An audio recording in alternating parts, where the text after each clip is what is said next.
Time. Leisure time. Did you ever stop to think how much leisure time you really have? Some of us put our leisure time to good use. And some of us, Ken Michaels, for example, spend most of our leisure time just moping. Moping? He thinks I'm moping. Well, who wouldn't mope? There's nothing to do, nobody's around. You know how it is. I went down to the bowling alley, went over to the drugstore. None of the gang was there. All my friends are busy, so what's for me to do? Do you suppose Ken has more leisure time than his friends do? Huh? Well, no, I don't have more time. We all spend about the same amount of time in school, and the rest is leisure time. I've got nothing to do but wait for supper. My friends have more things to do. They're lucky. Ken's pretty lucky, too. Listen to that. All right, I'll bite. Why am I lucky? Because you have so much leisure time. Time in which you can do things you enjoy. Time in which you don't have to work. Like this, huh? Is that good? Let me show you a few things. Suppose you had lived 100 years ago. What would you have been like? Take a look. Where? Oh, is that me? Is that what I would have looked like 100 years ago? Well, perhaps. But now, well, let's look back 100 years again and see someone else. Who? Hey, that's my dad. Young man, you get off that bed and get to work. After you clean out the stable, you can build some new steps. Let's try another picture. Say about 50 years ago. Oh, hello, son. Well, say, I've got some new pictures for the stereoscope. We'll look at them tonight. Don't forget about your chores. Have them all done by the time I'm through work. And keep the wood box full. Boy, how long will you work, Dad? Why, 10 hours. 10 hours a day, every day except Sunday. 60 hours a week? Boy. Well, Ken, let's take a look at your father's time as it really is today. Hi, Dad. You sure don't work as long hours as they used to. That's right, Ken. It's a wonderful thing to be able to do so much work in so little time. This 40-hour week suits me fine. And some people even work shorter hours nowadays. But by the way, Ken, how would you like to play a quick round of golf before supper? I think we can work it in. And then later I'd like to shellac that new bookcase I'm making. Well, Ken? Yes, Dad does enjoy his leisure time. And to think that a few years ago, people didn't have nearly so much time to themselves. Yes, we've gained a lot of leisure time in the last century or so. All of us. Wait a minute. All of us? Mother should hear you say that. She's always complaining that she doesn't have enough time. Well, let's see about that. Can you picture your mother as she might have been 50 years ago? I guess so.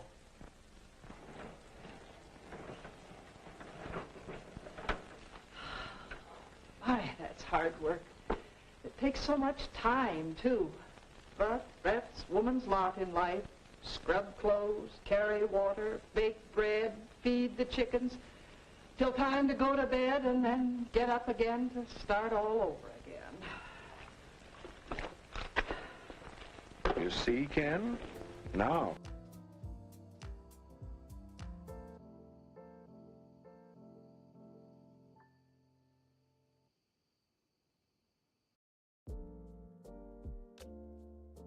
Slept most of the day. Sounds good. I wish it was me. Hello, happy face. It knows that's a happy face? That's interesting. Wish I slept most of the day.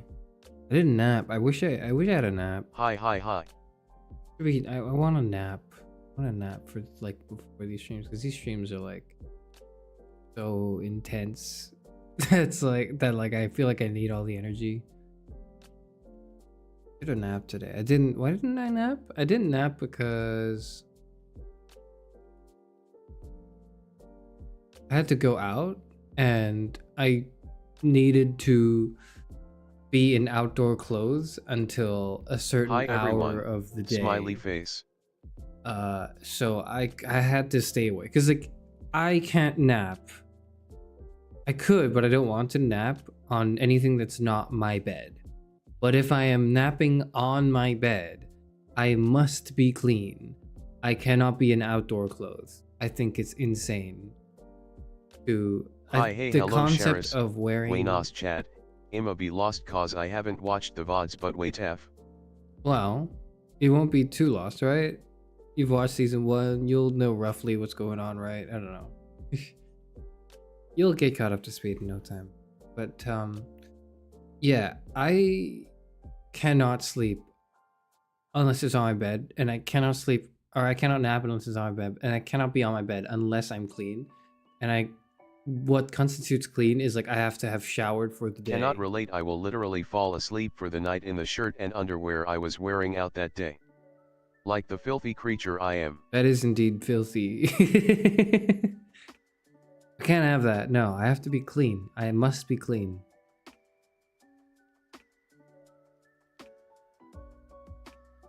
Anyone who's on my bed needs to be clean as well. Like, I had a friend who came over and was like, hey, can I like sit on the bed? And then I was like, fucking no, because you haven't showered yet. Go shower first and then you can sit there.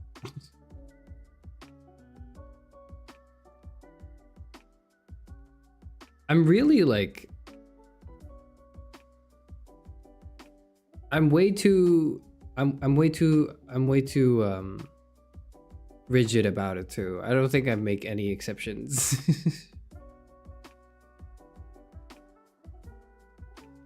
Now in the morning because I sweat at night. I could shower twice a day, but it makes my skin dry. Well, I don't know. I don't shower in the morning. I just think like you have to shower after, you know, a long day of work, or like not work, I don't know, like a long day of anything. You have to shower and then you sleep. Like it's just such like maybe it's so embedded in my psyche in my like 60 years of living that I just can't see it any other way, but I guess yeah. Hello _ chair heart _ _ chair heart. Hi Victor, hello.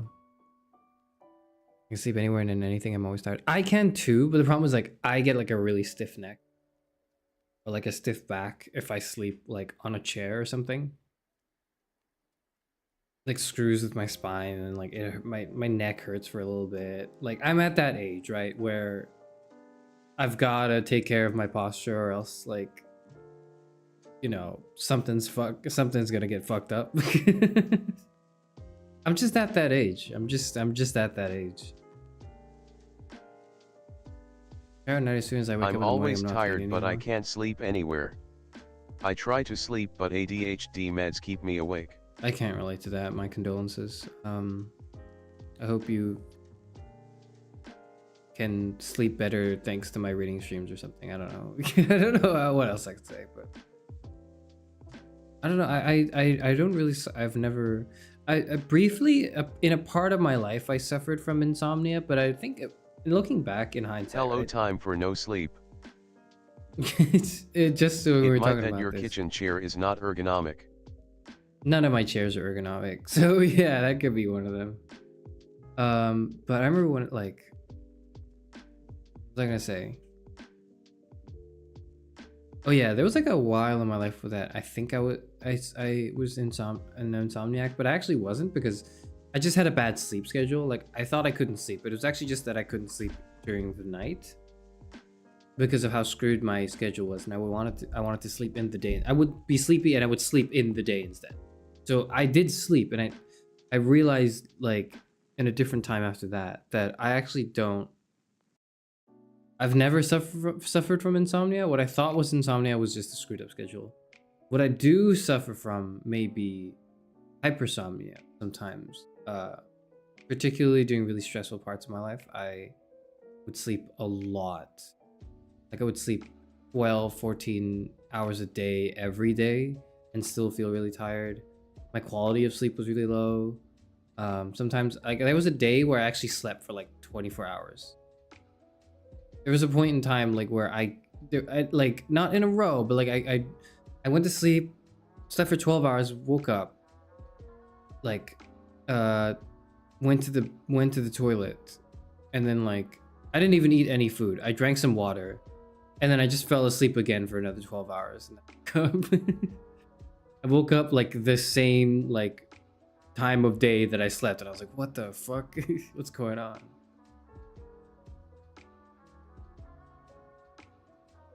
Melatonin's enough for full REM sleep? Well, that's good, right?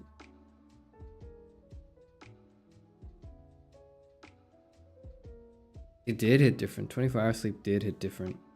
I was also just tired after that, and I was like, oh shit, maybe that's a problem. Maybe that's a problem. I was like, maybe I should like get this checked.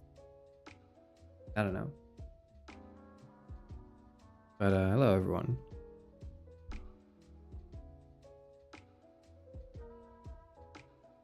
The Discord works. I'm so proud that the thing works.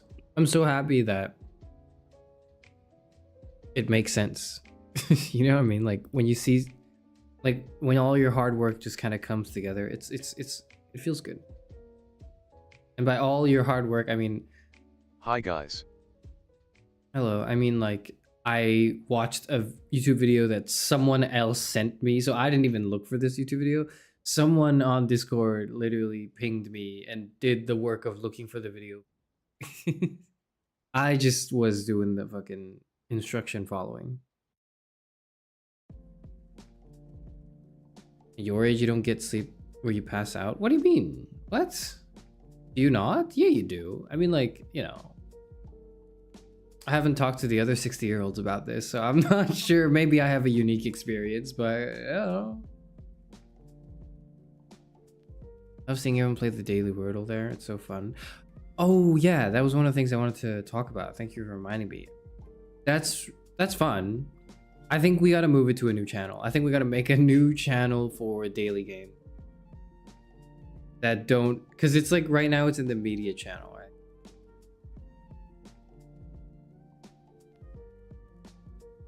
I think we should move it out. But then it's like, oh, it's so much more work. I mean, oh. my granddad would casually sit down and immediately conk out. I did that too, but like, it wouldn't be good sleep. Like I could sleep sitting down, but no, not like lying down, but it'd be bad sleep.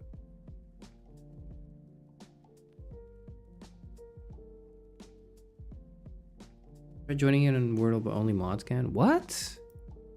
That can't be real. If it is, then we've got to sort that shit.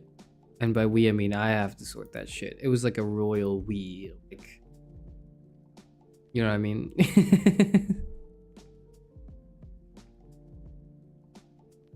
Well, nobody said anything about it, Tara. Nobody said anything about that until just now. And now that it's been made, I've been made aware, that's a problem we should fix, right? We should resolve this. Yes. Yes, we should.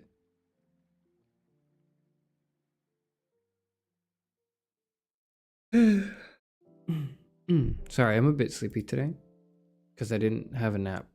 I did. I wish I had a nap.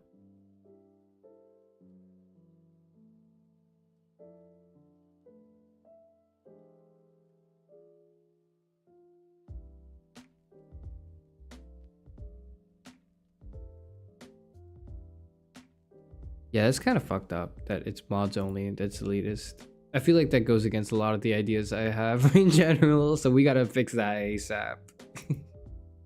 I'll do it later, fucking whatever. Oh, sorry, Zero. Seeing you in chat has reminded me. Have you guys seen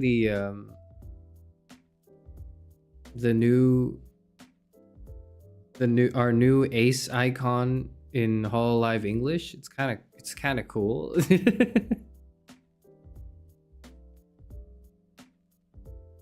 It's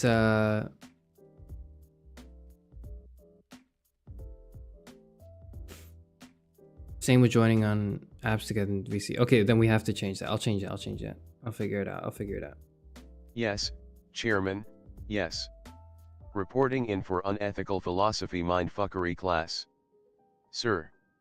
Sorry for being late. I had a car accident driving under the influence of philosophy. 07. Oh, okay. I hope that no part of that sentence was real. I hope no part of that was real, but welcome and I hope you're fine.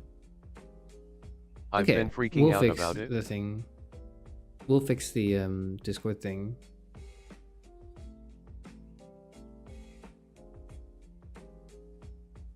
But yeah, Gigi Marine, our new ace representative, which is really funny because it kind of makes perfect sense to me. Like it explains a lot of her behavior. Now that she's like, you know, guys, I actually kind of lean on the ace spectrum. I was like, you know what? That explains a lot, actually.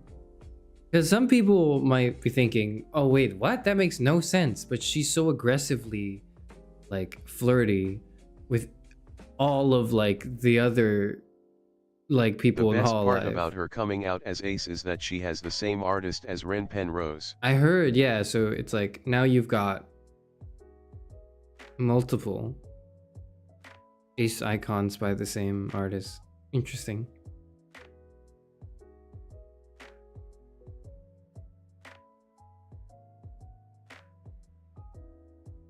Catch the Whiplash reference. I'm sorry, I actually, like, it's been so long since I watched the Whiplash that I actually don't remember much of the film. I remember being really disturbed by it, but like in a good way. I actually don't remember much of it. Isn't the running joke that ace people are freaky? Is it? Because I'm not ace, right? I'm not arrow nor am I ace, and that's why I think it's like kind of difficult for me to travel into the mindset of it. And also, like, I don't study this shit. Like, I don't, in the nicest way possible, I want to say I don't care. In like a well-meaning way. I don't care in the sense that, like, I feel like that's just sort of like people are like that, right? You know, like of course some people don't feel sexual attraction. Yeah, duh. Like, how many people are there? Do you think we all are programmed the exact same way? Probably not. Like, so when I say I don't care, that's what I mean. So in that regard, I've not actually dug much into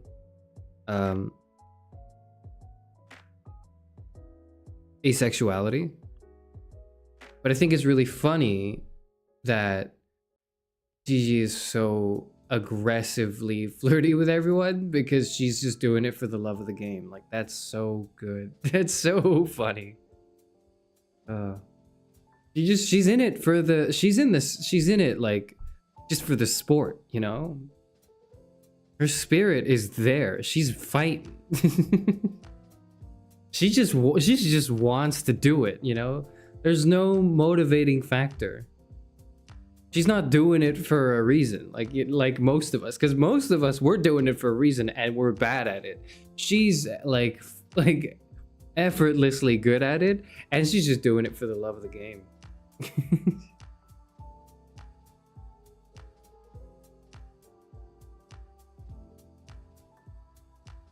I don't know. I find it funny.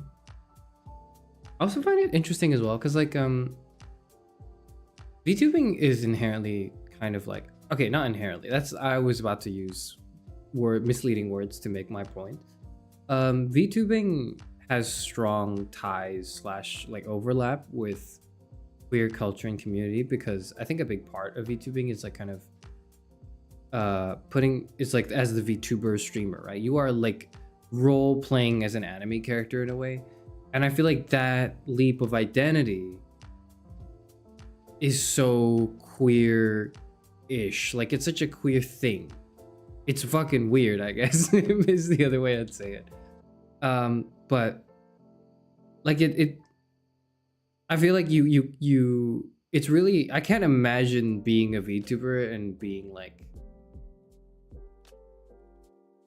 homophobic, because it's like, well, what the fuck are you gonna watch? It's so, like, it's so gay. The whole scene is incredibly gay. Like, how could you possibly be a VTuber? You're homophobic. If you join a Stars or an Eiji Sanji subgroup, would you I flirt think with the other chairman is talents? too awkward Probably to flirt. not. I gotta be real with you.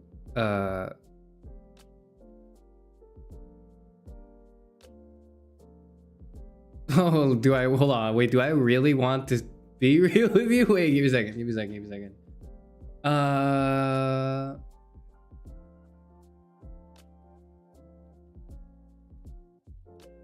Okay, yeah, I'll tell you this much. Like, I'm still trying to figure out what. I'm still trying to figure out demisexuality because it's like, because on the one hand it makes a lot of sense to me, but on the other hand it's like, I don't know if that's what it is. You know, I'm trying to figure it out. I'm still looking at myself going, like, I don't get this. This is not, because it's like I think cishet makes sense. Cishet makes sense to me. Yeah, like that kind of checks out. I really like women. I feel like that's one of the things maybe that I've sort of subconsciously drawn from, like, that is reflected in my audience right now as well, is like, I think we all have like a mutual love for women.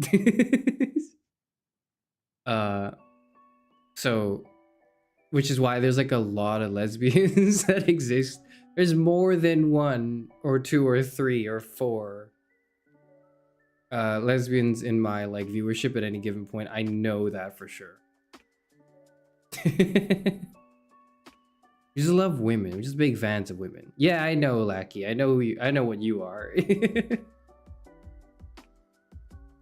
can still be demi with an attraction to exclusive. Yeah. So it's like, so I'm trying to figure it out. I know I'm women good. I know I'm probably cishet. I think you never know for sure though, right? Because like that's like you never know anything, anyways. Especially if you've been trained as a philosopher, you're naturally skeptical of everything, including your own like aspects of your own self-identity, and you're always asking questions. And it's okay to. I think one of the things you really have to come as a philosophy major, like that's what separates you from a philosophy undergrad to like a philosophy graduate, is like you have to be okay with. You have to know what you don't know, and you have to be okay with not knowing things in the short term, but always seek to know more things in the long term, which seems kind of paradoxical, and also kind of like, how do you distinguish between what is short and long term? But that's the way I see it. And like so far I look at myself and I go like, yeah, okay, most of this checks out. It's just like we got to figure out the demi thing. We got to figure out if that's like a yes or no.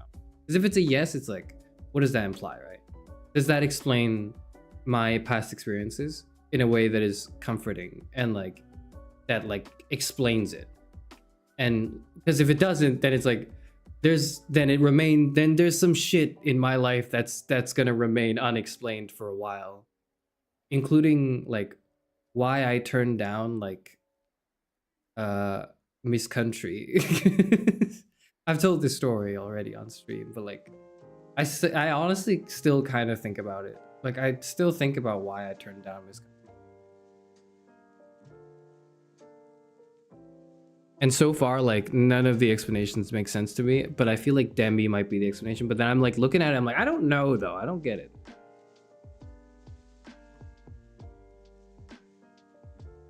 It's always a process, still figuring out myself, to be honest. Yeah, it is. Absolutely, it is. Yeah, 100%. But I feel like I'm in the mood to talk about it because of Gigi. Because of the knockdown effect of her calling her coming out of low-key coming out of the closet as like a lore drop, which is pretty funny. I guess you're getting a lore drop from me, right? I'm still figuring it out. You did what? I've told this story on stream before. I've told it. Would you turn down Ryan Reynolds? It's a breakthrough question. I feel like Ryan Reynolds is like the attractive man for straight men. You know what I mean? I feel like straight men all really think Ryan Reynolds is like the peak of male, like of how hot like a guy can be. And I think he's hot. I think he's incredibly handsome. I think he's incredibly hot. He's incredibly attractive. But I don't think he's like if I were into men, he would not be my type of guy. He would be a very handsome man that I would like, you know. I'd like, you know, my heart rate would go up, but I wouldn't like think about him.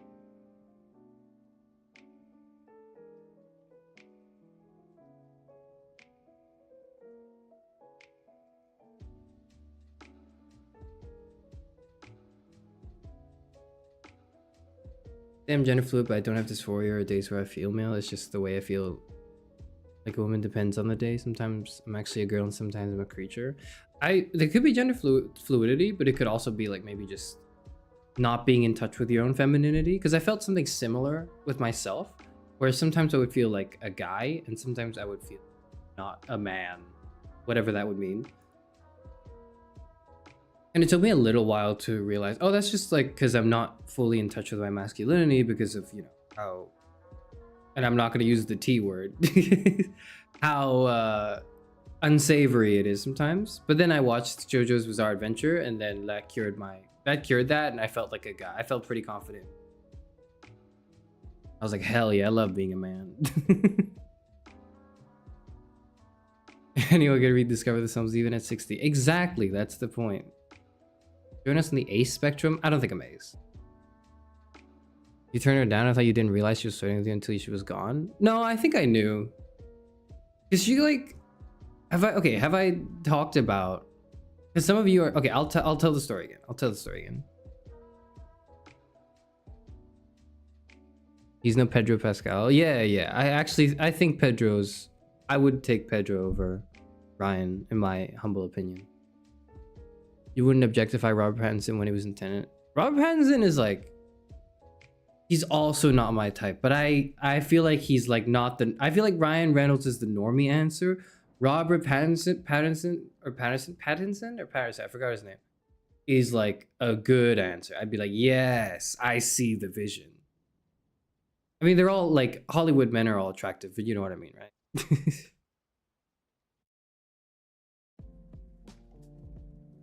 I mean, Chairman, I can introduce ya to some great pans.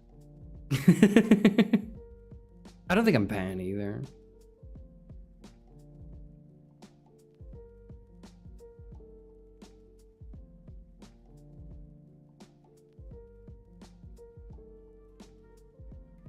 Same, but for me, it's a lot of big questions, a lot of big answers I don't feel like I'm ready for. I mean, like, if it's any solace, I spent my years getting degrees in tackling big questions with big answers, and that's made me a lot easier. Like, it's made it a lot easier for me to accept the fact that I have questions about myself. But even if I, you know, can do that and I'm ready for answers, digging through the answers and thinking through them is still so much work that sometimes, I'll think about it. I'll think about my like sexual identity. Does it have to be today? What rush am I in? What rush? Like, really? You know, we could delay this the next week. This is not big on the priority list. The longer I tell myself and other people I'm just a regular, like, quote unquote regular, but you know what I mean, right? Like, straight man, and I just disguise myself in the heteronormative dynamics of society where minimal friction is encountered, and that way I can like go about doing things like making ends meet without having to worry about getting fired or something for being like you know what I'm saying, right? You know what I mean.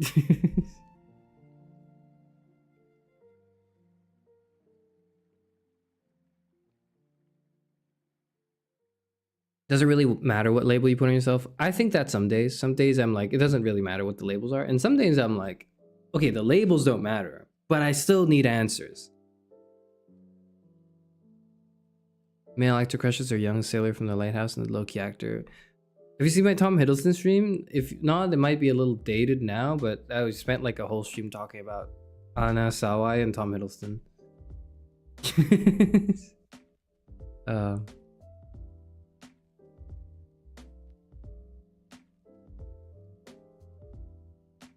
I say bye for ease of understanding because my attraction to mask femme people feel like two different things.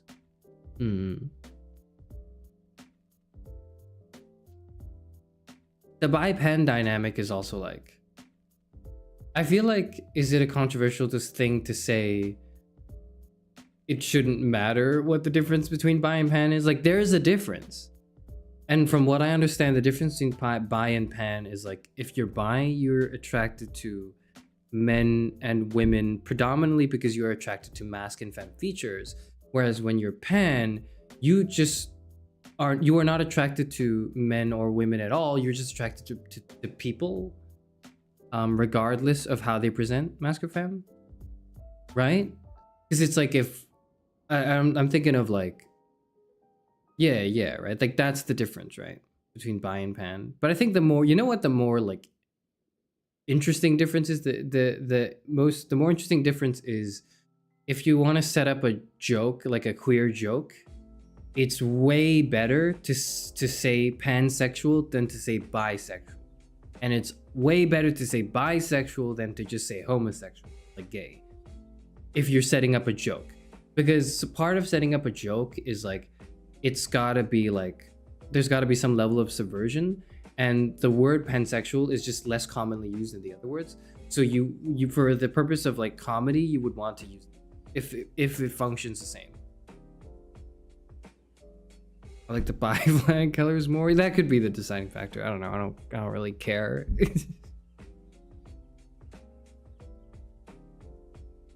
Okay, it seems like I've told it on stream, and some of you might sort of remember some parts of it, but some of you don't. But like I haven't. I'll tell you I'll briefly retell the Miss Country thing. So I was on I was going around on a trip with some friends, and we had just missed an overnight bus, or rather we waited in line for this overnight bus at like 12 a.m.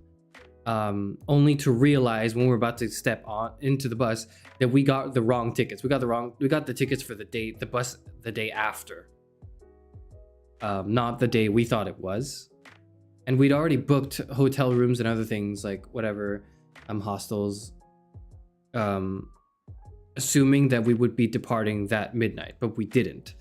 So first of all, one of my friends is a goddamn idiot, and it's their fault for messing it up. And because it wasn't me, because it was like 12 a.m. and then but then the date is technically the day after, and then they messed that up. Anyways, point is, this is like 12 a.m. We had no sleep. We at that point in time decided, in order to not throw off the rest of our itinerary and plans for the trip, decided to buy tickets, early morning train tickets, so it's like 6 a.m. And so we've got like 6 hours to burn, and we can't really sleep because we've got our bags and shit, and it's like it's midnight. Most things are closed, but it's like if we go back to our dorm, it's like it's a whole ass trip. It's like fuck that, we're not bothered, right? So we decided to just stay at a McDonald's or go somewhere else. I forget where we went exactly, but we stayed at McDonald's for most of it, just trying to stay awake. And the hours pass. It's 6 a.m. We get on the train. We're tired as fuck. There's so it's me and two other friends, right? We are so ready to just crash immediately as we get on the train, right? We're on the train and we're all kind of getting into the sleepy mood. We're all kind of we're about to fall over. We're just chatting with each other. We're talking about something. I forget what we're talking about. We're talking about weather maybe. And then there's a girl behind me. So it's like, you imagine it's a train and it's a train car. In the train car. Can't believe Zero is saying that _chair discussed LOL.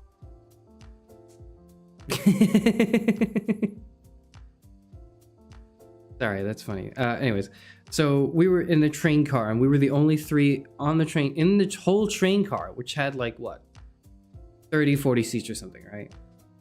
I think. Except the girl who was sitting behind me. So the three of us were sitting at a 4-person seating area. I was outside, and then my two other friends were inside, if you can imagine that. So in front of me was an empty seat basically, but behind me was this random girl that popped up, and she goes hey, I overheard you guys talking about thing, and it was can I just join you guys for conversation? At this point, we were all super tired. We were starting to crash anyways. We had no idea that not that we had no idea. We had some idea that she wanted to talk for probably a certain amount of time, but we also didn't feel rude. We didn't want to just say no, fuck off, we're about to sleep. So we're like, yeah, sure, come over. So she comes over and like, we all start talking. And then very quickly, my two friends fall asleep. So this point is just like me and her, right? We're talking. It's like 6 or 7 a.m. And for the next 3 hours, I stayed completely awake and engrossed in conversation with this mysterious woman, right? It turns out she was a former winner, or she is how does it work? Like, is it in past tense or present tense, right? But she was like a Miss Country, and I can't say what country, because if I do, that actually is way too much information where you can like identify the person like online by looking it up. So I can't tell you what country. But this was like a Miss Country winner. And she was also like a med student. And she was also like, in my opinion at least, like fairly attractive as a person, like I think. And she was incredibly flirty the whole time. I won't like, I'll spare you the details. I'll just tell you that like it's like there were multiple points where she would go out of her way to mention that like she doesn't do much, like, so apparently it turns out that we're also coming from the same like city, right? So like there is like we're from the same, we exist at least at the time in the same geographical location. And she was like, I'm like so bored all the time. I got like when I'm just studying, you should come up to my room sometime. And she like, and the first time I said it, I'm gonna dislike now. I'm sorry. Okay. Yeah, and then she was actively like grabbing me by like my arms. And I was like, yeah, sure. You fumbled? Okay, listen, like, so, and it's funny because like we talked for so much for the whole time. I was probably doing like 60% of the talking, so a little bit more, but like not much more at all. It was like mostly 50, it was mainly 50-50. I was talking about like philosophy, being an idiot. I was like, oh, I'll just talk about my philosophy and, interesting facts about Nietzsche or something, which I guess she was into. And she was talking about like being a med student and like suffering from success and fame as like a Miss Country. And it's Charis. just like, it was a really funny conversation in hindsight, right? But at the time, it was very clear that she was being forward and flirtatious, right? And then towards the end, it was only really at the end that I didn't even realize, oh yeah, like I didn't ask for your name. Like we just sat down and started talking, exchanged names. And then she also wrote me her number. She also gave me her number. And well, she didn't write it. She like put it in my phone. And then we also like exchanged Instagrams. And she was like, yo, let's like, when you get back, because we were on a trip somewhere else because with my friends and I were on a trip somewhere else. So she was like, when you get back, like hit me up and we can hang out. And I was like, yeah, sure. We get off the train and I never talked to her again.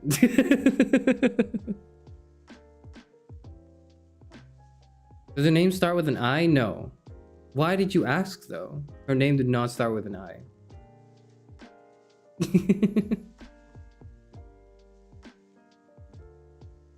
The fact that the woman was on the train means she can't be from the Americas? Yeah, that's fair enough. And I did say that I have gone on record multiple times to say like, I have never been to America, and I wouldn't lie about that. I lie about a lot of things, but not that, so.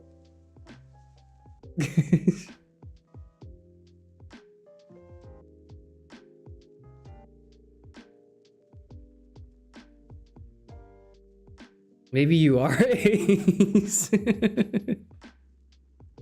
Oh. Create a meme of the drunk Guido guy explaining baseball. No, it's like that's different, because in the meme it's like the dude's just talking and the woman is like fearing for her life. It's what it kind of looks like, or at least she's like, she's incredibly uninterested and wants to leave. But like, no, she was like engaged. Okay, like we were talking and she was interested in what I had to say. I do think there was an element of it that was also just, I think I had an, like, I think I was a reassuring entity that she at the time in her life probably didn't have much of. Like, in the sense that I think I validated her feelings and her like anxieties about certain things. And I was like, yeah, no, that makes sense. It's like, I remember I think her eyes really lit up when she asked me a question. One of the questions she asked me was like, she was like, oh, I'm a med student, right? And there's this thing among med students where, oh yeah, you get stressed a lot because of, you know, the workload and stuff. And some people say like the real person, like your real person shows up when, during those times of stress. What do you think? And I think I told her, I was like, well, I think it like, that's only a part of you. You are also yourself when you're not stressed. And this is just sort of par for the course for multifaceted, complex human beings. And like, you shouldn't feel like you're only yourself when you're stressed, because that's super unhealthy and negative. And you should, you know, allow yourself to be, to enjoy things and whatnot.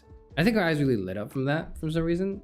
I think it was because she had probably faced a lot of pressure to perform and do well as, like, you know, with all these external expectations in her head. Anyways, the point I'm trying to say is I turned down like a hookup opportunity from Miss Country, and I like till this day I still think about it and I wonder why I did that. I don't know why I did that.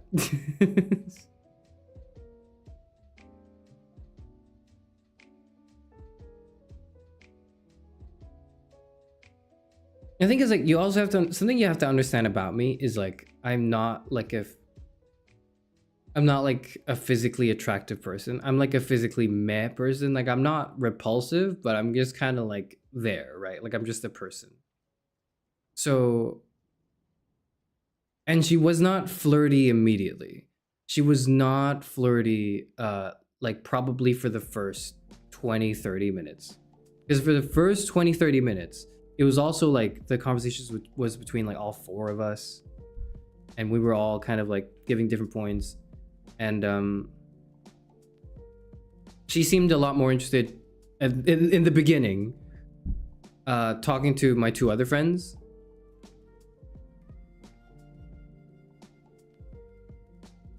Which is probably because,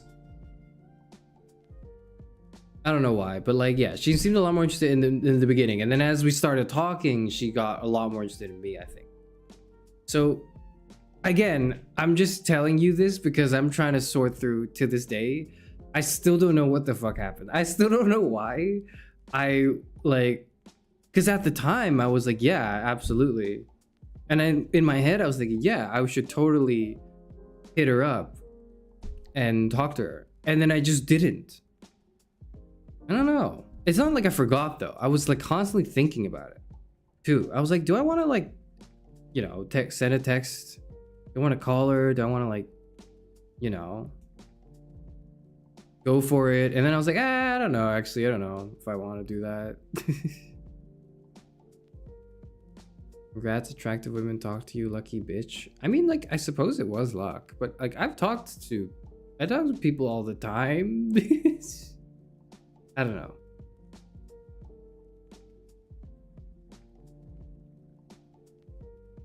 But yeah, that's something I've thought of. That's like one of the core memories of my life where I'm like, I think I might be Demi, or like, if I'm not Demi, I'm gonna have to find another way to like explain to myself what the fuck happened there. I have no damn clue. I have no idea.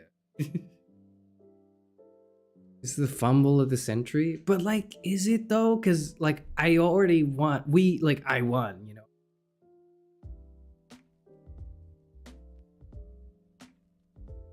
I'd already got it. Like, I already got it. I got her number, and like we exchanged contacts and everything. Like, that was it. Like, it was in the bag. As far as I understand the way this works, if we're talking about it like a game, right? But then I was like, I was like, I don't know, actually, maybe not. And there's other stories I could tell you that might also require a demisexual understanding, like a lens to explain. Otherwise, it's like, it makes no damn sense. but those those involve details that are a lot more personal that I don't think like that involve other people as well that I don't think I should be sharing. I won't tell you those. This I can tell you though, because it's like because nothing came of it, I guess, is in some way. I don't know.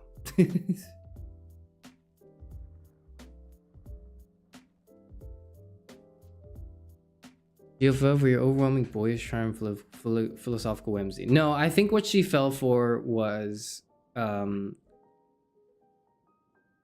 just like a guy who was like not insane and actually kind of a comforting presence to be around, which is actually probably in short supply. So man, if you need like, you know, the bar is not that high. You can do pretty well too. I'm just letting you know. Like I'm not like a top percentage fella. If that, you know, if that resonates in any way. Will it be me? When will I get a chance? I don't know. You've got to go outside. That's one thing. Don't think that really counts as turning her down though. Is it worse? I ghosted her because I kind of like I got her number. I said yeah, let's meet up, and then I just did not talk to her ever since. Chairman, start selling philosophy by telling your story. I use this story to like promote philosophy courses or something. Imagine how she felt after giving you her number and then you never talked to her. Yeah, exactly. That's one of the things I think about sometimes because now I feel bad. Now I'm like, fuck, I don't think that was a good idea because for me to have like actually just said, yeah, hell yeah, let's do it. Did you have your number? Yeah, I think we exchanged number. I think she had my number too. We have each other's Instagram, so that's for sure. And she posts on there somewhat still. I don't post on it anymore, but like I'm there if people DM me. So it's like, you know, if she really wanted to follow up, she could have. But I think it was also like a whole, the ball was in my court type of deal because she kind of initiated giving me the phone number. So I was like, oh. You still have her number? You can fix this. I cannot fix this. I'm not where I was when I met her. Okay, I'll tell you that.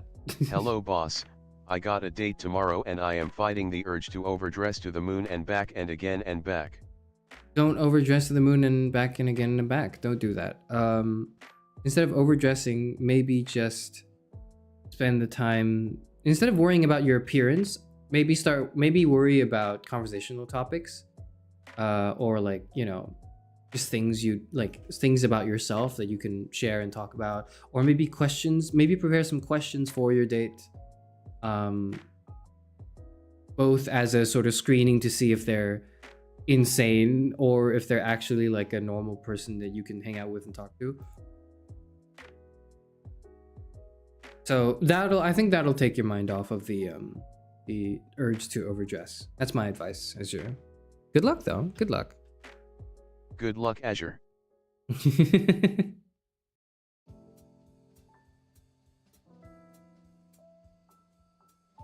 you pop on the clip goes viral? There'll be awkward DMs. What possible awkward DM could there be from this? Hi, I'm also a Miss Country. Like, no. Like, at that point, it wouldn't even be awkward. At that point, I'd be like, I just look at the person's profile and see if this was the person I was thinking about. Probably, or I'm talking about. Probably not. I think the chances that this person watches VTuber streams is very, very, very, very, very low. Because she seems like for all intents and purposes, a normie. I don't know. Kind of want to wear a suit and tie with a trench coat and the shoulders and a shit ton of necklace on top of the tie and my Ray-Bans. That's a lot. I mean, like, just wear what you think best expresses you. Don't wear what you think people want to see. Wear what you want to see on yourself, I guess. But yeah, walk that tightrope. Walk that tightrope.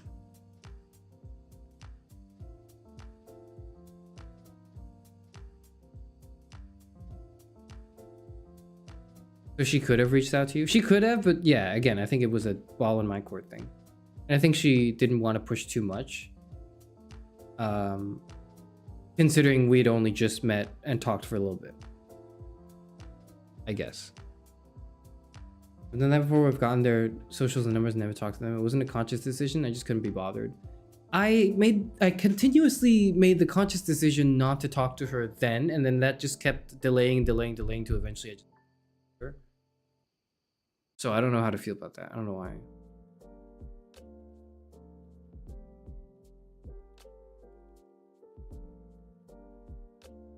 My date's been accused of being kind of weird by my friend who knows her 40 times better. All I've been able to interpret from the data is that she's incredibly down bad in general. Then my advice is to take it to be the counter force and take it a bit slower, but that's just me. It depends on what you want, what you're looking for out of it, right? As long as you're very like clear with yourself in what you want, then you'll be good.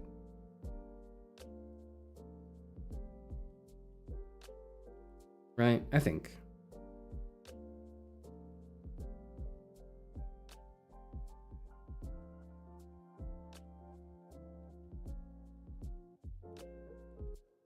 I don't know if this is help for why someone like that flirted with you, but the comforting presence or whatever isn't the reason. It's like as a chronic for the reasons because you are big. I don't know what that means still.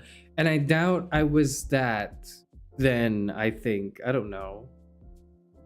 We were just talking and I think I validated a lot of her like thinking, like unintentionally. I wasn't trying to make moves.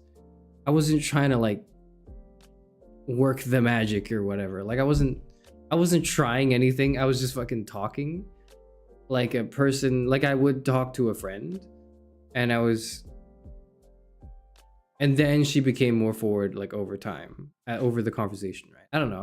I don't know what that means. Means you're very bigger. I don't know what that means. You're not beating the ace allegation. So the thing is, like, I think I have a sexual attraction to her. I think. Because I thought she was an attractive person. And when she brought up multiple times, like, hey, you should come to my room, I wasn't oblivious to, you know, what would transpire. I wasn't oblivious to it, and nor was I turned off by the idea either. I just sort of put it off in my mind. I was like, yeah, like we could do that, but I don't know. Like it wasn't like nah. It wasn't like a yes. I don't know. An endearing part of your personality. Well, whatever it is, it's good, I guess. Personally, I'm just kind of a whatever guy when it comes to lustfulness. Invited her out because she's super cute and is right down to eat my... Oh, well, that's nice.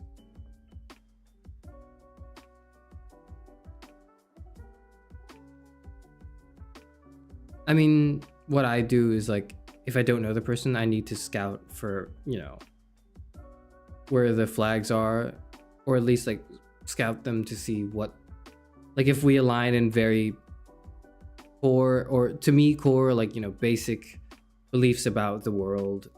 And if you think that she might not be aligned with that, then it's like, do you want to just hook up and leave, or do you want to like pursue something longer? And what is a romantic encounter to you? What is a sexual encounter to you? Like, I guess if you ask yourself these questions, you'll figure it out. I don't know.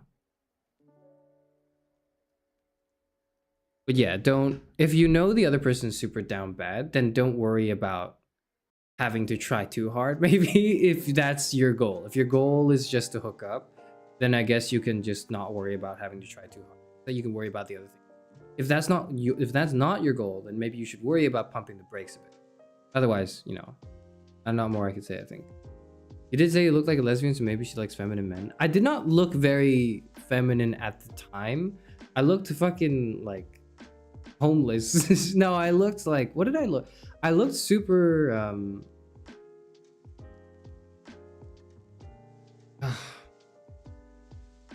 I looked like a nerd. I really looked like a nerd at the time. Like I looked incredibly, looking back, right? I found myself at that point in time extremely unattractive. Not in a way that's like self-loathing or like dysmorphic, but in a sense of like, I had no idea what I wanted to look like at that point in time. I just would wake up and get dressed in the same clothes I'd already had and then just go, right? Like I didn't really think about my presence and my appearance. So I looked like shit back then. I did not. Now I look a lot better, and that just happened to coincide with looking a bit androgynous, I suppose.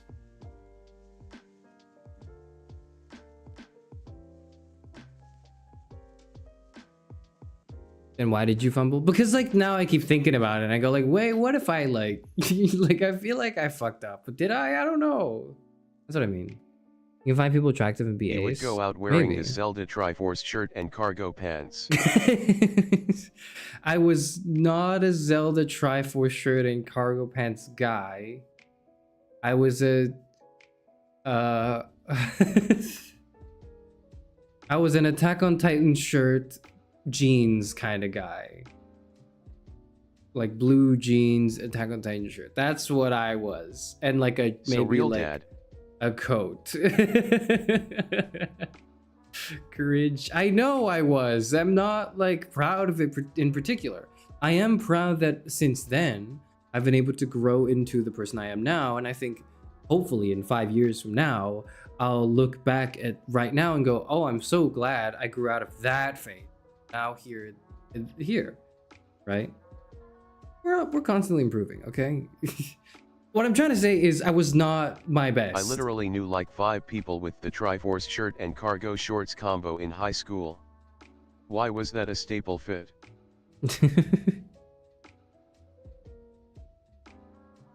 People can be attracted, but the concept of being like, oh, actually, I'm going to have sex with this person is actually terrifying. So I do kind of get it. I mean, I wasn't like terrified too, because at that point I was like, oh fuck, okay, this really gets into stuff that I don't think I'm ready to talk about yet. Maybe in like a year or two, I'll talk about it.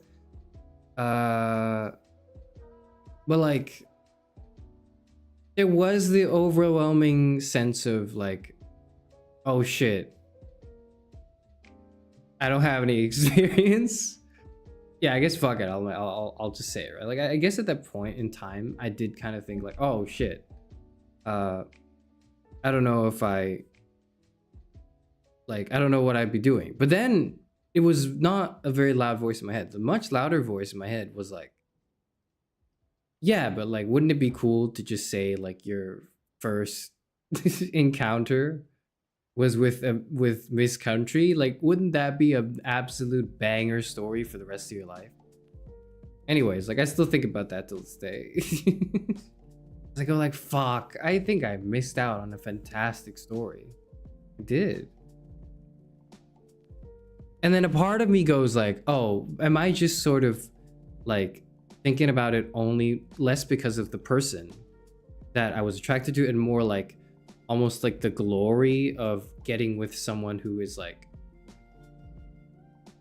not a public figure, right? But is like, you know, a somewhat known person. I don't know. I don't think so, because I think I did I think I did have a genuine attraction to this person, regardless of, you know, the fact that she was Miss Country or whatever. First time's a rando. I'm not making any comments on that. And you're never gonna hear me make comments about it.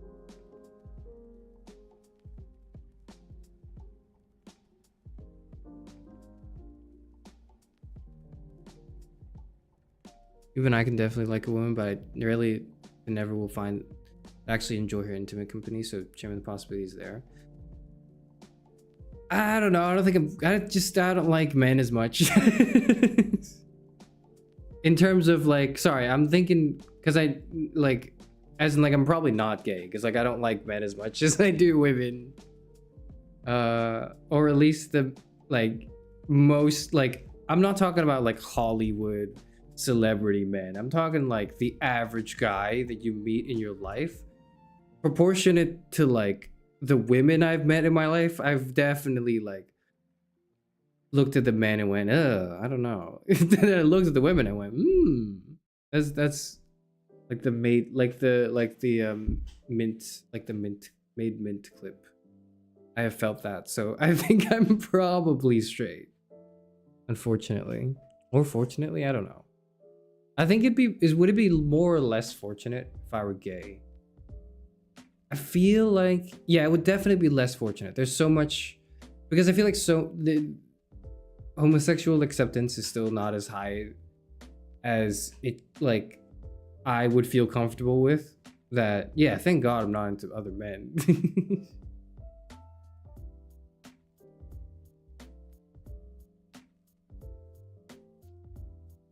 As much, so is there some like for them? There's some like for like Tom Hiddleston. And I think nobody else. I think nobody's been able to capture my heart as a man, right? As much as he has. So no. I think he's like an exception. And maybe like Claude from Fire Emblem Three Houses.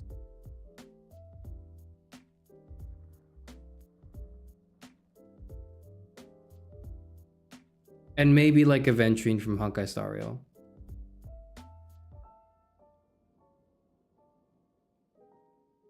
And maybe Venti from Genshin Impact.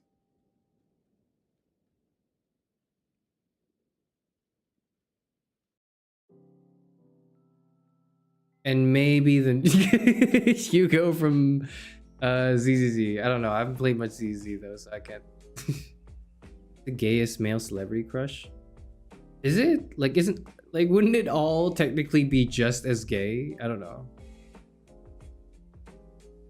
Like, if you met the right guy. So the thing is, like, that's the thing, right? Is like, what if, like, the perfect man walked into my life and I just fell to my knees for him, right? I feel like that's not a possibility I want to write away, but is also not something I feel like is very likely to happen. Like, I don't think it's impossible. I think it's just very unlikely.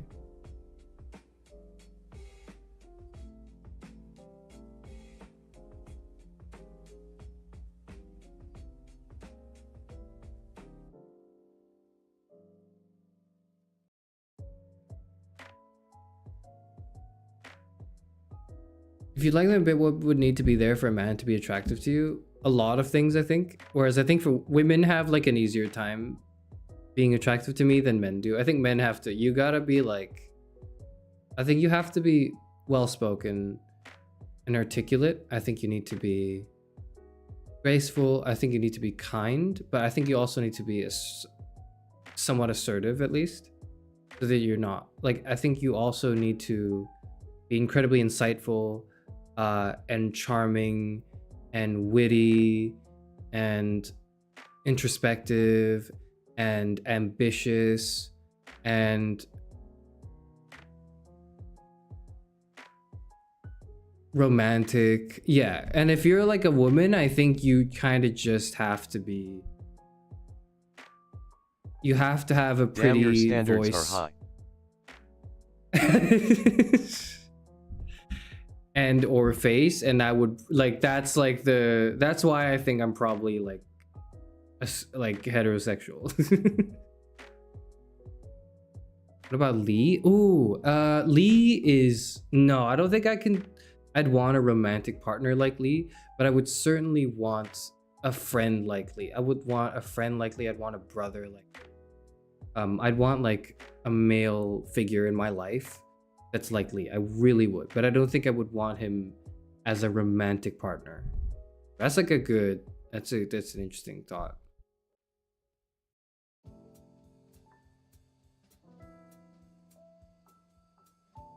If Tom Hiddleston gave you his number, you wouldn't have fumbled. I mean, he's married, so it's like, it just wouldn't, like, in my head, I can't imagine the hypothetical. Okay, but what?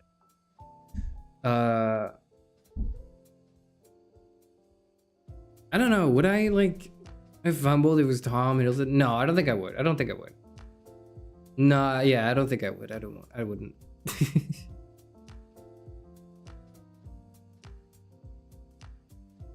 Live from the guys would be so hard post timeskip if he didn't have the fucking sideburns. So true, so true. Some parts of his post timeskip look I really like. Some parts I really don't. That I much prefer his pre-timeskip look.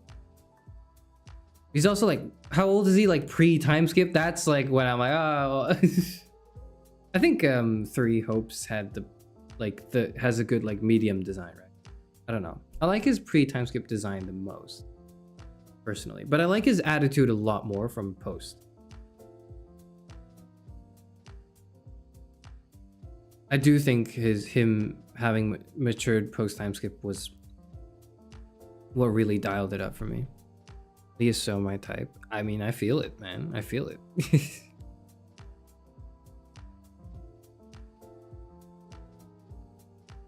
I think less of liking women and more certain appearance of femininity, which is more lax. I think I agree with that. It's just I haven't had many encounters that made me think that way.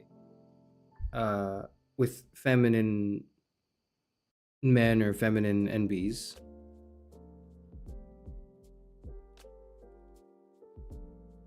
They're into guys to some extent. I think so. I don't know. It's so hypothetical though. Because the thing is, like, here's my thing, right? The thing is, I've never encountered a real life person, like a real life man, that I've even been remotely attracted to.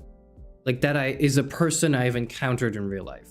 Because I feel like there's a part of celebrity crushes or just like celebrities in general or like fictional characters. It's like they're so unreal. They're so unreal that's like this, you could never, like, I can't, you know, I don't know. My type is ghetto.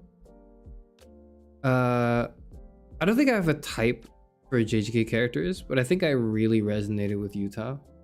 He's not my type, but he's like just like me for real. When I watched Zero.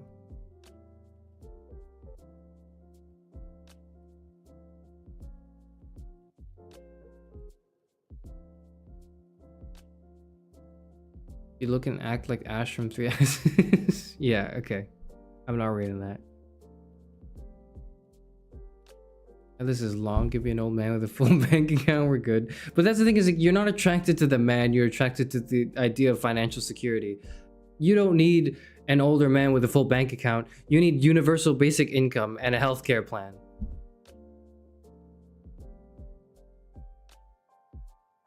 It's been an hour. I know, I'm about to start. Sorry, I'm about to start. I'll get into the video game. I'll get into the video game. We just gotta wrap this up. Okay? Because like Gigi Marin opened up the can of worms that is me thinking about my sexuality again. Okay, like I can't help it. I can't. Valhatham asked you out, would you? I don't think he would ask me out, but if he did, I don't think so because he's a bit too much like, and it's kind of weird. If Kaveh asked me out, then I think I would. Yeah, I feel, but also feel like fictional men are so much better. Fictional anime men are so much more attractive than like an actual man in real life, don't you think? He's 70s 18 pre-time skip kind of dodgy. I know, so I'm saying like I like his design but not as a character. There's also like, you know, at the end of the day, what is it about the person, right?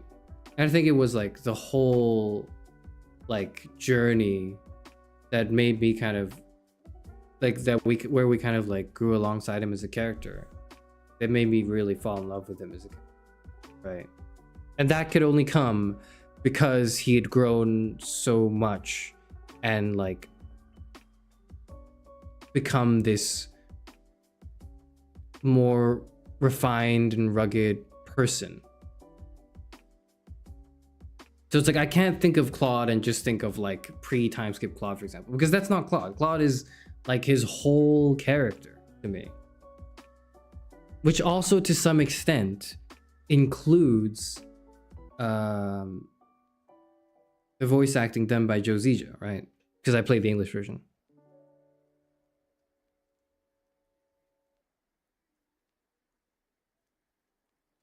Nanami is my husband. I have a friend with like 3 what are those called, those bags where you put the things on them? I don't have them, but like I know, like, but people have them, right? It's like is it an Ita bag? I think my friend has 3 or 4 Ita bags full of Nanami.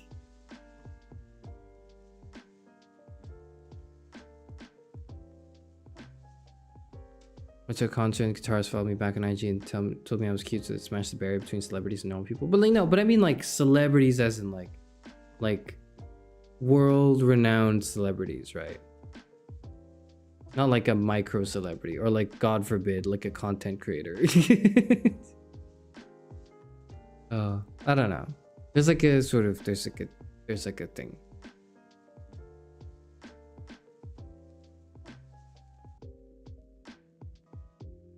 You like Kaveh? He wouldn't get under your nerves? No, I don't think he would. I feel like we'd get along really well, actually. I feel like I'd get along really well with Kaveh. I feel like I'd get along really well with Al-Haytham, which is really funny because Kaveh and Al-Haytham do not get along well with each other in the tradition, or like in some sense. In another sense, they get along perfectly, but in some sense, it's like they don't get along, right? You know what I mean? That's what makes the dynamic so like, that's what makes it so good though, isn't it? How about you guys with the Hooters waitress flirted with me when I was 14? Fuck. Oh, fuck. Uh-oh. What even is a Hooters? Like, you Americans and your strange contraptions. What the hell is a Hooters? What is that? What the fuck? And at some point there was also an airline? Is the whole concept like... You have pretty women in like skimpy clothing be the service? Like, did we all look at that and go like, yeah, that checks out. Okay, sure. Let's run the whole business where we brand ourselves as that so openly and brazenly. Like, have you no decorum?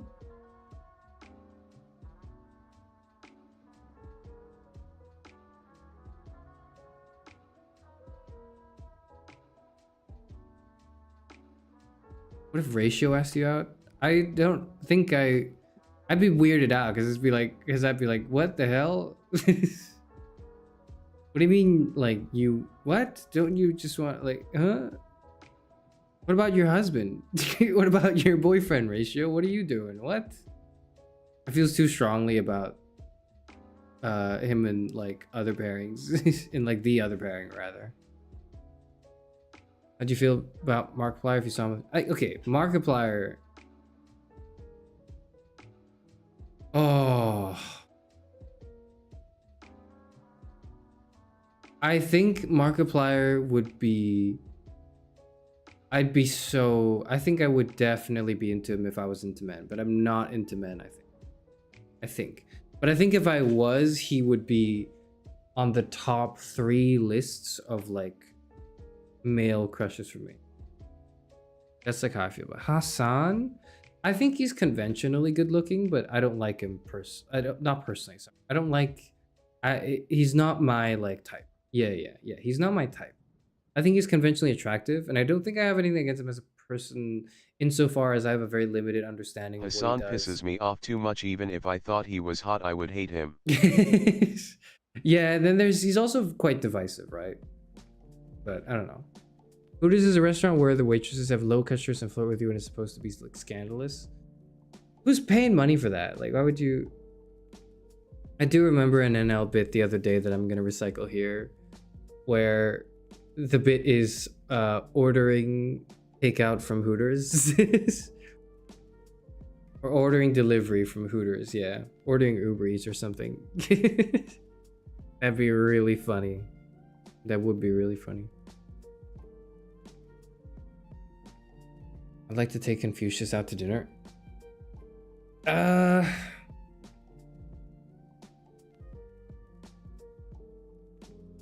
I fear like, no, okay, he would be a very interesting date. I don't know if you would enjoy it though, but you'd probably find it interesting. Maid cafe, but trashy. Yeah, like I can't even understand maid cafes. Like, but they're also, the maid cafe culture is like, it's embarrassing, right? Like people who do it know it's embarrassing, but it's sort of part of it. You're in on it when you realize it's sort of a guilty pleasure, right? There's no mistaking what you're doing at a maid cafe. We all know what you're here for. You know what you're here for. The maid knows what you're here for. The maid knows that you know what you're here for. You know that the maid knows that you know what you're here for. There's no, like, you're not lying to yourself when you go to a maid cafe, I think. But like with the Hooters, it feels like less honest. You know what I mean? I don't know.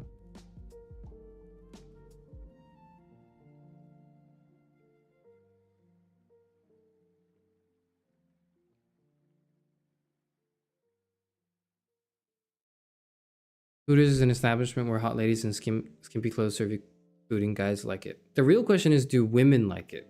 I need to know. Like, do lesbian women or like pan-bi women like it? Or do you think it's kind of weird? I feel like if there was a Hooters for men, I would still be weirded out by it. Too. Or rather, maybe no. That doesn't work. Never mind. I'm already weirded out by it as a straight guy, so never mind. So gay for Hooters workers. Okay, we've got one yes then, I guess. Okay, and we've got one no, it's weird. All right, we're...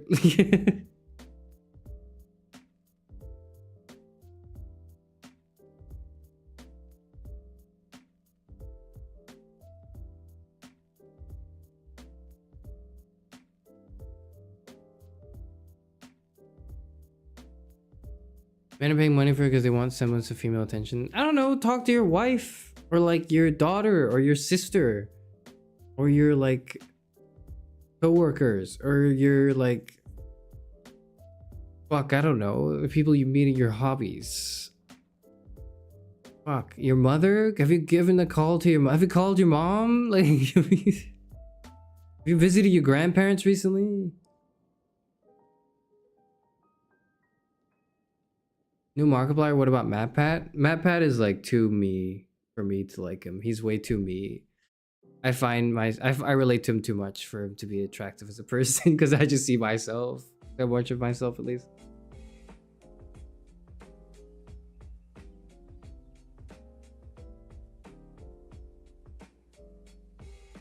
I want to try Butler Cafe, like the whole aesthetic. I have to go with another person and it has to be for content or else I'm not going. But if it is for content and if it's for another person, hell yeah, I'm down to go.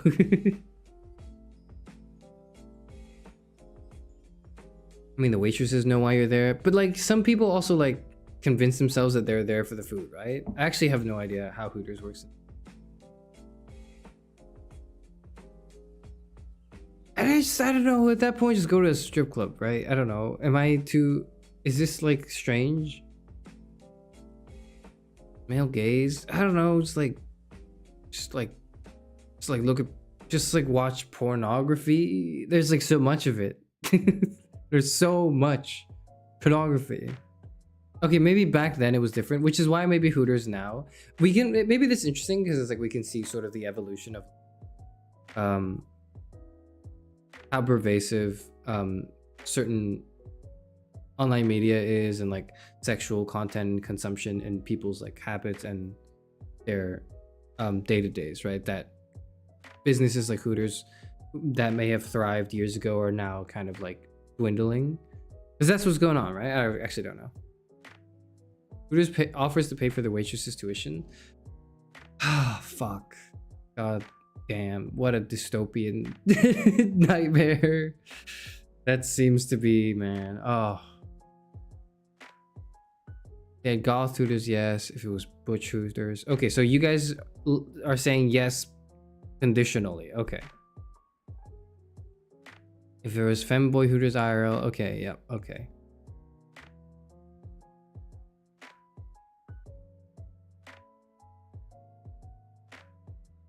Want to go to chubby maid cafe cross driver? Okay, like okay. We're getting a bit too far into everyone's bucket lists. Okay, let's bring it back. Let's bring it back. Can there be a restaurant where they serve food through a window where you don't see the women serving to you, but you hear their voices? Not the same thing, but have you heard about VTubing? Oh.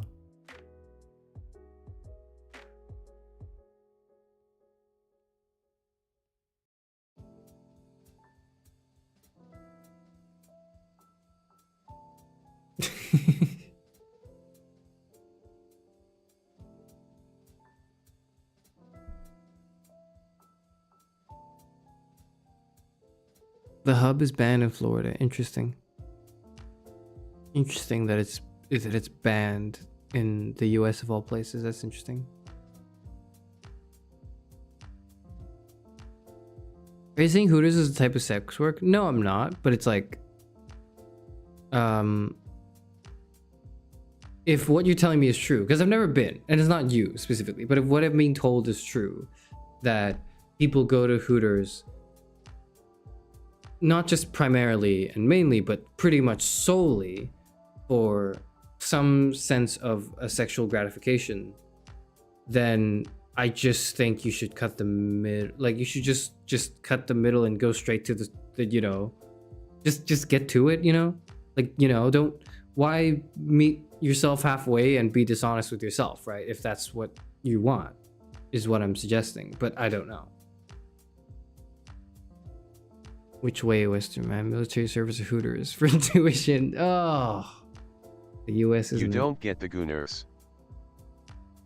I'm trying. I don't have a PC or a model. Yeah, but kids can go there. I don't have a PC. So maybe not sex work. But I do have a model, so I guess I do have you one up there.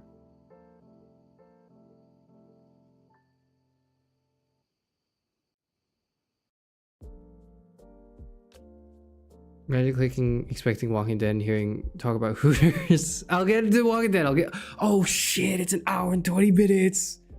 Sorry, let's wrap up. I mean, just cause kids can go there doesn't mean it's not sex work. Both are true. Again, I've never been. I think what would be good is if I had gone once and I wrote my report and review as I was going. And I sort of evaluated what the Hooters experience is. But they're like, I don't know. I don't think I'm going to be going to the States for a while. Or like, at least for the foreseeable future, I won't be able to go. It is what it is.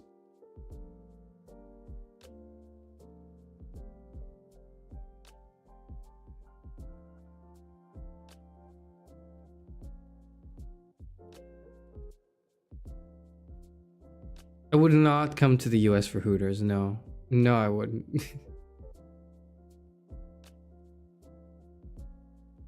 Kids have seen public executions at some point. Oh yeah. So it's like what is kid appropriate and not has changed over time. And maybe this is one of the things that's like, it just hasn't been updated yet, you know what I mean? The patch notes, we missed that in the patch notes. Before we wrap it up, what do you think about America being so repressed sexually? I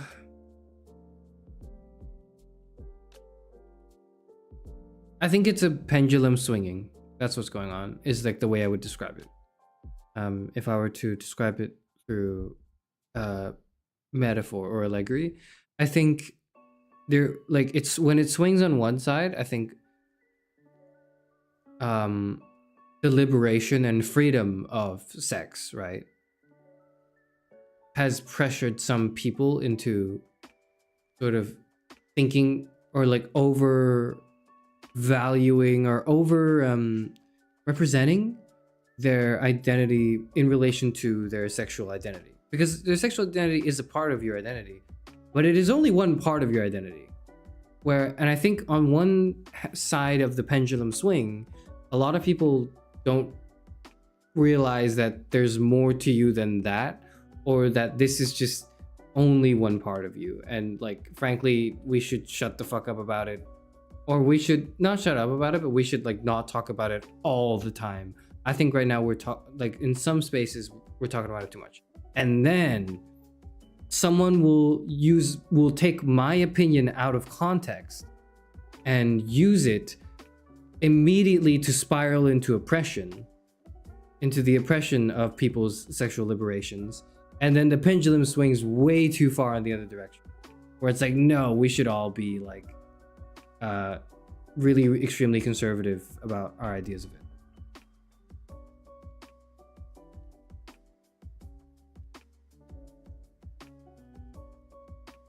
And I think like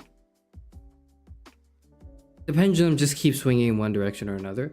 I think the way out of this pendulum is frankly to just accept accept your sexual liberty as a sexual being, or maybe an asexual being, but that's still like, you know, you are, by not being a sexual being, you are still included in the category of things that consider or do not, or have to interact with other sexual beings. And just express it authentically as a part of ourself, to never shy away from it, but also not to let it consume us. What are you guys talking about? What?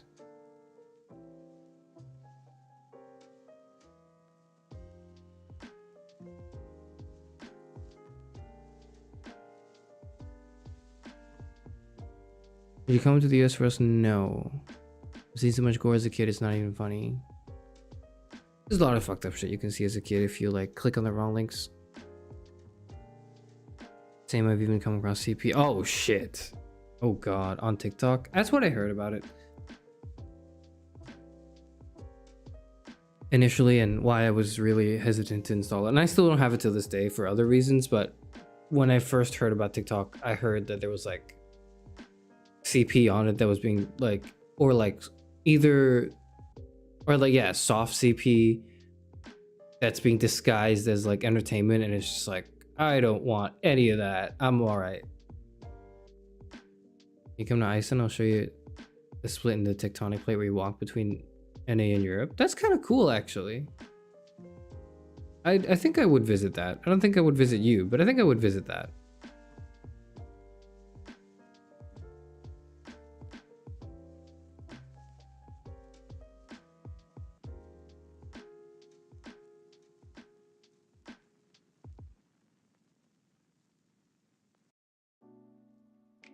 What do you mean I'm cute? Do you think I visit people because they're cute? Do you think I am the type of person that would visit someone because they're cute? If I did, do you think we'd have this whole hour-and-a-half conversation about what demisexuality might mean? Anyways. It was on YouTube raw. It proliferates in too many areas where, like, you know, it's, I don't know. I don't have complicated feelings on it. I have frustrated feelings about it. Yeah, it's not complicated. It's frustrating.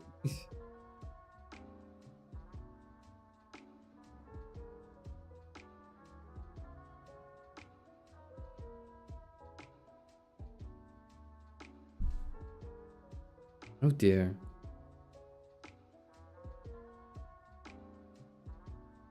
That just means you haven't developed a strong enough parasocial connection to me. And with that, I'm gonna start The Walking Dead now. Yeah, that's true. I'd be fine hosting you here in Iceland because I could take you shopping and make you incredibly rad and well dressed. I'm already like decently well dressed, okay? I've been complimented on my dressing. I'm alright, but thank you for the offer. I appreciate the offer. I'm smart, would you come to the US for that? No. There's like plenty of smart people around where I am as well. I'm not hurting for that. What I'm hurting for is universal basic income and comprehensive and efficient healthcare. I'm surprised you broke VTuber protocol and called us pigs. What? Is there a protocol that, like, you don't do that to your audience? If so, then that's good that I have. Tell me all the, you know what? Tell me all the other VTuber protocols. Tell me all the other ones. I need to break those too.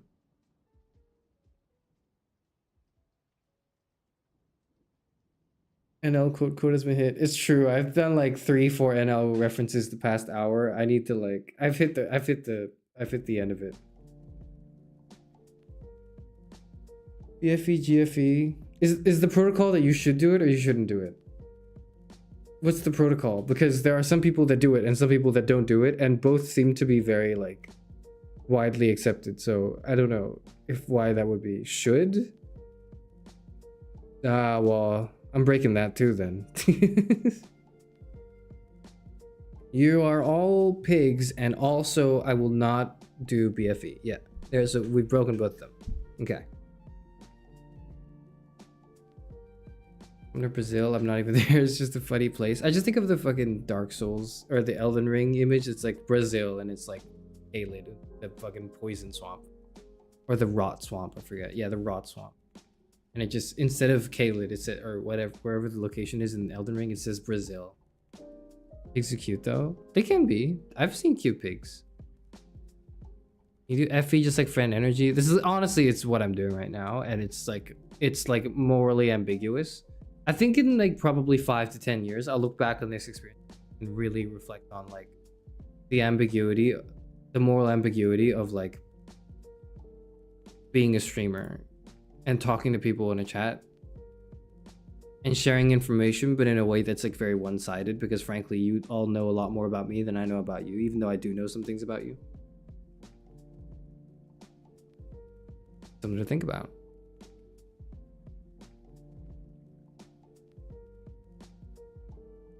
Like, don't insult your audience because they pay you, but like, I don't think that applies to you. I'm gonna be real with you. I don't think any of the VTuber protocols apply to me.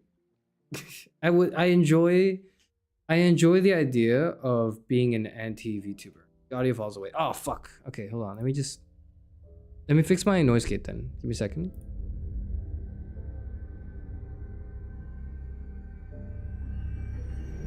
Okay, I have like made my noise gate less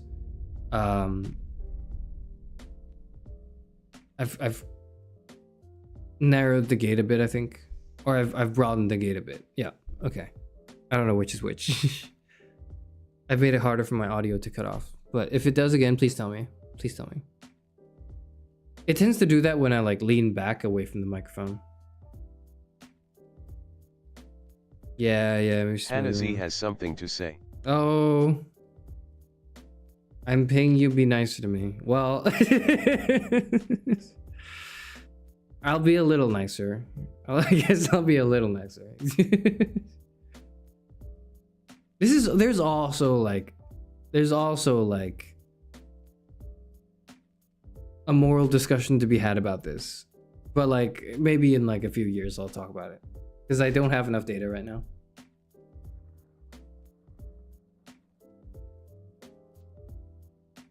Might go to bed before 11 so I can wake up early for Limbus Company Canto 8 Part 3. Oh, new Limbus Company patch. Hope that's fun. Hope that's good. Where is the thing? Sorry, give me a second.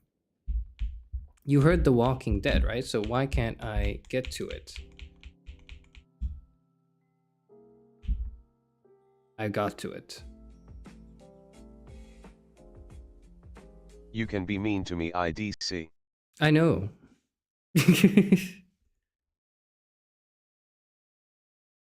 You have to, they paid for it. Well, I'm not like, you know, I'll disappoint a paying customer or two. I can do that. How about data are men still winning? Oh shit, good question. Okay, that's the last thing we're gonna do off topic. And Professional then streamer BTW. And then we go into and then we'll go into the game. Yeah, they're still winning. It's 71.6% male, 28.4% female, and still no NBs. It's fucking Jover for my NB viewership. Dude, I know like 3 NBs in real life. How come I have 0 NBs in my YouTube channel? That's insane. I guess it's also like YouTube, Google Analytics fucking up. Whatever. It is what it is. Yeah, those are the stats. Sorry, I guess men are still winning. It is what it is. Literally pay chatter, but I'm paying to be here. This is how you treat me. It's okay. This is how I treat everyone. This is how I treat everyone. Victor has been a member for 1 month. Congratulations, Victor. Be nicer to the women. I am so nice to women. I literally just spent an hour talking about how much I prefer women over men. Okay, I just talked about that.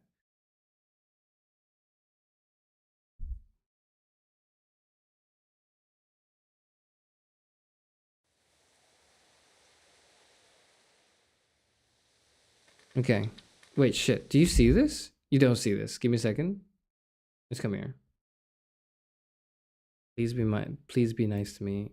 What do you want from me, man? I'm reading your messages and I'm responding to them. The worst thing you can do, you know what the thing, it's like a sad, not sad, it's kind of sad, but in a way that's not, it's not like you or I or anyone is sad in particular. The fact itself is just kind of depressing. But the worst thing you can do to someone isn't actually to be rude to them or to insult them. The worst thing you can do is ignore them. That's really the worst thing. And frankly, like, I don't think I've ignored anyone. I think I've made an active effort to insult everyone. So you should all be very grateful that I'm doing that, I think. Yeah. That's how that goes. Yep.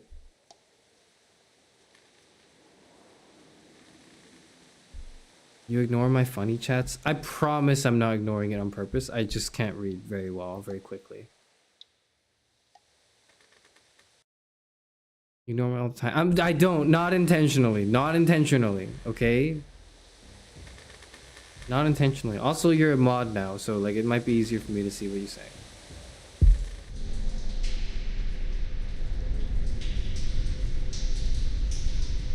Okay, shit. I don't like the fucking... This looks a lot more ominous than the last 2 episodes.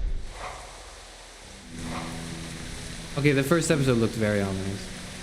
But it was also in episode 1, so I don't know.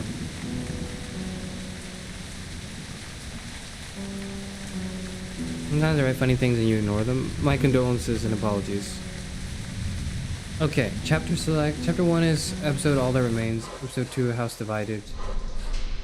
Now we're in episode 3, In Harm's Way.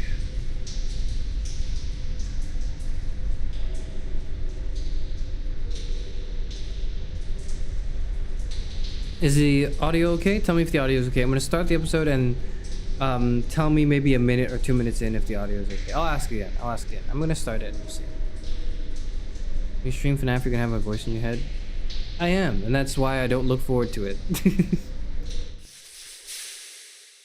Okay, let's see. Episode 3, In Harm's Way. On The Walking Dead. Who do you think did this? Carver.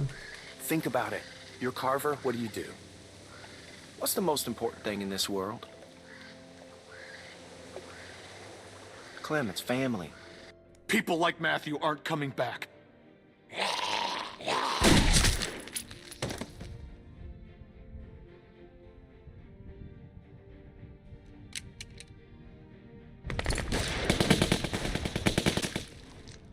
Rebecca, our baby deserves to be raised in a place of safety.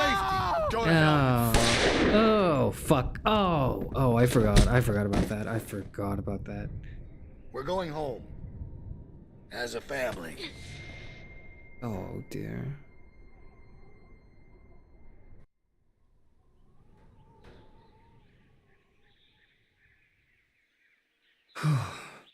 Oh yeah, I forgot about the emotional roller coaster that was last episode.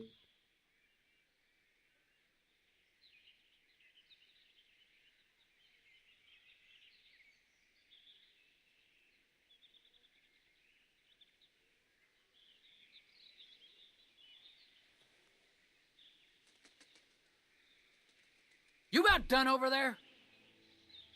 Yeah, 1 second. Thanks for coming with me. It's scary out here. I know they made you. It's still nice that you came. We're friends. We're friends. Friends look out for one another. We are, aren't we? Well, if you need to pee, let me know. I'll keep lookout for you, too. Okay.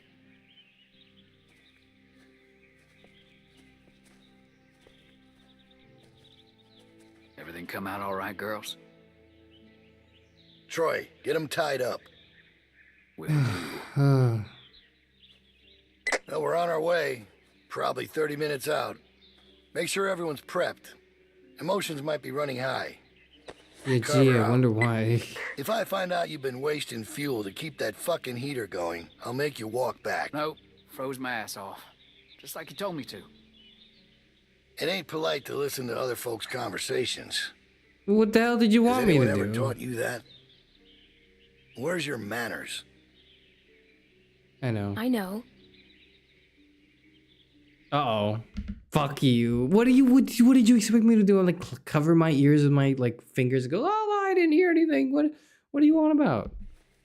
Oh, no, fuck stop. Don't you. hit my friend. Oh, fuck you. I'll pass every time. Oh my, this is a dead motherfucker. Leave her alone. This is a dead motherfucker if I've seen one. Oh, he's so dead. The rest of them. Oh, he's so fucking... It's so over for him. It's so over for him. It's so over for him.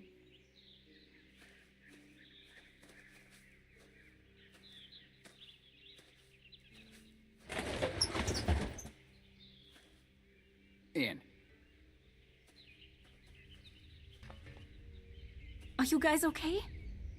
The hell did he do to you? Hey, did he hurt you? Hey! No, hey! I'm fine. But he's not gonna be fine very soon.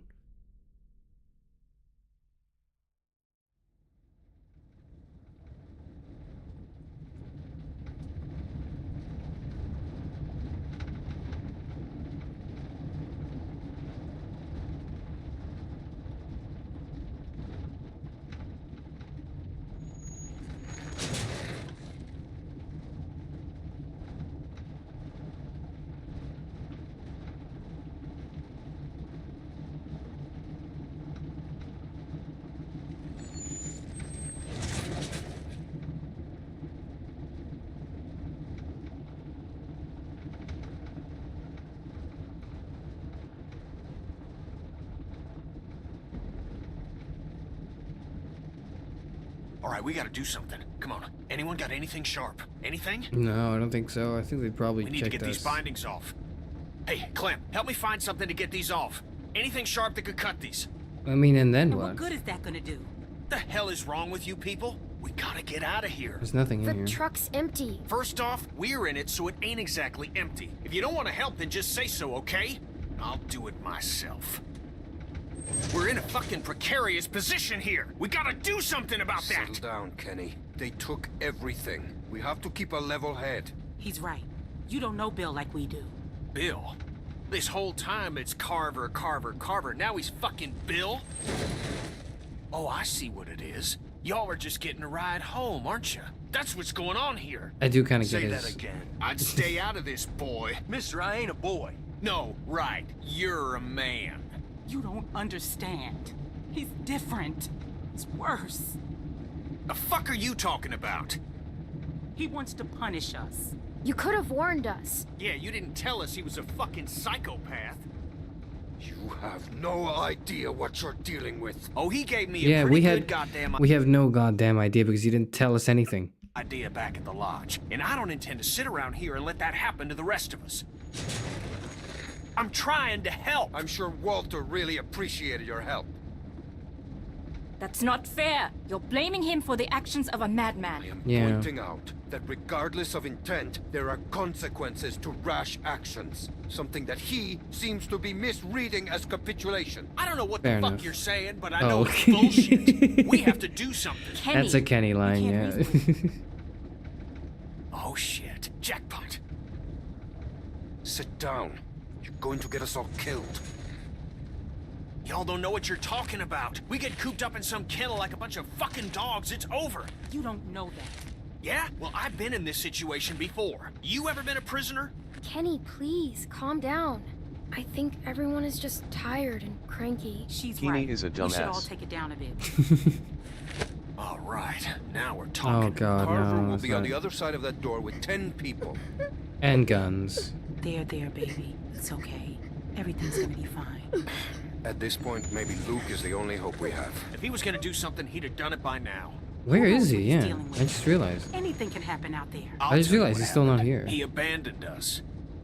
You don't know that. I know he ain't here. He may not be around, but he wouldn't just leave us behind. That guy's a flake. I could tell the second I set eyes on him. We'll have to wait and see. It's all we can do. She's right. There's no way to know what's happened to him. I told you already. He's gone. I don't know what capitulation means close. either. Somebody Okay, paste the let's do definition this. in the They chat, have please. guns. Thank you.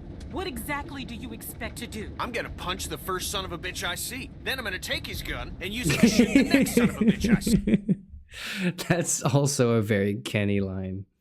Just sit down. Shut up, Doc. This ain't your call. Hey, just, if something happens, just help out, okay? Don't, get yourself hurt or nothing, but any help would be good. Kenny, I Hey, just Clem. don't think Oh, there's yeah. a way to do it. You trust me, right? I Kenny, do, but please, just listen to them. They this know is a him. bad plan. Maybe we should wait. Maybe come up with a different plan. Okay, hon. That's okay. That's okay. All right. Everybody ready? Kenny! Kenny, are you okay? Oh my god. I think so. Oh, what hit me? It's probably for the best. Yeah. Goddamn brakes ain't working for shit. Thank you for the All right, definition. up and at 'em. Maybe.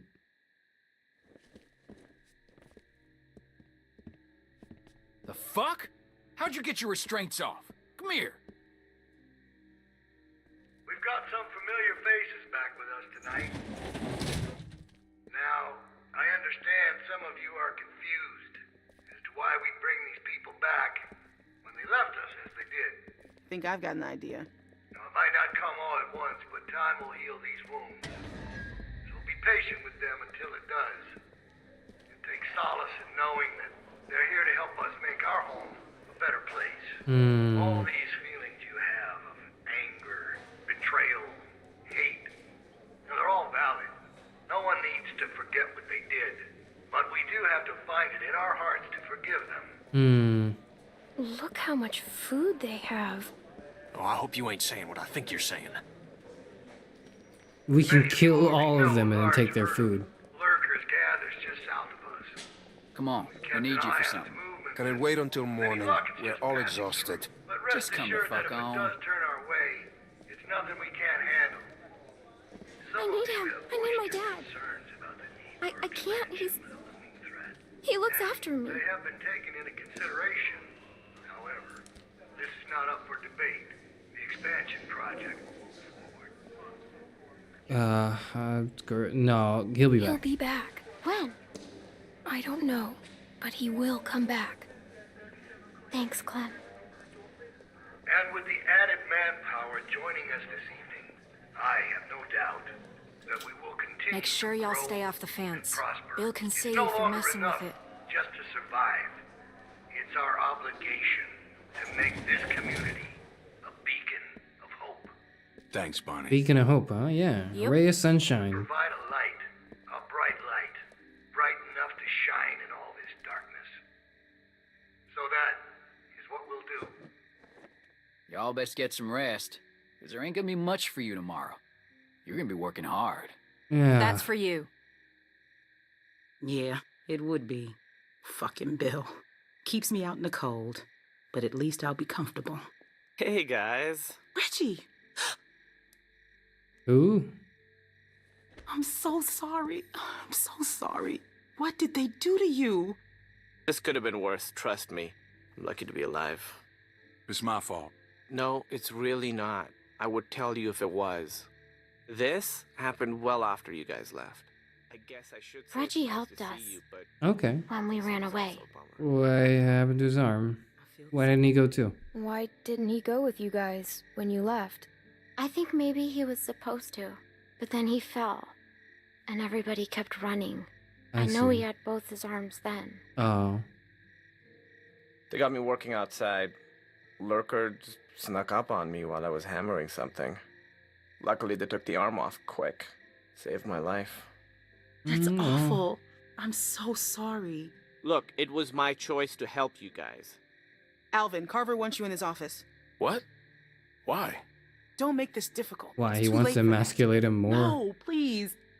It's okay, Beck. Just get some rest. If he wanted to do something to me, he'd have done it already. I'll be fine. No, if he wanted to kill you, he'd have done it Let's see what already. he wants. But if he wants to torture you, now's the best time. Hey, Reggie. Oh, hey, Troy. Don't go fucking up now. Bill's real close to letting you out of here. You make sure things stay nice and quiet out here tonight, and I'll be sure to let Bill know just how helpful you were. Yeah, you can count on me. Thanks, Troy. Don't mention it.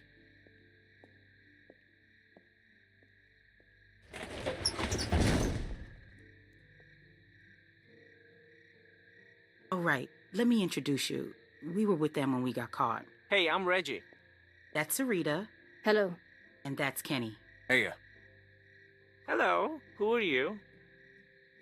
This freaks you out. It's okay. Freaks me out too sometimes. No, My no. name's Clementine. That's not. Very That's nice by to meet you, far like Clementine. one of the least like freaky things I've seen Hey, today where's Carlos? and Bill's already this got him week looking at some and these folks. few years. Oh, okay. Good. What about Pete?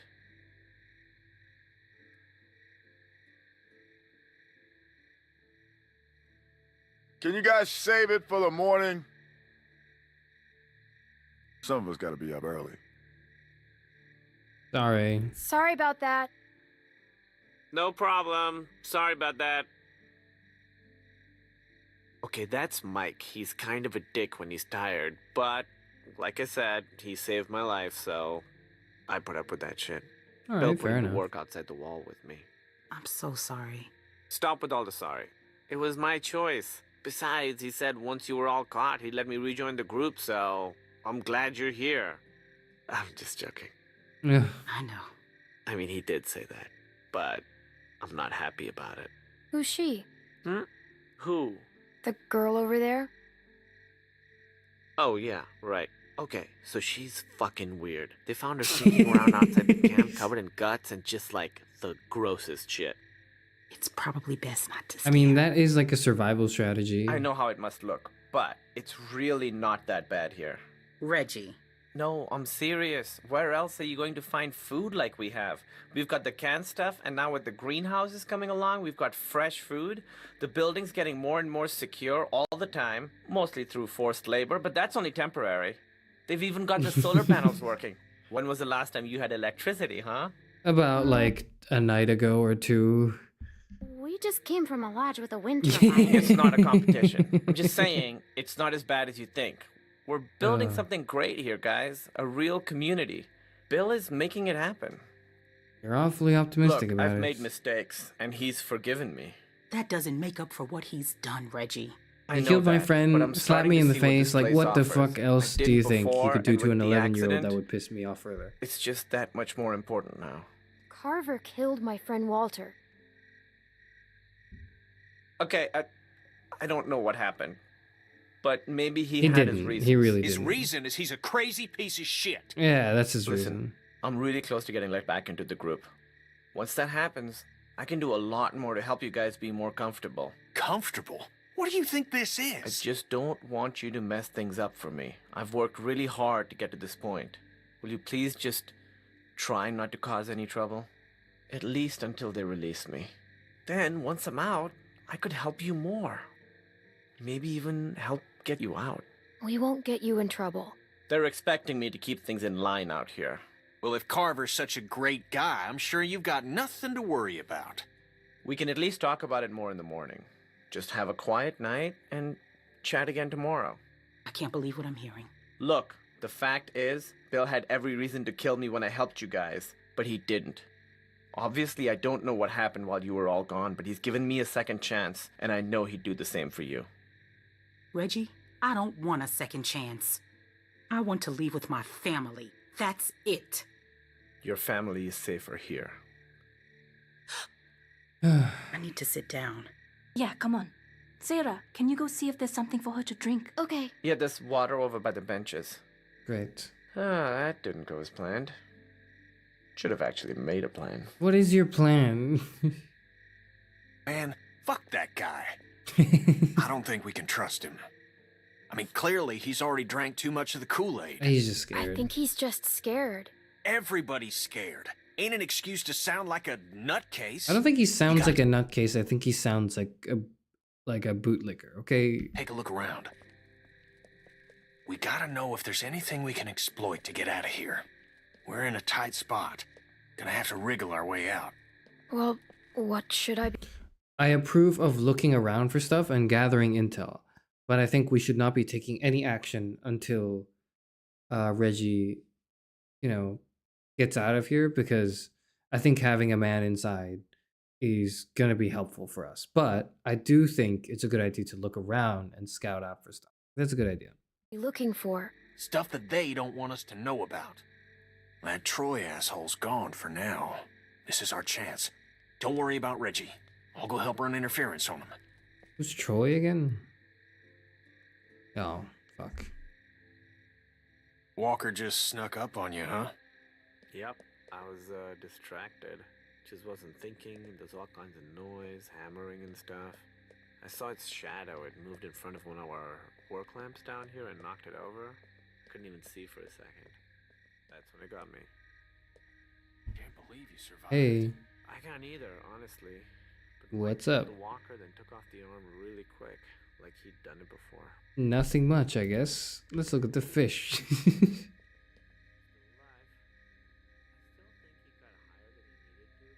All right, we shake our head disapprovingly. Why? What's wrong with fish? Well, it's a statue, I guess. Get lost. Will you please talk to me? No. Get out of here. Okay. What about now? I just Go need... away. Yeah, like I said, it felt like Mike had... Should we bother him again? We can't bother him. I really wanted to bother Mike again. Oh well. Guess it's better than the ground. It's not.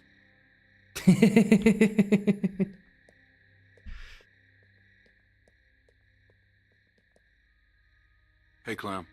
Nick? Just thinking about Luke. Just... Kenny! There's no way he's gone. That he left. We're such a scumbag, lol. Because me, I've known him for damn near 20 years now, and I can't buy it. Of course, I can't say the thought never crossed my mind. Things change. Whole damn world change. Never. Yeah, he's still out there. You watch. I think you're right. He'd never leave you guys behind. He just doesn't Us seem like guys, that kind of person. Yeah, us guys. Guess I'll try and get some sleep. You should too. They're gonna ride our asses tomorrow for sure. Okay. Night. Alright. Looks rickety. One of the negative things of me being an able-bodied grown man is that if I ever get captured in the apocalypse and I'm forced to like go into like menial labor, I'm definitely gonna be put into the menial labor. Like they're gonna work my ass. Which sucks, but I guess it is what it is. You take the good and the bad of being a man, I guess. Or at least like mask presenting and able-bodied and somewhat healthy. Hey, Clem, come on. Don't be like that.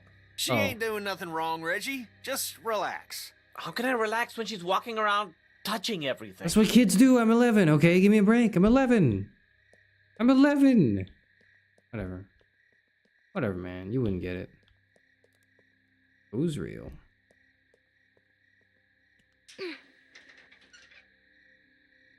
Yeah, I'm definitely not going to be able to... I'm not going to get to sit in the chair and think about stuff. They're going to work me.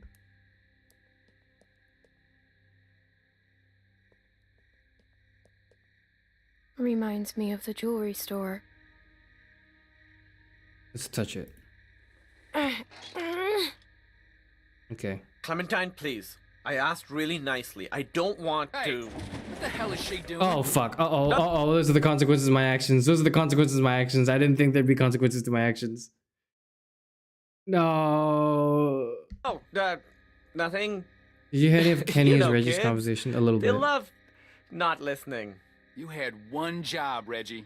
This is real disappointing. Oh, fuck. Gonna have to tell Bill about this. Uh-oh. Please, come on. Hey, don't be like that, man. You shut your fucking mouth. I don't know you. Uh-oh. Fuck. Uh-oh. Dad! Okay, well, he's back at least. Oh, you all fucked up now. Bill's gonna hear about this shit. Troy, please. Fuck you, Reggie. This is setting you back a few. Get comfortable, asshole. He was trying to help. She's just a kid. No one's talking to you, Indian lady. Hey! It's fine. Uh-oh. I am Indian. Everybody get to bed. You save load. I can't. Some of these folks. Oh, fuck. I didn't know they would I wanted to talk to them, but I wanted to I thought you could do it in any order. Oh my god, that's so annoying. That's so annoying. I thought I could do it in any order. I didn't know that would trigger because I wanted to examine everything and then talk to them. That's what I wanted to do because I thought talking to them would trigger the next thing. I didn't know touching things would trigger the next thing. Okay. I heard a little bit of the conversation between Kenny and Reggie. I remember Reggie going like, "Yeah, but there was a lurker behind me and I didn't see it, but I saw his shadow and then it got my arm and there was something." Like that's all I heard though. I didn't hear anything else. Piss me off, this game. Whatever. Ain't too keen on leaving. It's up to us to figure out a way out of here. Main objective You was up for it? You're right, and I'm just dumb. Sorry. It's your decision. I'll try. I'll try. You'll do just fine. Now get some sleep. We'll need it.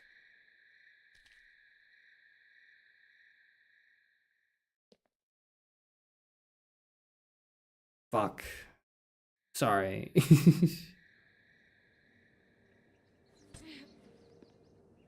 Well, I'm 11. What? Get up. Bill's gonna have a word. Yeah, but like, use your words, please. I'm an 11-year-old child. What do you want from me? What the fuck is your problem, man?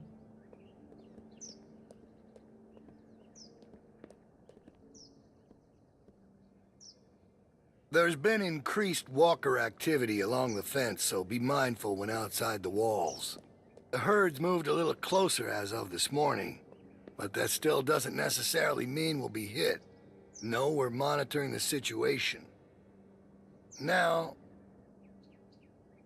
there are some folks might be sore about what happened and how things went. Well, that's all in the past now. Some of you are new to our community. Some of you are members who went astray. But know that you can find redemption here, forgiveness, by proving your worth through what will undoubtedly be hard work. Now, Reggie slipped up last night, but that doesn't mean he should lose hope. Today will be a test for him. So let's all wish him the best of luck. How'd you sleep? I'll let Reggie be an example to you all. So tired. Salvation is available, but Pay attention. Kenneth will be taking over later, Reggie's okay? duties outside the Okay, walls. yeah. Sounds good. Michael will continue on I showing just his thought it was value. nice to finally... Shh. Yes? Your child seems to be in need of correction. I'm sorry. Sarah, apologize to Mr. Carver. Sorry, sir. No, that ain't gonna cut it. I can't have this kind of behavior on day one of your reform. You discipline her now, Carlos. What the fuck what are you talking about? One What? good smack across the mouth should do it. You'll make her think. That's crazy. He's so far into the beating your kids. He's like telling other parents to beat their kids. Oh my god. Oh, oh fuck. That'd be really funny if we weren't so fucked. Twice before opening it up again. Oh my god. Go on, we'll wait. No, that's no. Fuck. I'm not sure with my hand that I could... Well, that's why you got two hands, Carlos. Come on. Not some namby-pamby thing, all right? Oh my god. A good hard smack. Otherwise, Troy here will do it for you. I don't think you want that. He can be overzealous. Oh my god. Is that the word? If it means I'll slap the shit out of her, then yeah. Go on, Carlos. It's my fault. Hey, no one's fucking talking to you. Unless you want one of what she's about to get, I'd pipe down, Missy. I hope the baby isn't his. He seems to have an obsession with hitting kids. I mean, no matter whose kid it is, he's gonna be hitting it, so... I'm sorry, Dad. I'm sorry. Close your eyes, honey. It's only going to sting for a second.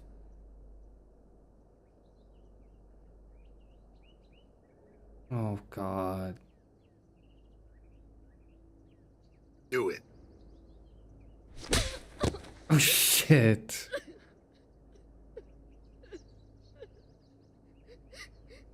I'm sorry, Sarah. Stop! You're not cuddling that girl anymore. Let her sit there and think about what she's done. Troy, get Carlos to his post. Everyone else should have their assignments. It's time to get to work. God damn. You really knocked the shit out of her, Doc. Everyone get to work. You're working in the armory. Follow me. Soil coming up. God damn this thing. Oh, shit. Clementine! That's a clue. That feels like a clue. Go on inside. Bonnie's waiting.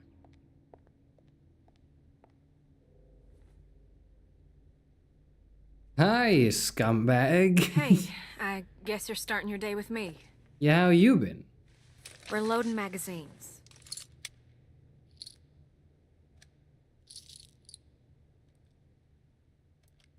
Well, that's it. You got it. I suppose I owe you an apology.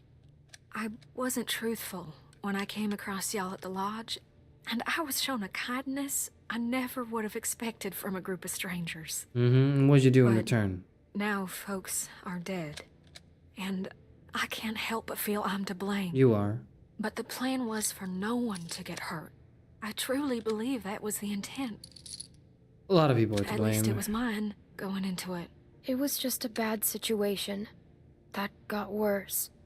A lot of people are to blame. That's big of you, but I know what I done. I know what you did I wanted too. you to know I regret my part in all this. Okay. I apologize. Which don't account for much, but it's all I can offer right now. Well, at least you feel indebted to me, which can be useful, I think. How was your first night in the yard? I know it ain't so comfortable, but it's safe. You mean the prison? You mean my first night in prison? It ain't a prison. More of a work release. It's a prison. Didn't they do those in prisons? Probably. I don't know. I never been to prison. Well, Don't me tell neither. no I'm one. 11. Trying to keep a tough reputation. I was supposed to go. When Luke and Carlos and all them left, I was planning on leaving too. When Luke approached me about it, I thought he was crazy. I mean, we're safe here. We got power, we got food. And Bill, he wasn't always Why like didn't you this. leave? Why didn't you? Leave, I mean. If I'm being honest, I guess I chickened out. I justified not going by telling myself it's easier to try and change something that's broken than start all over. Take this situation with the herd. That's the type of thing that rips a community apart. He keeps things in line. He's got a lot of this stuff figured out. He's I don't know. fucked up. I guess I just wanted to be somewhere comfortable for a He's while. dangerous. Nobody's safe here with Carver around. You're safe if you stay on his good side. I would if I knew where it was. I mean, True. it ain't easy keeping a group this big fed and protected. I don't envy that position. Figured that'd make anyone a little stressed. Yeah, but that's not an excuse for I'm him not to, I defending don't know, what he hit a did. child. That was... I'm alive because of him. That's just a fact. Another fun fact is he killed Walter. Only to protect his own people. Kenny could have killed us all. But he didn't. Bill overreacted. He was in the heat of the moment, and he overreacted. Yeah, and he it's a running theme with him, isn't it? That he keeps overreacting to things. Like when a child is talking, he's like, I'm gonna get the parent of the child to beat her ass. Maybe Luke was right about him. I wish he was around, but I just hope he's safe. Hey, Bonnie, is that girl down there? I need to come get her. Yeah, she's here. Okay, I'll be right over. I'm sure it's fine. Oh, almost forgot. I grabbed this for you.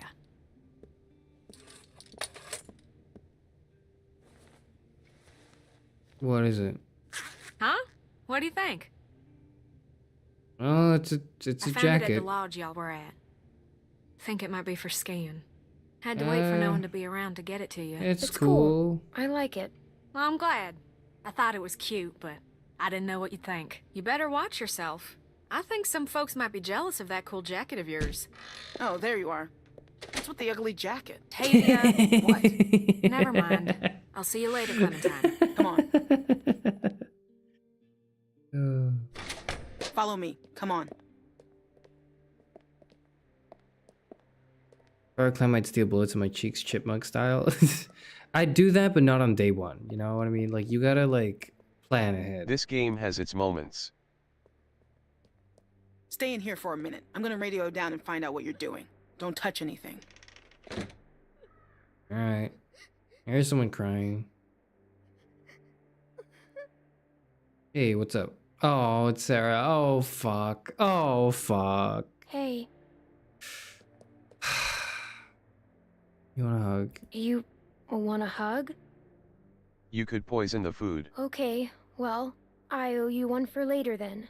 You might not know it's coming though, but I could just sneak up on you when you're not expecting it. My dad's never hit me before. And he didn't really. Carver hit Even you, when I okay? was really bad. He never hit me. He didn't want to do it, Sarah. Carver made him. He's the bad guy, not your dad. And that's what Carver wants you to think. In a weird way, Carver's the one that hit you, not your dad. Yeah. I guess so. Carver hit me super hard, because it still hurts like crazy. Trust me. It looked like it. It'll take a while. Well, thanks for trying to help. I don't know why people have to be so mean. Like, even when I'm really mad, I still don't want to hurt anyone. I know.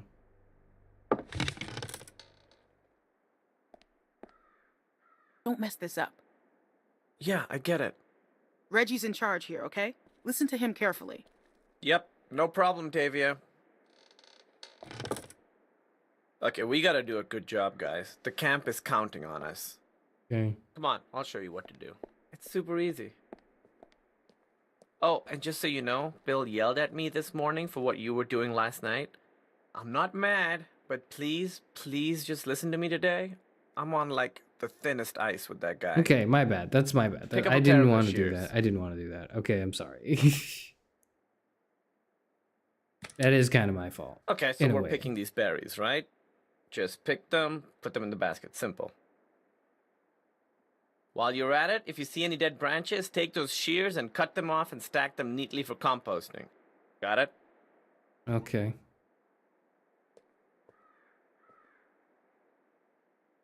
Sarah. Hey, so, Okay. is she gonna be okay? No. Because what happened down there?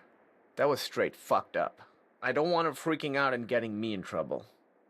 I'm gonna take I'll care take of her. care of her. You don't have to worry. Good, good. Because I'm awful at that stuff. I know. Look, Bill's had it out for me ever since I helped those guys escape, so I gotta concentrate on my work.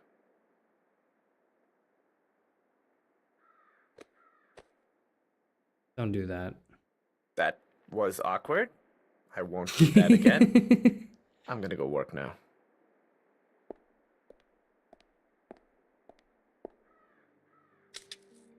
Can we look at Sarah, see how she's doing?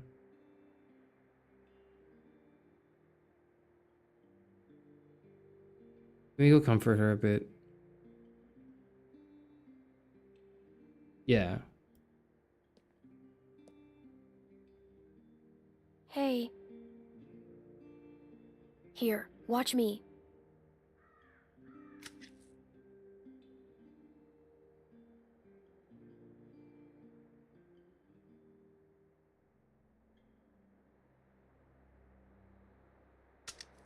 This isn't that hard, Sarah. I know. I'm just afraid I'll make a mistake. It won't be the end of the world if you do. Sarah seems just keep autistic going. or on some kind of spectrum. She seems a bit autism coded Oh, too, no. but I'm not gonna make any assumptions yet until maybe like towards the end of the season.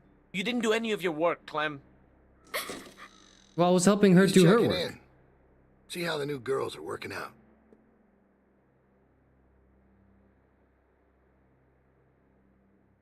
Reggie, Yeah, Bill. Hey. what the fuck happened in here? I Look, was Bill, helping. They're new, and me with my arm, it's just not... I was helping Sarah with her work, so that way we could get it all done because she needed some of my help teaching her. Okay, like what the fuck do you want from me, man? The easy... I just have... You're gonna slap another Shut kid up, again? Shut up. Shut the fuck up. You better have an explanation for this. And I mean now. Bill, please, just... Sounds like you were about to give me an excuse when I asked for an explanation. We'll get it done. Just give us some more time. Time's up, Reggie. You had a task. You didn't get it done. Looks to me like you failed. Sarah, she didn't understand. No, this ain't your fault. We talked about I this, think a Reggie. single parent coddling their daughter to the point But of you just don't dependency get it, isn't do you? great, though. Oh yeah, I What? agree. Why don't you girls wait outside? Reggie and I have a few things to talk about. Bruh.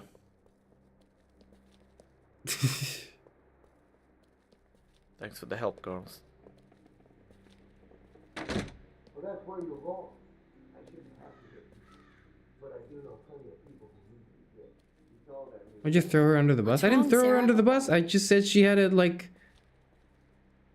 I just said she had Especially like. in the apocalypse. I just said she had, like, you know, different educational needs. Are you okay? I gave you plenty of chances. Please, Bill! No! No! No! No! Please! Ah! Weakness, incompetence. It puts us all at risk, and it won't be tolerated. Oh, You think fuck, about that's that my fault, the next isn't time it? you're asked to do something. Oh, shit. Get downstairs. Bonnie's got some stuff for you to do. Go!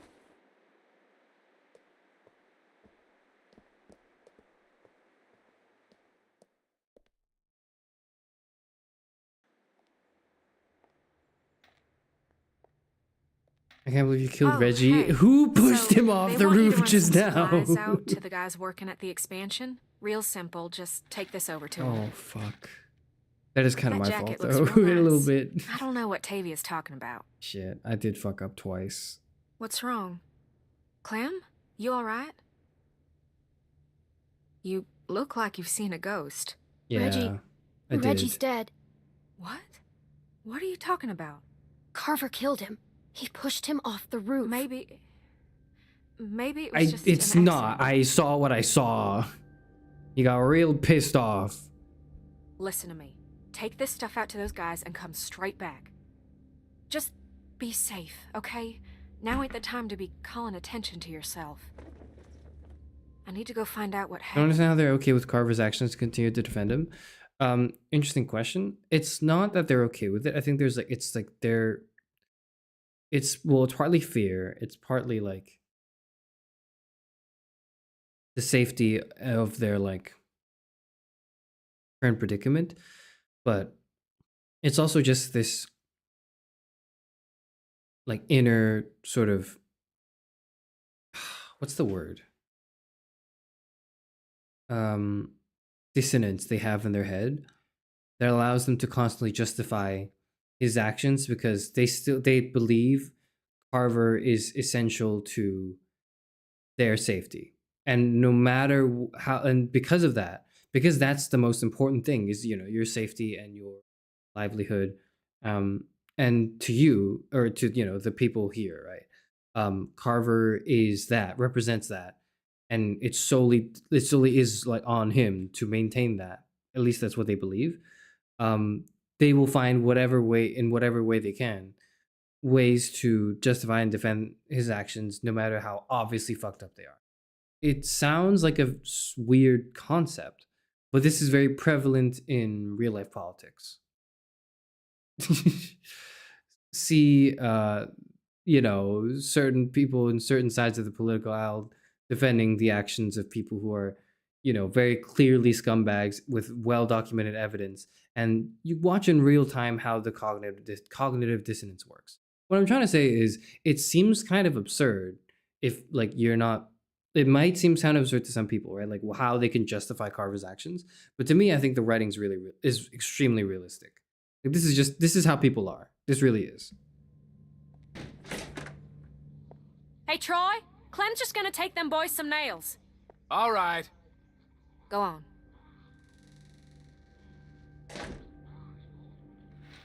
Oh, what's going on? Are they eating him? Hey, that ain't your concern. Get that stuff over to them boys. Just follow them cables. I'm an 11-year-old child, man.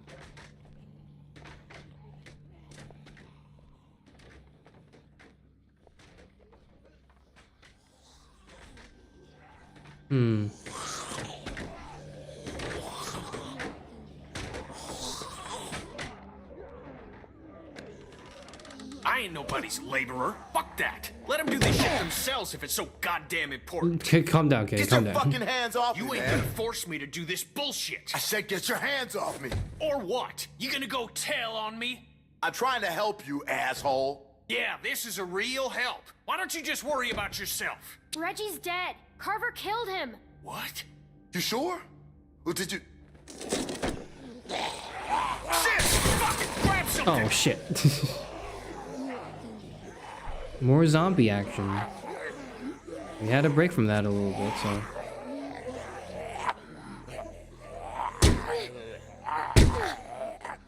One more. Can I just what? Hit him again. Oh, I guess we can do that.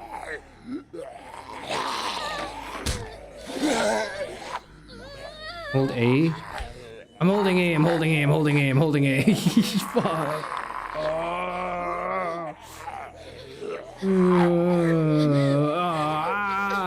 Uh-oh. It's Jover. Oh, okay, it's not Jover. We're so back. Oh, it's over. It's so Jover.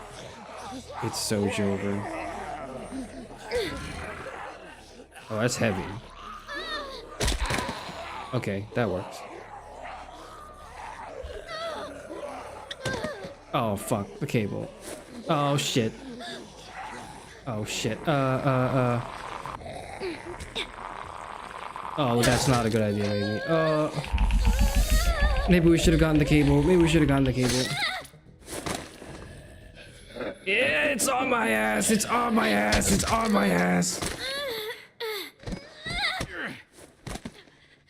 Ugh. Thanks. Get up. Get out of there. Come on. Make me save your ass. Jesus. Well, you're the one with a gun, and I wouldn't need much saving if I had one myself. Oh, thank God you're okay. All right, enough mushy shit.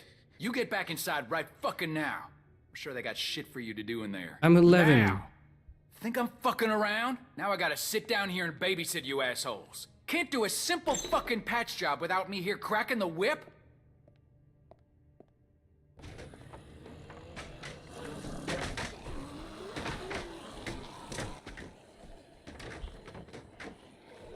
Okay, but what if there was something to see over there? What if there was something to see over here?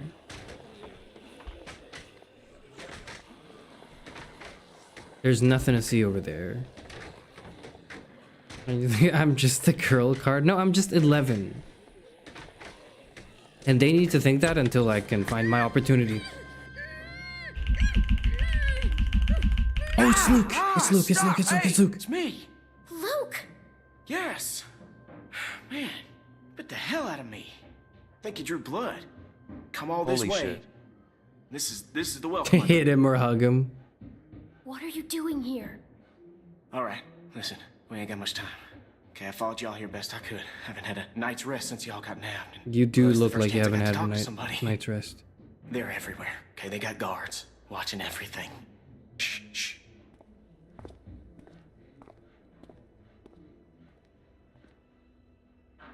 There's a herd of lurkers just south of us. It's bigger than I ever seen around these parts. Carver mentioned that. Said he hopes it passes us. Yeah, I heard folks talking about that, but that ain't so. Okay, it's gonna hit this place. I know it is. Now, I don't know when, but it's coming and it's gonna be soon. Okay. See, I've been looking for places to get y'all free, but I haven't been able to find anything yet. They plugged up all the holes we used when we got out. Are you feeling okay? No, I mean, yes. Sorry. I just could use some sleep, you know. Hard to rest when you think a lurker's about to get the jump on you at any moment. But yeah. Yeah, I'm fine. Shit. Okay, don't worry about me. It seems dangerous. Well, the whole situation's dangerous, but, well, we're in it now. It's what we got. We just need a plan. You know, a way to get you and everyone. God, he does not look okay, man. Oh, fuck, he's gonna... Luke! Oh, sorry. Shit. Okay, Troy ain't gonna like you being late. Listen, Clem, I need you to meet me here tomorrow about this time. Because I need you to get me one of those radios, okay? Do you think you can do that? Just one of those walkie-talkies. I just need to be able to tell y'all what's going on with them guards. You know, Okay. I'll figure out the schedule the patrols are on. I mean, they're all over the place, but I can keep an eye on them for y'all from out here. Look, we ain't gonna be able to shoot our way out of here, so we gotta be careful. We just gotta be smart, okay? We got a plan. Where do I get one? Where do I get one? I think they keep them in the stockroom. I ain't completely sure, though. Just keep your eyes out for the charging station. Now, they put most of them back on there at night. Remember, you meet me here tomorrow. I'll try and be here around this time, but if I ain't, just wait as long as you can, because I really need one of those radios. And just let everybody know I'm all right, okay? I'm worried they, Clementine, get out where I can see you. I'm gonna go now. Go on, get out of here.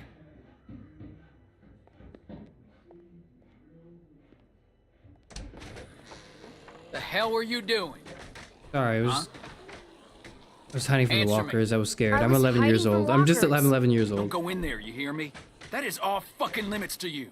Oh. Bill Radio wants a word with you up in his office. So get on up there, now. Okay. Yes, sir.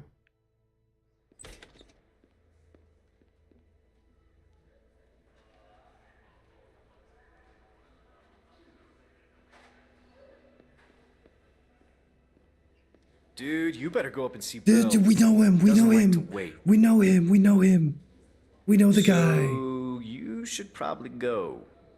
We know him. That's the guy. That's the guy. I'm Soy Jack pointing right now. That's the guy. That's the guy from the DLC. That's the guy from the DLC. Oh, fuck. Rebecca. She's a strong woman, surrounded by weak men. I ain't letting my kid get raised around that. Get in here. Yeah. I mean, I figured you were gonna emasculate all the other guys, but... Oh, fuck. Oh. Alvin? Alvin! He passed out hours ago. He can't hear nothing. No point in making a racket. Why are you doing this? Me and him, we got history. Understand? Couple things we had to get worked out. I wouldn't be so concerned about his well-being if I were you. Not with you being so close to the fire yourself. Now.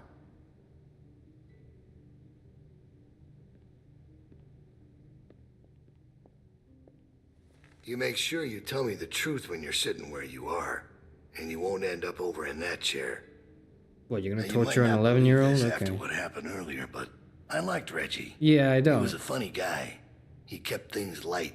You need folks like that. It's easy to let depression sink in during times like this. With rulers like this But as he was well. weak. And I don't mean just because he was mean. I hate learning about That wasn't his concentration problem. camps. He was weak of The will. things that go on in them. Weak of character. I can never stomach And we torture. can't have that around here. Not anymore. Not with what we got at stake. You have to be able to contribute. I understand. Sorry, quickly read the comment about camps and the torture in them. I get that, and I think, like, you know, I wouldn't fault anyone for not being able to stomach torture, but the fact of the matter is, like, this shit is real. And I think it's one of those things that is unpleasant, but I think is a valuable educative thing as well. Is like, you have to, what is kind of difficult to even grasp, like, intellectually, to realize men are capable of, like, these insane horrors.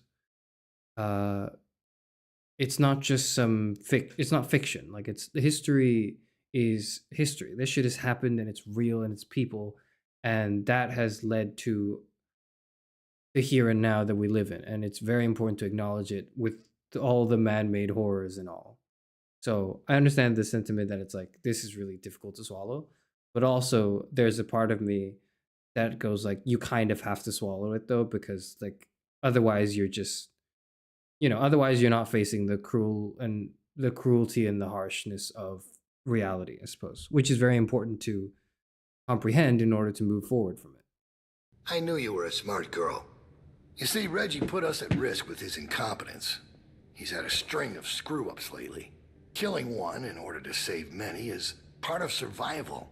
It's one of the tough decisions that a weaker person couldn't make. It's why it falls to people like us to lead them to safety. Yeah, us, yeah. You understand? Well, I wish it was different, I do. But they are weak, and we are strong. That's why it's our responsibility to shepherd the flock, to keep them safe. We gotta keep favor with them. It's their nature to follow. We gotta keep favor with them. We're currying favor with them. I know. I have to do everything for them.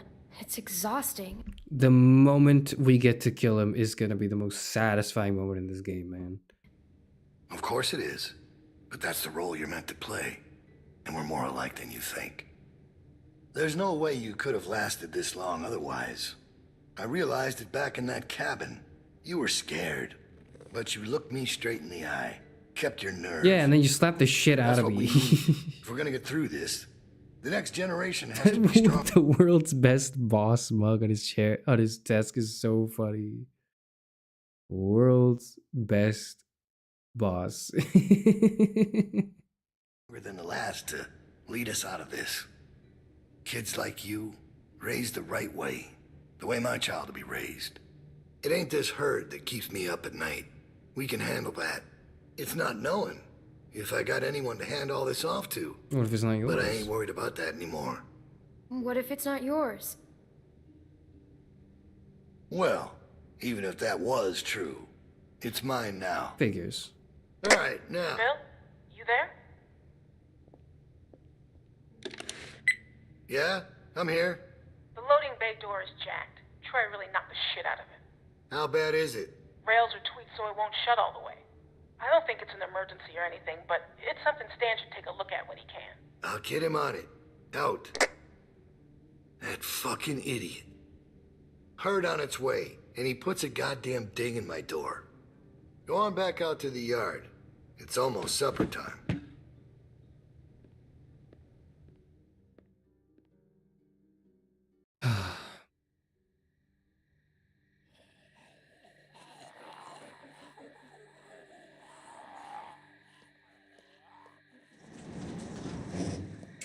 If Carver was your boss, you'd go to HR? No, if Carver was your boss, there would be no HR. I don't know what that son of a bitch is gonna do next. Or maybe he would also be HR. For a herd of walkers to show up. How is that better? Cause this place will be fucking chaos when that thing hits. No one will be paying any attention to us. And that's when we go. It's It our does sound opening. like an opening. We just gotta figure out a way to draw them to us. Your friend here wants to get us killed by lurkers before Bill can do it. What is it with you? That's what it sounds like to me. You know that's not what he's saying, but it does sound dangerous. This shit is all dangerous. Do I tell them about Luke Do now? not speak to me like that. I guess I do. Maybe Luke could help us. I know that the girl's in earshot, and I know we can't trust her, and it's sort of building up that we can't, like maybe we can or can't. I'm just gonna assume yes. I didn't want to pause making that decision, but I have decided to tell the group about Luke now. Because I think it's gonna be fine. I don't know. He's outside. He wants a radio to help keep an eye on the guards. Thank you. That's the plan I vote for. You know about Luke? He flagged us down when Troy wasn't looking. Told us his plan. Oh, Mentioned he okay, talked okay, to you. okay. If Luke can tell us what's going on with the guards, we can use that to pick a good time to escape. That seems reasonable. Who knows when that'll be? There was a girl back at Crawford that used church bells to send walkers all over the city. That girl's We one just of the need characters of all time. That can't be Molly, right? really loud. The PA system Yeah, I don't think Carver's that's always Molly, using the is girl quite that's like loud. sulking in the corner. There's some speakers outside the building, pointed toward the parking lot. I saw him when we were walking out to the work. Troy's always standing next to one of them. Controls are in Carver's I office. saw the controls. They're in Carver's office. She's right. It's all controlled in Bill's office. There's a switch in there that'll turn them on. How do you know that? I used to make a lot of the announcements back in the day. I had it flipped on once. It's not Luckily, Molly, there it's wasn't Molly much around at 2.0. the time to Okay, hear sure. It was plenty loud, though. That's perfect. We just gotta get into his office. Why didn't you say something sooner? Because it doesn't change anything. This isn't a discussion about how to do it. It's a discussion about whether it's stupid. And it's still stupid.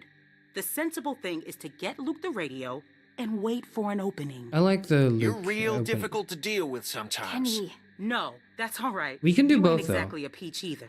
Luke's in no shape to help us. You want to put our fate in that guy's hands, it's not happening. Why can't we do both? Even if we bring the herd to us, it's probably good for Luke to be able to tell us where they're coming from. You know what? Fine. I can get behind that. Okay, so we get that turd radio. He keeps us posted on the herd's movement. We fire up the PA thing and bring the walkers to roll over this place. And then what? Get some guns and shoot our way out. I don't know. Whatever we can. We improvise. Then that's not a plan. You don't plan to improvise. I figured out That's what your fair. problem is. You don't think this stuff through. If the end of the plan is just to stroll through a herd of walkers, then you should know from the jump there's no way it's ever going to work. Actually, I do it all the time. Kind of fucking Marvel ass entrance. Actually, we got an expert over here, do we? Okay. Great tell. First words I ever hear you say, and it's just some crazy, stupid shit. What do you mean exactly? When you cover yourself in the smell. Yeah. Okay, I knew that that's what they were referring to when they found her covered in guts. That's literally my strat. She stole my strat. She stole my strat and Lee's strat. She stole my strat twice. Rub the walker guts all over you. Actually, I can't tell you from one of them.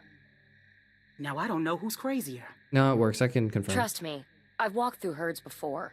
It works. You just have to keep calm and make sure you're good and covered. You seem to know what you're talking about. Lee figured that out. This is nuts. Lee figured that out. What? It's how we got out of the marsh house. Lee covered me and we walked right through. Really? Yep. Holy shit. Oh, good one, Lee. All right, what are we waiting for? Let's get that stupid radio. We still have to find a way to get in the stockroom. I got a plan for that, too. Come on, kid. Gonna need your help. So how come it's not Molly and it's like Molly 2.0? Where the hell did Or is she that come just from? a meme in the community that she's Molly 2.0? We just need to use the winch. She can just climb up from there. Then, just drop into one of the skylights over the stockroom. There are shelves and stuff for you to land on, so you probably won't fall to your death. Great. That thing breaks all the time. Unless something's changed, it won't support much weight. Well, I am 11. Come on, up and at him. Don't push her, Kenny. She's our best bet. I mean that, Clem. Now or never. Now or never, I guess. Ask my girl. We gotta get that rope down. Mike, you wanna boost her up? Come on, kid. Don't let go. I got you.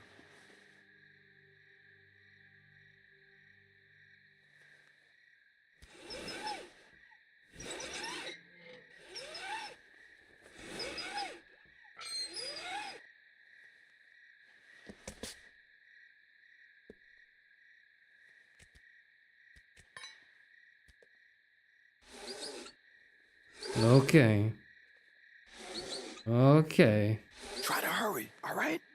I Yeah. don't think they're the sharpest guards in the world, but they're no idiots either. They see you're not in your bunk, we're all done. Shit, he's coming back.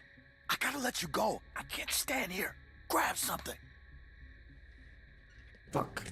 Ow, ow, fuck. Okay, we got it though. Ooh. We're in trouble.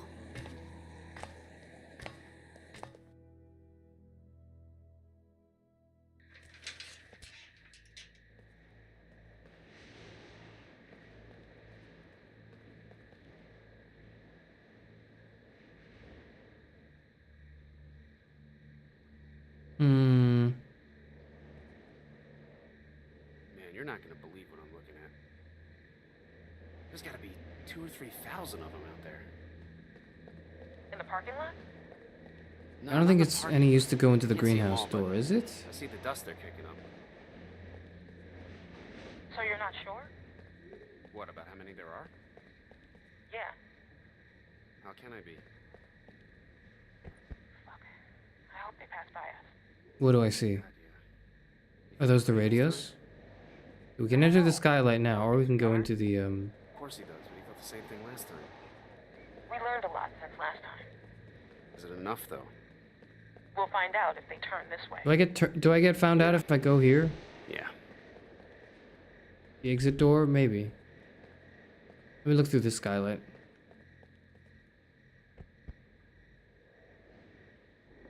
Okay, that's where he is.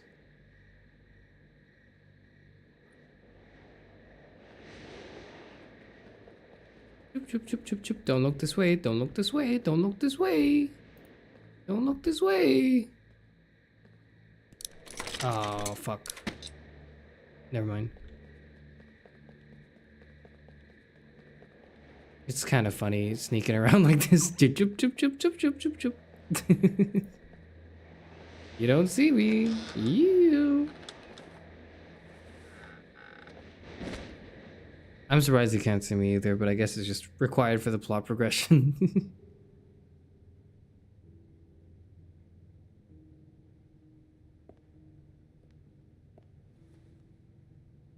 Okay, we just need one radio. Crazy about Reggie, huh? Yeah. You think Bill... Go on. Nah, it's just... I was wondering if you thought Bill maybe... Spit it out, Hank. I don't think Bill was gonna let him back in. Huh. You don't? No. Do you? I don't know. How do I fall on the crates? That's how So I do it. really, no bullshit. You think we're ready? I think so. The homestead, at least. I'm not sure about the expansion. They're out there just moaning. That's what It's driving me crazy. It's really unnerving. I forgot they were talking about the walkers for a second. I wouldn't figure that. never got used to a light buzzing or anything. A little different when it's dead human beings walking around. I'll give you that one. So what are you doing tomorrow? Bill wants me to start getting this bay door fixed. That why you're down there? Yep. What happened to it again?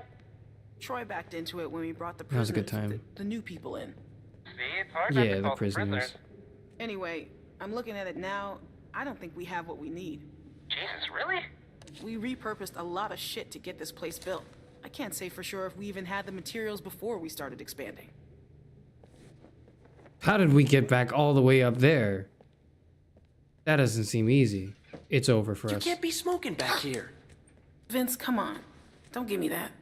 If Oh Bill my smells a whiff god, of smoke back please. here, he'll flip. It's him. I know him. I know him. I know him. He's the guy in the DLC. I know him. We were in the prison bus. I know him. Thinking. You know what? I'm just Oh my gonna tell god, him. she's safe. I'm not It's letting okay. someone else get blamed for this. That's bullshit. Please. Please. Vince! Vince, come on! Vince! Oh my god, thank goodness. Okay, thank you, Vince. Thank you for distracting her. Am I supposed to just soy jack point whenever they do like a DLC character? You get him? Okay, jump down.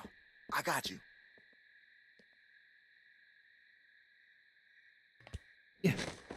Thanks. We best get in bed. Troy will be back any minute. Well? Come on, Clem. show 'em. Don't keep us waiting. You little devil. The best. Only the best. Sleepy time. Everybody stay where you are. No need drawing suspicion. Does my radio so cool. do my radios talk as well? Do they like make sound? I told you probably wouldn't die. Nice job. Thanks. Thanks. Yep. Jane. Anyway, get some rest.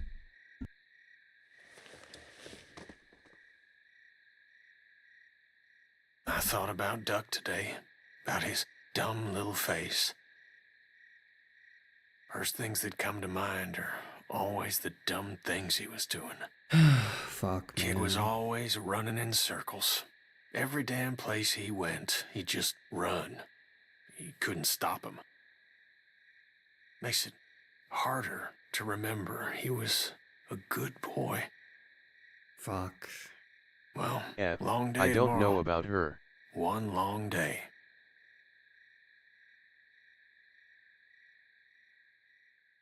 You can do it, Kenny. You can make it. Jane's cool, Jane's hot. She is All both right, of those we're all things. here. Yep. Someone's got to get the radio out to Luke. What's the problem? We should probably figure out who's doing what before we... Yeah, put that shit away quick, please. Time to get up. Daylight's burning. They let you sleep in, all things considered. Where's my dad? He's where the rest of you are going. To work. Rebecca, Nick, Sarah, Jane. If you gotta take a piss, do it now. The next break won't be for a while. Troy will be coming up for the rest of you. Why just them? Like I said, Troy's coming for the rest of you.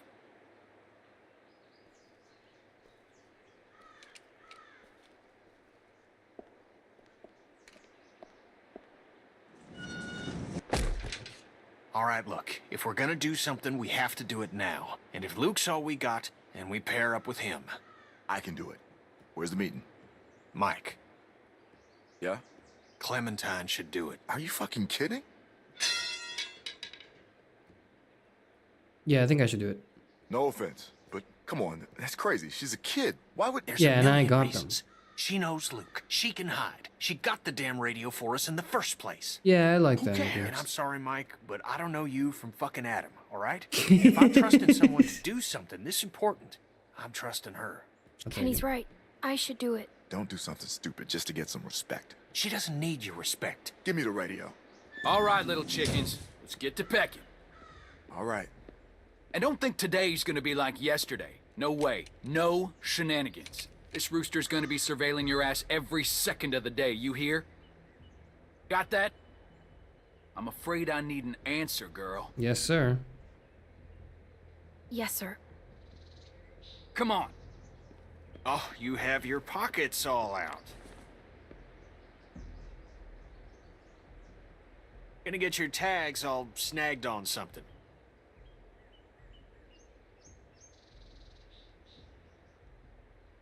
What? Let's I'm go. 11. Okay.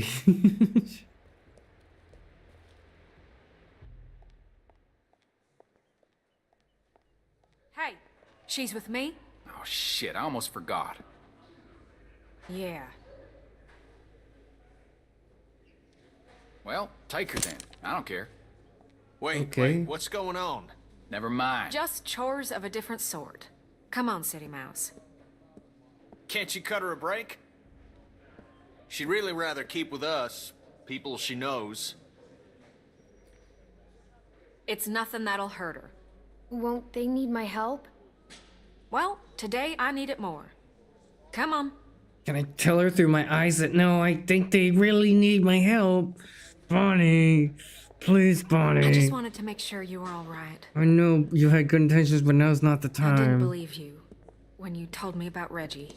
I ran and found Bill once I left you. Figured even if he had done it, he'd make up some sort of excuse, but Bill was just so matter-of-fact about it.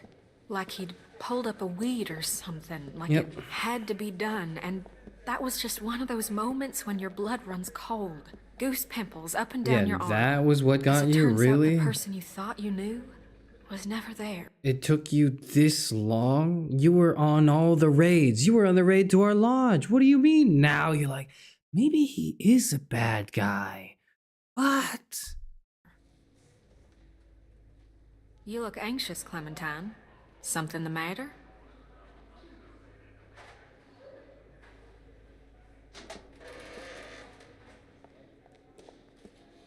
You know you can talk to me, right? I was dishonest when I first met you, but I swear on everything holy that'll never happen again. I'm trusting her. I can't believe I'm trusting her. But I think I am. I'm trusting her because I played as her briefly in the DLC, so I think she's like a redeemable character, I think, right? I don't know. I'm trusting her with this. Luke's waiting for me to give this to him. He needs it. Clementine? And all I need from you is to just not care where I am for 15 minutes.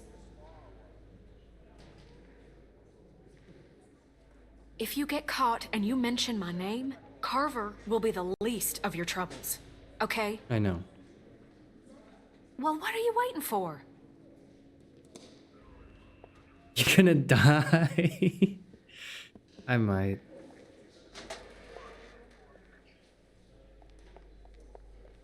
But also I have plot armor, so it's okay. Bonnie might die. If Bonnie dies, I'd be a little sad. If she makes it, I'm fine with it too. So that's why I was like, you know. Y'all better hurry that shit up. I hate babysitting you assholes. Don't look, don't look, don't look, don't look, don't look. Close the door, close the door, close the door. Luke, it's me, Clementine. It's safe to come out.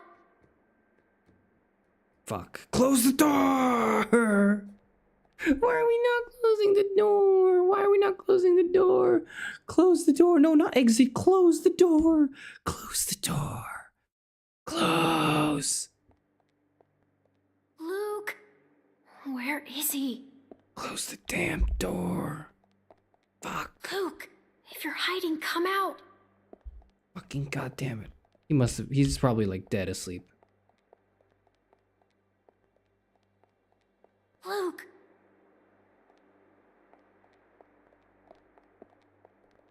Was he asleep? Oh, fuck. Swear to fuck. Christ, you're gonna regret this. I was... Oh, fuck. You ain't supposed to be out here.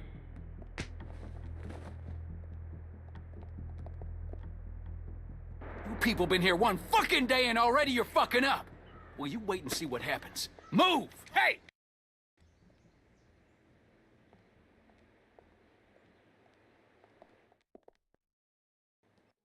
Where is he? Get over there. There he is. And how is it that we're repaid for our trust? With treachery? With deceit? It's over. With theft? What's going on?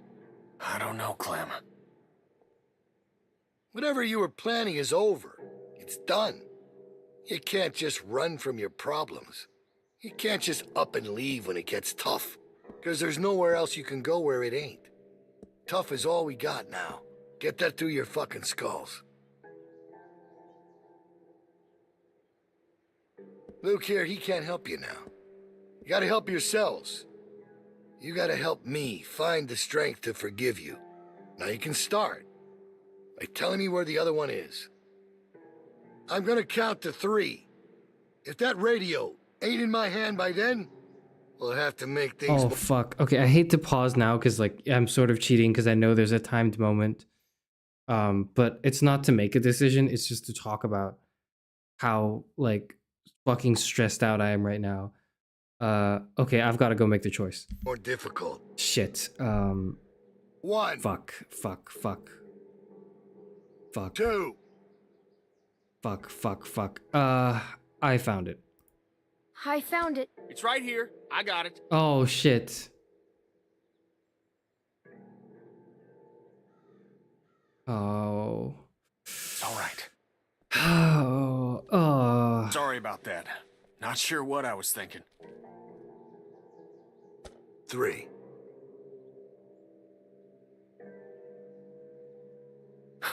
Fucker. No! Oh, God!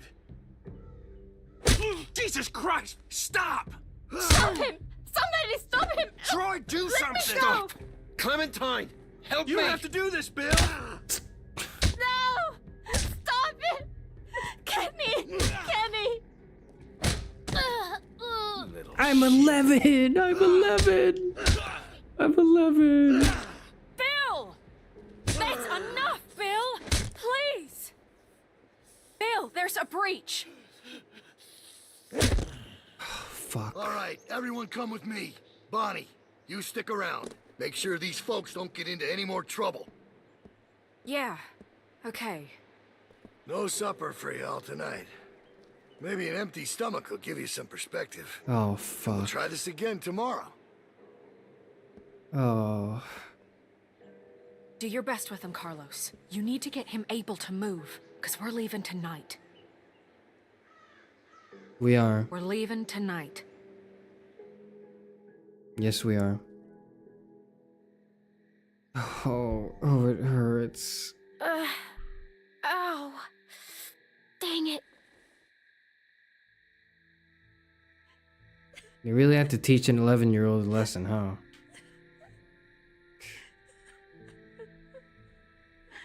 Shit.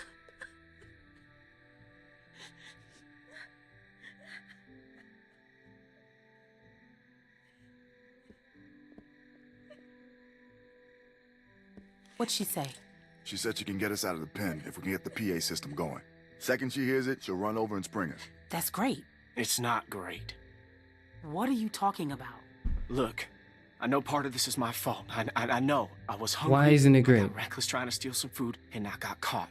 Why isn't it great? Because most of us are beat to shit or pregnant.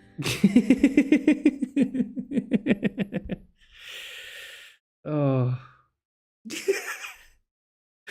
Oh, most of us are beat to shit or pregnant.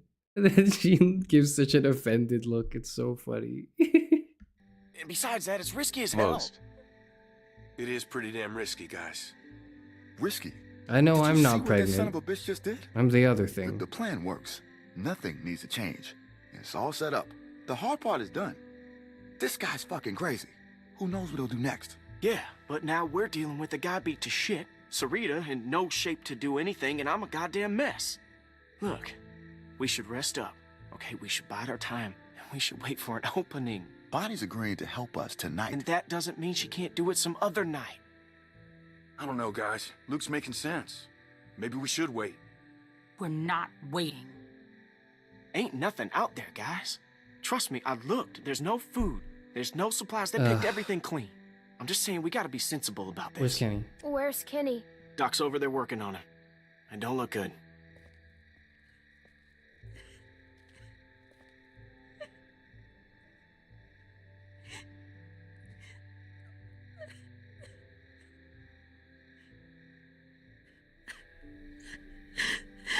This is what I'm talking about.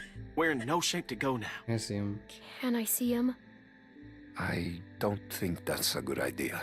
You shouldn't be laughing. I'm is coping. crushed. You have to understand I'm I coping. don't think there's much hope for the eye. Oh, I got him fuck. as stable as I could, cleaned it, got some of the swelling down, bandaged it as best I could. But until he wakes up, we won't know if there's any damage to the brain. Fuck. Okay, look. Maybe I'm just playing devil's advocate here, but if... Damn it, if y'all are serious about going tonight, then we're gonna have to start talking about maybe leaving some folks behind. Oh, No! There is no other way. This is bullshit. Well, I don't like it either, but guess what? It's where we're at. Kenny and I are only here because of you people, and now you intend to leave us behind. So we should risk all of our lives? What are you saying? Nothing. I'm just thinking out loud. We'll here. figure something out. Figure something out, okay? Just... It's not fair. Life ain't fair, Clem. We're just trying to make the best of a bad situation here. No one wants to leave Kenny. And I will. Good. 'Cause you won't have to.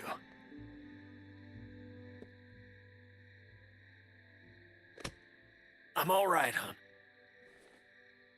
We leave tonight. Plan don't change. Not bad, old man. Thanks, asshole. You are one tough bastard. You tough bastards get their ass kicked in front of everybody? They do. You all right? That wasn't your fault, okay? So don't go blaming yourself. It's all right.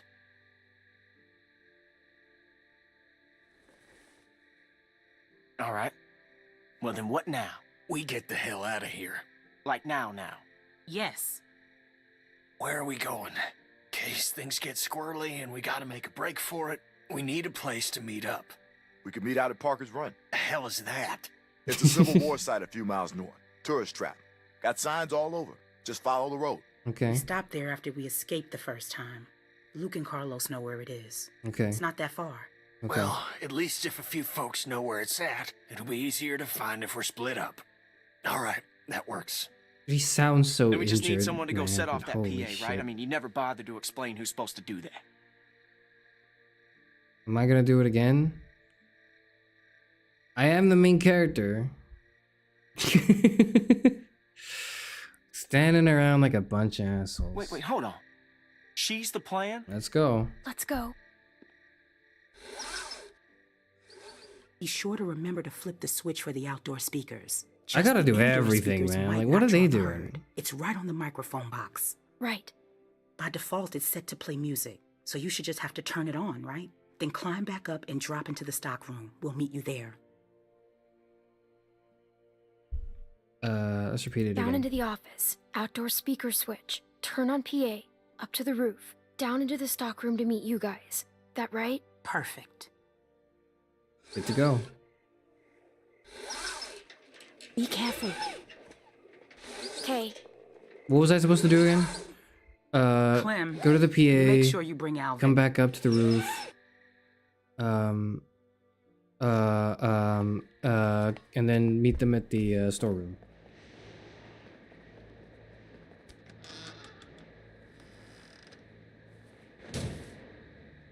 I've been there. Alvin! I'm gonna shake him. We gotta get out of here, dude.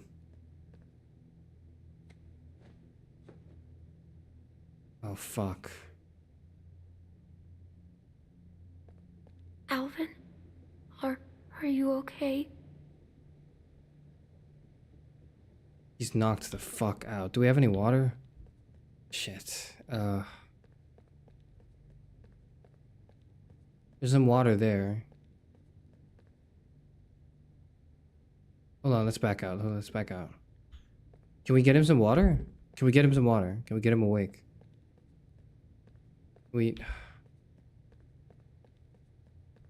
Fuck. If this man reanimates when we're in here, it's over. Yeah, it is, but like, you know, what else do you Alvin do? not surviving this. I don't know.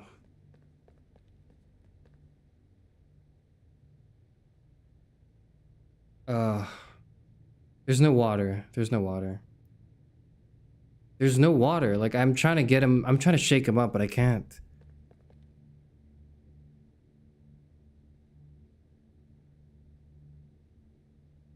It's a trap? Okay, I don't know. But it doesn't really feel like there's a choice.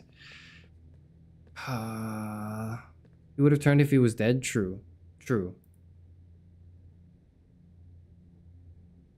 Okay, let's go.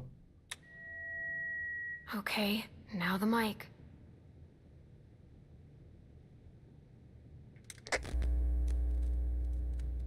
What?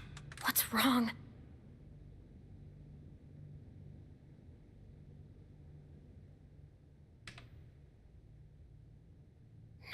No. No, where are they? Fuck, I'm so dead. It's right there, it's right there, it's right there. Come on. Please work. This 4th of July, make sure your backyard barbecue is complete with Hal's full line of products to meet your grilling needs. We gotta go. It's a walker, isn't he? No, he's not. Alvin, are you okay? Carver talks all that tough guy shit, then keeps the tiniest gun in the universe. There's something funny about that. Yeah. You have the project. We have the know-how. How? We gotta go. Come on, we have to go. I ain't going anywhere.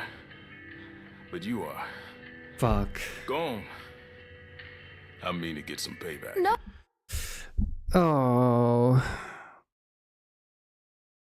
Yeah, though I think this is the best way to do it. Fuck. Oh. I can't get him. Oh, we're leaving. We're all leaving. Damn. I ain't fit to move, kid. I've run out of road. Fuck. No, I'll just go up there and shut that thing off. You gotta get out of here. They'll be here any second. Thank you. I'll see you later, Alvin. You take care of my girls. I will. I get the feeling it's gonna be a girl. Just a hunch. Go on. Fuck. Oh, good shot. Nice. Well done. Oh.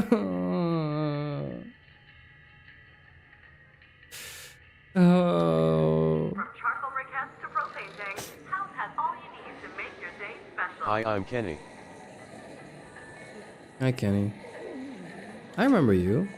I remember you, Kenny. I remember you from season 1. Flowers are 22% off. House, that's for a deal.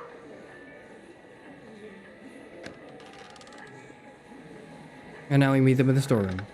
Easiest pie. You want to disrespect me? Fine. You want to throw away the Oh, life fuck. I'm trying to build for us all? Then fucking fine. Want to run off with this dog shit group of crippled fucks? Then fine. Be my guest. But I will put a bullet in Thank you you. and that baby before I let you leave again with my child. It's not yours. You don't fucking know that. And I'm until gonna we get in a do, good position. you're not going any. Yeah, let's fucking go. Let's fucking beat his ass. Let's fucking go. Yes. Yes. Shoot him. Just shoot his ass. Just shoot his ass right now. Just shoot his ass right now. Come on, Luke. This ain't none Just of your shoot his business. ass. Just fucking beat the shit Clint, out of where? him. Just fucking. Why isn't Alvin with you? Just Where shoot him is he? first. Shoot the guy. Shoot the man. Shoot him now. Shoot him in the head. Spend at least 5 bullets on him. Please, I don't care. Just fucking kill him. Kill his ass. Now. Kill his ass now. Kill his ass now. Kill him first, and then we can sob. Kill him first. I'm so sorry. Kill him. Kill him. Yes. Yeah. Rebecca's Kill him now. Kill him right now. Fucking shoot 5 bullets in his This is head just at a least. bit of a custody Just shoot battle we him. got Just on shoot our him. hands Just here. shoot him. Just shoot him. Just What? shoot him. No, I just... Yeah, good one. Nice shot. Let's do it again. Let's do it again 5 more times in his head.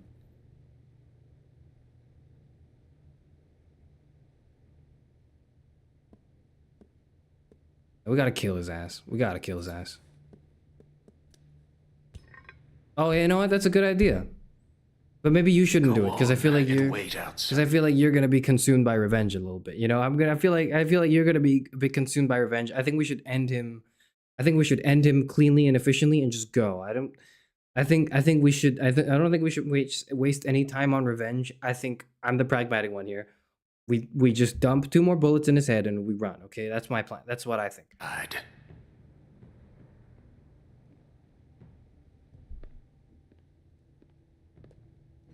We have to go. Kenny, please. I only need a minute. Go on. You don't need to see this. That girl's already seen more than you can imagine. Shut your mouth, Bill. I mean, that's true. You're but all just gonna let him do this? Yes. We don't have We time. don't have time for this. I'm making time. No, Look I at would. you. I'm just putting a bullet in his Fucking head. ingrates. I don't even know how good you got it. I'm putting a bullet in his head. That's what I would do. That's all right. You'll learn. Lambs to the slaughter. No shepherd to guide you. Clementine knows exactly what I'm talking about. Come on. Come on, Clem. No, I'm staying. Fucking big man, huh? Let's go. No, I'm not letting you see this. No. it's not your decision. Atta girl. She ain't afraid to look at me. I'm staying here to make sure Kenny just gets the job done and fucking runs. I'm actually like the ref here. I've got like a timer. I've got like a big clock, and I'm like, okay, you got 60 seconds, go. And then like, you know, by the time we're on like 30 seconds left, I'll let him know. By the time we've got 15 seconds left, I'll let him know, just to make sure we're keeping with schedule. Okay, that's what my job is. Like, that's what my job is. I'm just making sure we're all on schedule here. Yeah. You go with that feeling you got right now, Clementine. That's what makes you stronger than the rest of them. Let's go. Yeah, go on. Let the sheep out of the pen. We'll see how long that lasts. I'll be right there. You won't see anything. That's funny, coming from you. How's that eye? Just follow my voice. It'll get you there. You got a thick fucking skull, Kenneth. Should have put you out of your misery right then. Now look at you. You're a mess. Man, he's got a fucking mouth. Don't act like you didn't love every second of it. God, he's got a mouth, man.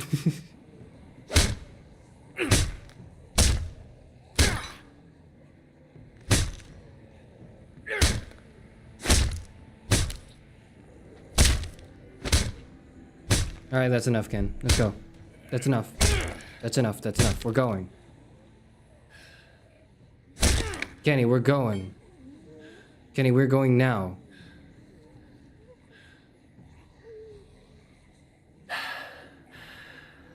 Let's go. All right, let's go.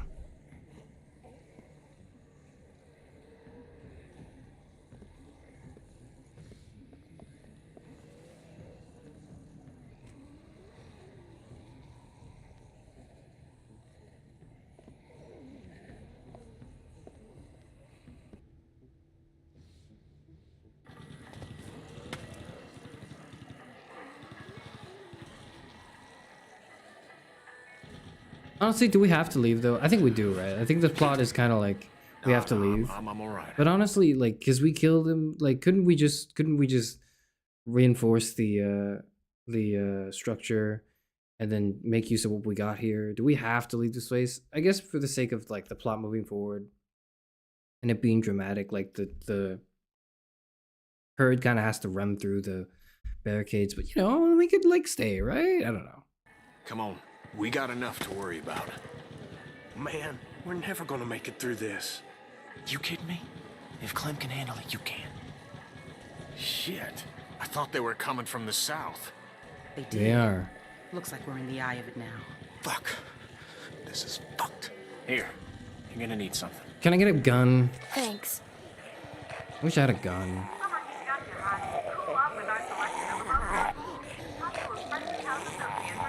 I clicked it. Okay, I clicked it. Oh, that's what we're doing. Right. I forgot about the plan. You guys better hurry up and get to smearing if you Yummy, yummy. Predictions on who survives this. here. Chairman. Doesn't matter to me. Predictions on who survives.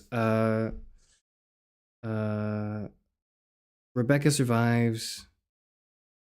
I feel like Kenny should survive.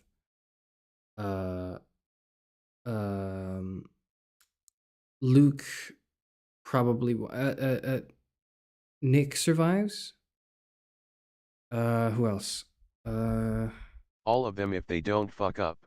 Yeah, I feel like we could all survive. I feel like we all got a good chance of surviving, actually. But if not, then like I feel like Luke dies. I feel like would Sarita die? Sarita might not die, because I feel like we haven't seen enough from Sarita yet, so I don't think she would die. Nick shouldn't die, I think. Rebecca definitely shouldn't die, I think. I think there's just too much interesting stuff with the baby that if she died now, it's like they could just write a new character, but you know what I mean, right? I do think that when some people die, we're gonna see more people join us, and it's gonna be the DLC characters though. That's what I think. Be quick. We need to get covered before the rest Oh, of them Sarah's get definitely making it, I think. Sarah has to make it. If they don't, then I feel like they're not doing it right. You're gonna put that on yourself? Yes, and you are too. We have to, Sarah. I'll do it for you. How about that? Yummy. Delicious. Now you. Turn around. Smells gross. It does. Shit. Everybody shut the fuck up. Be okay, honey. Just stay still. Are you sure? Yes. I'm sure. There's nothing to fear if you remain calm. Yep. I'll keep you safe. Hurry the fuck up. Turn around. I'll get your back.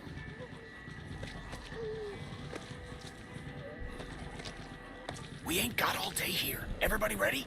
They're almost on us. What in the actual fuck is going on here? What is this sick shit? Someone say something before I start. Hey! Don't you even fucking think about it, motherfucker. I will end you. You hear me?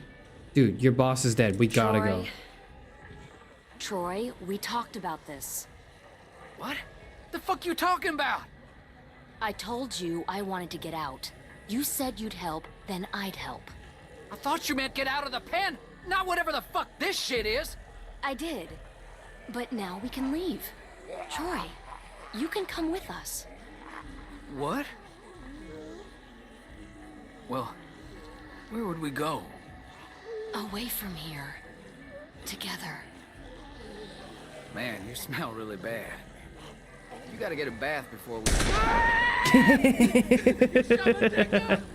Come on. Don't make any noise. Got it? You might hear something they don't like. And for fuck's sake, walk. Act like you belong. And you will belong. I knew it. Oh. Right in the dick too, that was funny. No, Sarah, calm down, Sarah, you're okay. Calm down, Sarah, you're okay. Sarah, you're okay. Is that Tavia? Where's Bill? We need him up here. Stay calm. Gonna be okay. One of us is gonna get shot, huh? Watch Sarah. I know, I'm keeping a very close eye on Sarah. Clementine, come help me. Calm her down. Please, just say something. You're her friend. Oh, fuck. Clementine. Oh, shit. Oh, shit. Oh, shit. Oh, shit. Oh, no. Sarah. Please, Sarah. No. Sarah, no.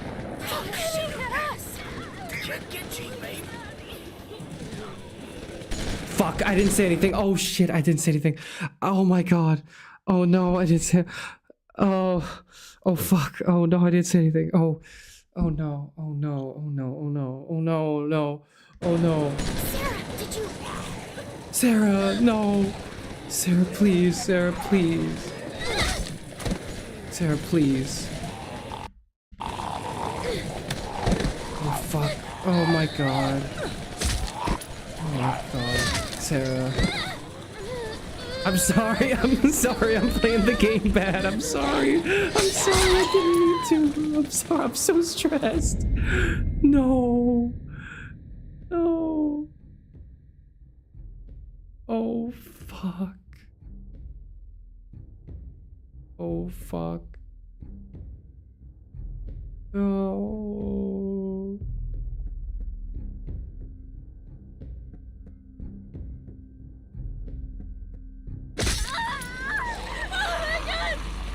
I have to do it.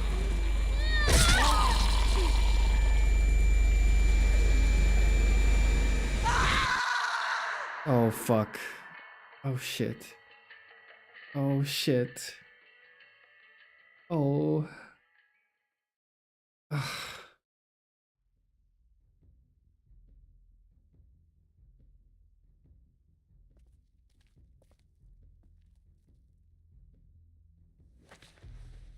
Sarah's glasses. She's gonna get someone killed. If I had said I had the radio, Carver might not have been as vicious to... Don't ever think that, darling. No telling what that asswipe would have done to you. So how's it look? Am I still gonna be pretty when this heals? You need to get past that walker without drawing all the others. What are you gonna do? Not now. Not now, Daddy. Where the fuck is Luke? They're all gonna die, Clementine. Don't let them pull you down with them. Fuck. Oh. Oh. I feel awful.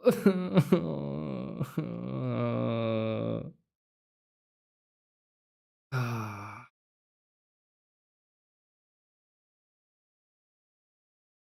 54% of us helped Sarah with her chores. Yep. Nobody. This is like the most skewed option so far in season 2. Nobody trusted Bonnie.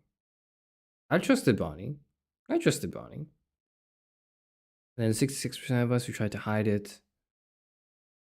But like, I tried to own up to it, but like, I tried to go like, oh, I found this, but I tried to make it clear that it was me, or like it wasn't anyone else in particular. I don't know, actually. You watched Kenny kill Carver. Okay. I was less watching. I was more like keeping time. I was reffing. Okay, I was reffing. I was keeping time. Then we chopped Sarita's arm off. Bonnie had a sister? I think, yeah, Bonnie had a sister, right? From the DLC? I don't remember who it was, though. I actually don't remember. It's been a while. It's been a few months since I played it. Oh my. Oh, goodness.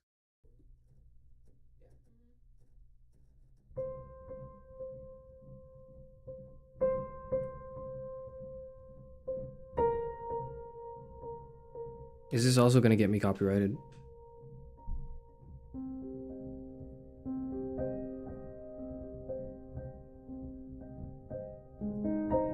I wonder how many of these are replay stats. I mean, like, I wonder how, like, that would influence. Maybe, yeah, maybe a lot of people just didn't trust Bonnie, but as a replay reason, I don't know. Did Bonnie snitch on Luke? No, right? No. That's got that. There's lyrics in there.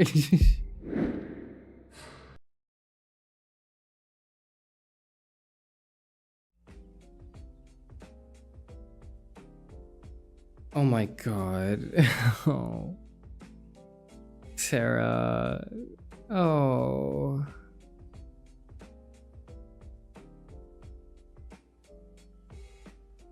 I get the themes. I get that they're like, they don't want you to, they kind of want like, they want you to be in the mindset of like, it is survival of the fittest, and you can't be infinitely empathetic. You have to leave people behind, to kind of get you into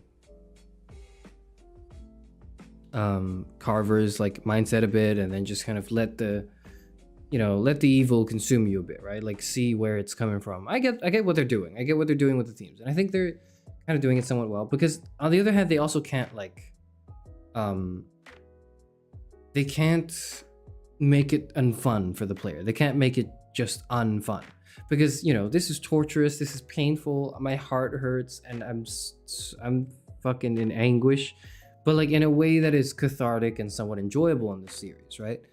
I say this because towards the end especially, but like, and in the preview for the next episode as well, it seems like that's the theme going for it, running forward, but it seems like we're meant to see why we would abandon certain people who, are definitely gonna die, as what's her name said. She's not Molly, but like new Molly, right? Said like, we can't let them drag us down. We can't let them drag us down. Jane, yeah, Jane. I get that's a theme, but at the same time, and they tried a little to push that a little bit this episode, but it's really difficult to, for example, if they had, and I think they kind of did, but when you choose to help Sarah, for example, during the gardening bit, and you get, as a result, you get Reggie killed. The idea is like, you're supposed to kind of empathize with Sarah, but also see how she's a liability, right? In this, in the apocalypse.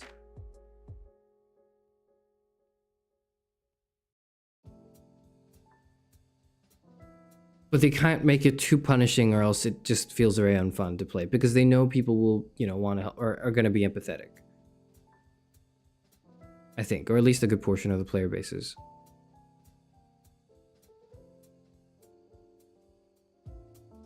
You know what? Jane could be a piece of shit. She's hot. I don't think she's like a piece of shit. I think Jane is very selfish, but she's not sadistic. She's like, she really is just entirely selfish. She's just about herself. What are you holding in the thumbnail art? Is it a hoe or a pickaxe? I think it's an axe. I think it's an axe that I'm swinging downwards. It was drawn by our resident, very talented fan artist, Victor Poe. So you can ask him, but yeah, that's what's in the thumbnail, I think. She is a survivalist, yeah. Ugh. Shout out Victor. Survival of the fittest and all that, but just imagine that was you and your dad died in front of you. Exactly. So it's like, I get what they're trying to do, and they're doing it, I think, in a way that is the most widely satisfying. Because otherwise, it's like, it's hard to be with the game and not be super frustrated at the game on a meta level, right? For like, so they made it so that they punished you a fair bit for trying to help out people like Sarah, but not too much that you just go like, the game is really pushing against what I want to do, and it feels unfun. Like, it feels like I'm just constantly punished. So I think it's an interesting tightrope that they have to walk. Maybe it's just my initial kind of comment on the ending cliffhanger teaser theme. As for this episode overall, what an episode. Carver's a real sumbitch, and I'm just surprised that we actually get to kill him in this episode. I thought we'd be set up for a bigger conflict. I thought we would actually spend this whole episode. I thought this episode would be like a boring one. I thought, in the sense that like I thought it would be just all about the prison life. It'd be all about being in the camp and witnessing the horrors of, Carver's insane psyche. I thought that would be like it, and I thought we'd be a bit more. We would have more scenes with Carver, where he gets to espouse on why his ideology is so much better than everyone else's. Like, and we get to watch him talk. Like, I thought we would hear him talk a lot more, actually. But it was good. It was satisfying in its own right. Like, cause like, you know, I think, oh, it's just one episode. It's just one part of a 5-part video game.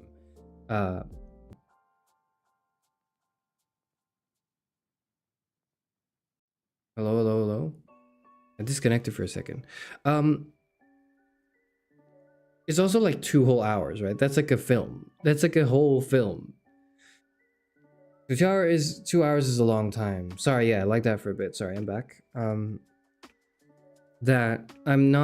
don't feel like it was rushed or anything. I just certainly didn't expect to end the Carver arc so quickly.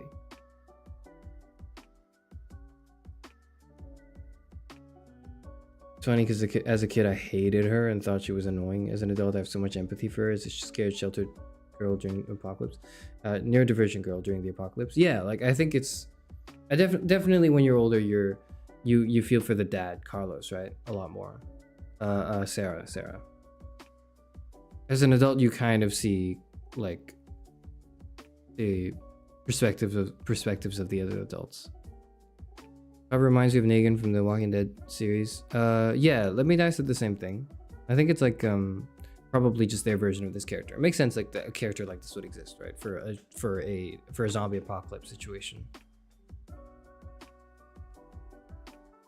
You think Jane's always been like that, or it's just the apocalypse? I don't think you could tell. I don't think you can ever tell. But if I had to guess, like, she was probably kind of like that before the apocalypse, but the apocalypse exacerbated and like pushed her to the extreme. Because I think she's very extreme right now.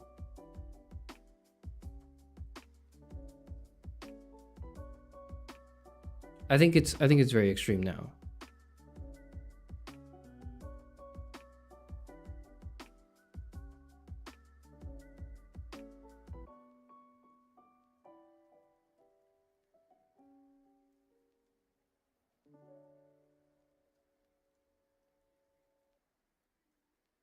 God, I don't know.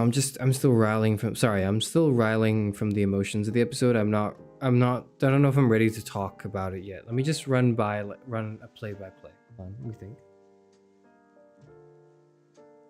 We march into prison, we meet Reggie, we meet all the other prisoners. We learn a bit about daily life in there. We do manual labor. We find Luke. Luke goes like, hey, give me the radio. We go, okay. And then we debate and talk about some stuff about what we should be doing to get out of this situation. We get the radio. Luke gets caught.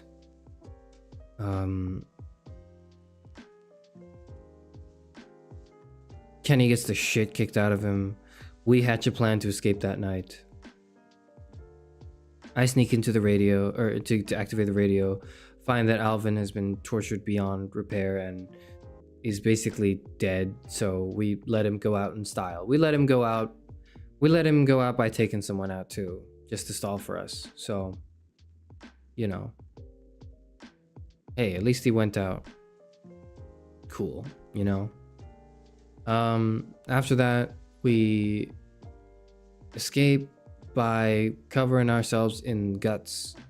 But just as everything is fine, and Sarah is, you know, she's barely hanging on, but I was proud of her because she hung on. Sarah was thrown into an insane situation, and she dealt with it well enough. It was really up until her dad died when she, you know, loses it and screams, right? But that's like kind of like, if it were anyone, I feel like that would happen, not just Sarah. So like, I think Sarah was a fucking trooper throughout this whole thing. Fuck. I really thought Sarah would make it. I really thought Sarah would be... I thought Carlos would die to change Sarah's character. That's what I thought. I thought Carlos would be dead for sure, so that Sarah would kind of get her moment as a like character to sort of have to confront this overbearing overprotectiveness that she's had, and actually face the apocalypse and the horrifying realities of the world that she's in, right? I didn't think she would also die too, but I feel like she's basically dead. Maybe that's still true. Maybe it's ambiguous if she dies or not. It's ambiguous. That I don't think they necessarily needed to zoom into and slow-mo what's her name? Sarita getting her arm chopped off like that. Sorry, getting her like arm bit by the zombie like that. For me to chop her arm off, like, cause it's like, I'm gonna be honest with you. I'm not really that attached to Sarita as a character yet. So the moment the game was like, oh, she's getting bit, and then it was obviously they were setting up the choice to like, do you chop her arm off or like chop off a zombie? I had no hesitation. I was just straight to the arm, like, whoop, there that goes. Why did you cut her arm off? Because her arm was being bit by the zombie, and we had to cut it off before it spread to the rest of her body, right? King Alvin asked us to protect his girls made me terrible. Bit me too, man. Just last stream you predicted Sarah will live the longest. And I think it's not out of the picture yet, but she's probably dead. It's left ambiguous in this episode. So don't tell me if you know what happens next, but just like, you know, you're with me, right? Like, she's probably dead, but if not, if she survives this episode, I think she's gonna survive for like quite a long while. I just think it makes sense to have her as a character that would do. I just generally think in narrative like structures, right? It's generally a better idea to have like the younger ones go on for a bit longer, so that you kind of see like the character development. I just think that makes it a more dynamic narrative thing, but you know.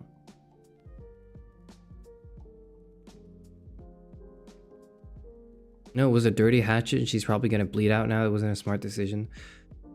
Well, I mean, like, you know, what else was I gonna do? Because we certainly weren't gonna get to a facility where we could patch her up and, you know, then surgically remove her arm with anesthesia. Like, I don't think we were gonna get there yet. Like until at least like 10 minutes. I just feel like, okay, I feel like a dirty hatchet infection is gonna be. Well, she was gonna die anyways, BC of the bite. Yeah, like I feel like I don't know, actually, I have no idea. What about Duck from season 1? I mean, that's kind of why it hurts, right? Is because like when I say I feel like narratively speaking, it makes sense for younger characters to live longer, so like just for opportunities and potential for growth. Well, I don't mean younger. It's not necessarily younger ones, but like characters that who can go through, like, I don't know, actually. No, there's not it's not a rule. I'm not saying it's like a rule or a trend or anything. It's just, and you know what? Now that you brought it up, like, yeah, I think it's a fair point. I just think like younger deaths are probably a lot more serious than like adult deaths. Kid deaths are more serious. So Duck's death objectively caused more damage to the psyche of everyone there than like most of the other adult deaths, right? That's the nature of it, I think, because we're naturally more empathetic to children, which is hopefully we all are, but you know, most of us playing the game probably are, right? And so because of that, I think youth deaths are probably more like, because they're more impactful. I think the writers are probably going to be more careful with them, meaning if they were to kill people off for the sake of drama and tension, it's less likely that it's a kid.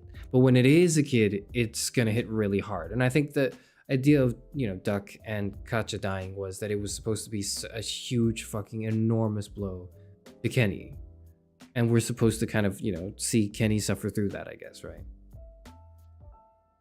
Chopping Lee's arm off bought him some time. I can't remember. Yeah. I can't remember if you cut it off or not. I think I did, right?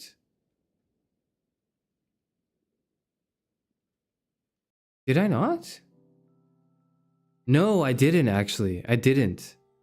No, I didn't. I didn't cut my arm off. because I didn't because I knew Lee was dead anyways. So I was like, if he's gonna die anyways, he needs his arm for the rest of the mission.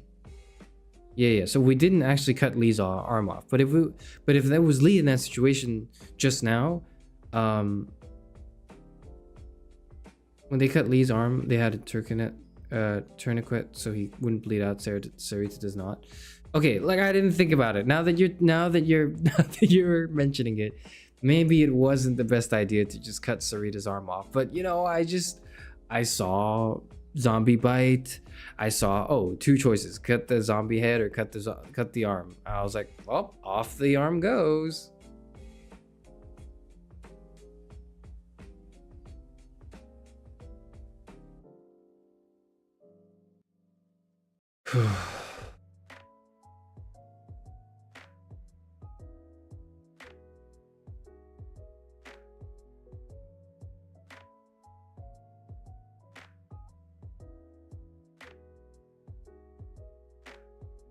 I'm scrolling up a bit for comments. Are you happy, Charis? What do you mean, am I happy? No, I'm fucking depressed. Or I'm not, but I'm like, I am in anguish. I'm in anguish from the pain that the game is causing me. But I think it's like it's the sort of narrative, the fulfilling anguish.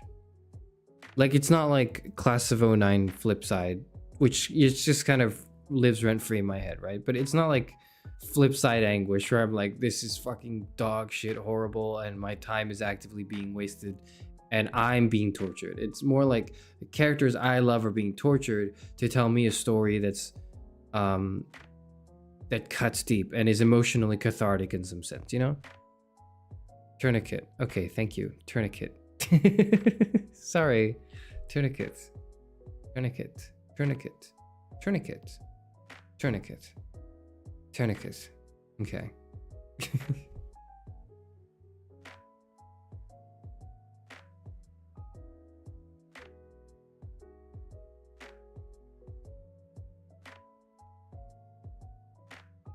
But holy shit. Oh.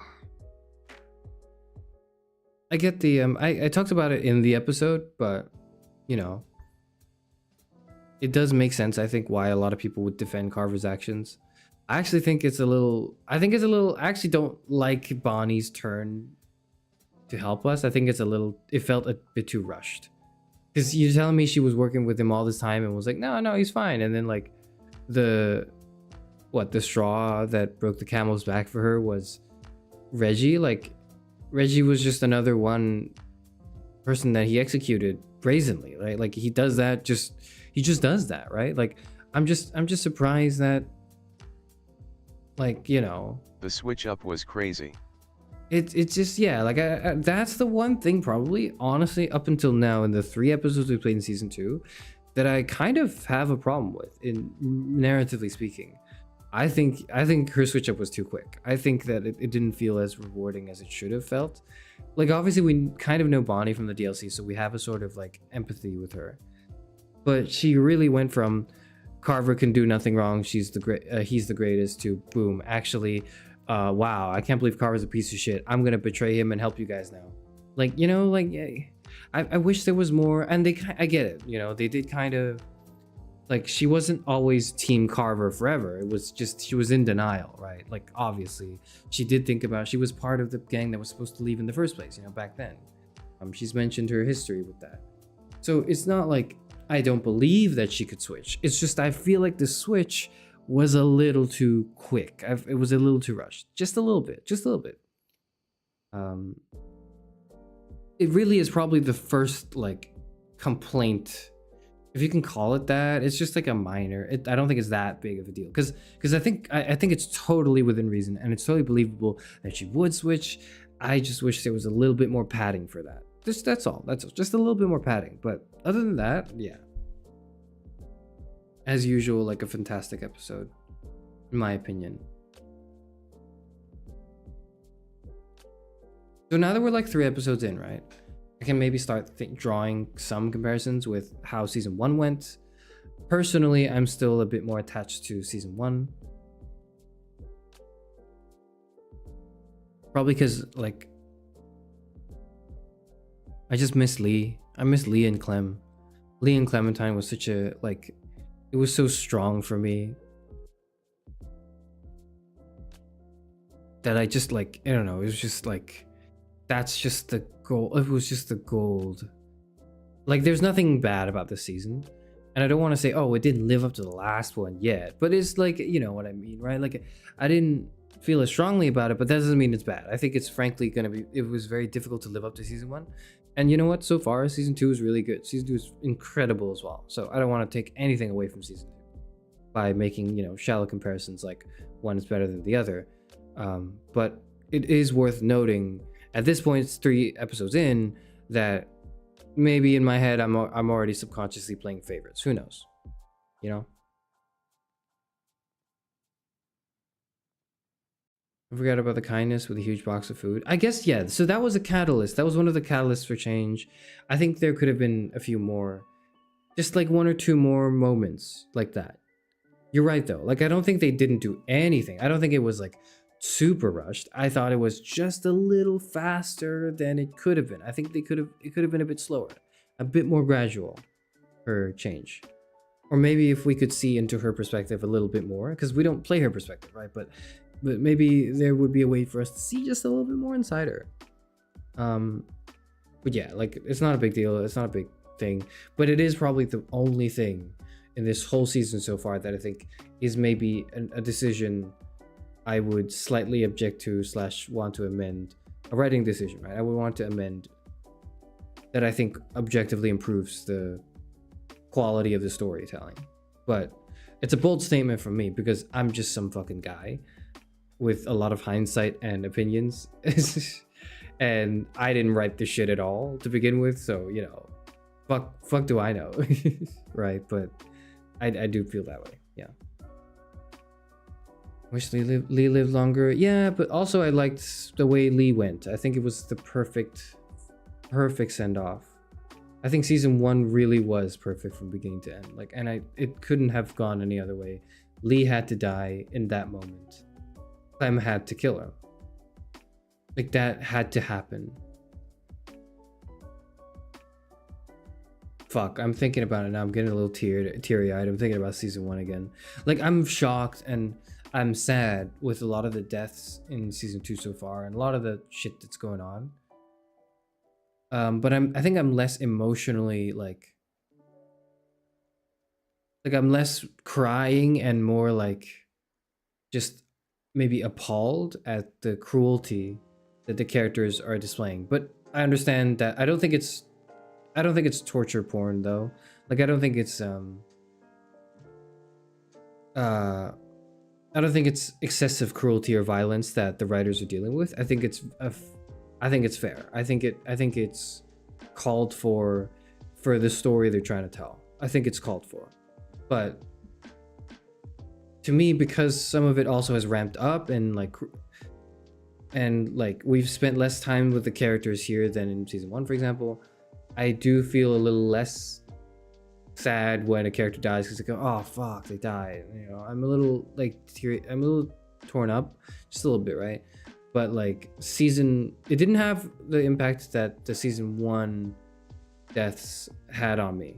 Because the season 1 deaths really hurt me. It really did. I just genuinely felt so fucking sad.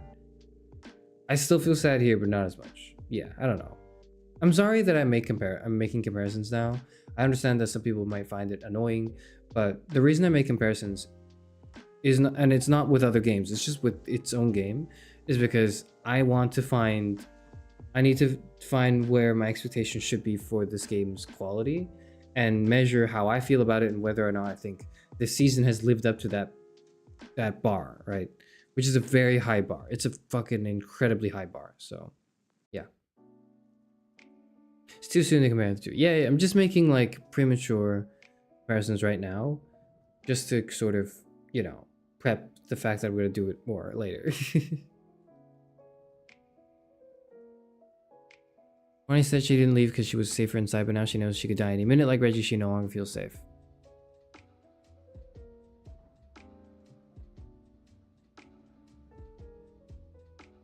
I think that's fair, but I'm just surprised that Reggie was the first guy that Carver just kind of kills because he's like, you know, you're weak, and push him off and shit. You know, like, I'm just surprised that he's the first one that Bonnie had encountered that made her go, oh shit, that could be me, you know? But I buy the reasoning. I think the reasoning makes sense. I think it's good. Like, it works.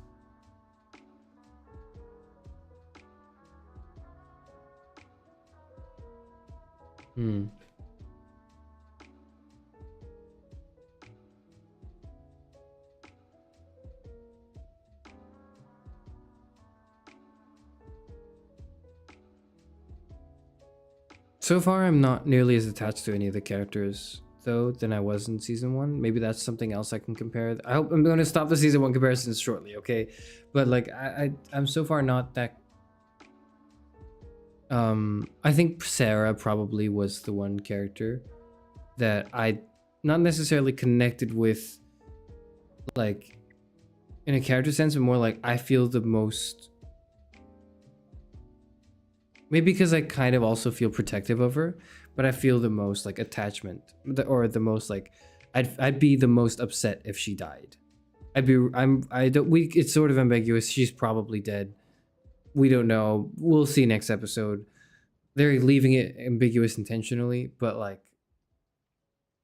her death out of the whole new group would easily be the one that hurts the most. And right now, that's why I'm struggling to be as articulate as usual, because I'm kind of devastated. Oh god, she is just a girl. Yeah, it just hits different when it's like, when the children have to suffer so much. That's the thing that really gets me in these media, as well as like just like having to watch the brutality and torture and the cruelty is already terrible enough, but when it's like, when the children have to suffer through it, it's like, I really can't deal with that. Which, you know, hopefully is not like a surprising thing. I hope I'm not the only one that's like, where the kids get me. Fuck, every time. I'm definitely not the only one. I feel like it's a probably fairly human and normal reaction to have.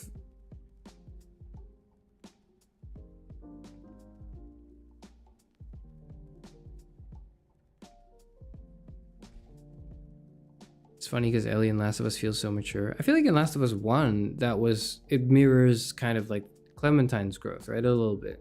I don't know. Sarah's the kid and not Kenny's wife. Yeah, Kenny's new girlfriend's name is Sarita. Sarita's the one whose arm we chopped off just now at the end because she got bit by a zombie. Charles tried so hard protecting Sarah. He did. I mean, I did too. Man. I did my part. Okay, protecting Sarah. Oh, fuck.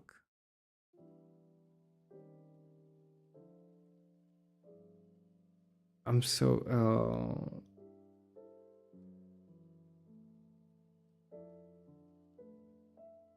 Fuck.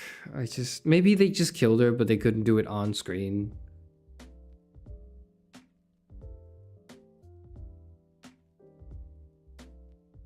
God. My heart hurts. You didn't say anything to calm her down. I did fuck up. That was me. That was on me. Yeah. I did. I genuinely, like, I very rarely, it was this and another moment I forgot, right? Earlier, or like in the last episode, I actually just couldn't pick a dialogue. I just genuinely didn't know what to say, which I think reflects accurately how I would be in the situation, right? Is I wouldn't know what to say. Like at that point, I actually froze up. I was like, I don't know. Fuck. I think what I would have done in that situation if it were me is maybe what I would have done is something nonverbal. Like I would have ran to like hug her maybe. But then at the same time, if I did that, I might also be putting myself in danger. So I really don't know. I genuinely don't know what I would have done or would have said. And I guess what would have happened is I wouldn't have said anything because I would have been too consumed by the chaos. The only time was when we were talking with Walter before meeting Bonnie.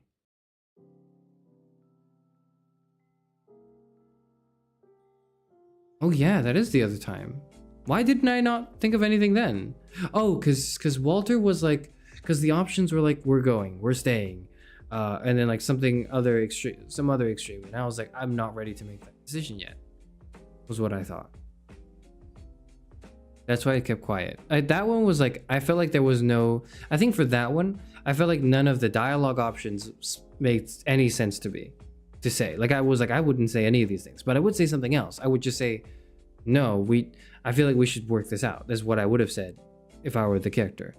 That moment just now in this episode with Sarah, I think I genuinely in that moment didn't know what to do. Silence is a valid option. It is, yeah, but it's just like, I'm not the type of, okay, well, I usually do have something to say, but I do kind of keep quiet a lot at times. But sometimes I struggle to do it too sometimes. I'm quiet, but that doesn't mean I struggle with talking too much, in the sense that like sometimes you kind of like, you know, when something happens or someone says something, the best course of action, like in real life, not in the game, right? In real life, the best course of action is just to let the silence flow. And I'm not a perfect judge of that. I like to think I'm an okay judge of that. I'm comfortable with silence. Like, I don't ever feel awkward, like, oh, I gotta say something to break silence. But oftentimes I feel like I have something to say or something to add, because I like to think that I'm very smart and I know things and I should say them. Or if not, I would know what to say to improve any situation, when sometimes it is actually just best to be quiet. I don't know, but when I don't know anything, I'm quiet. You know, I don't force myself to say something just for the sake of saying something. I never do that.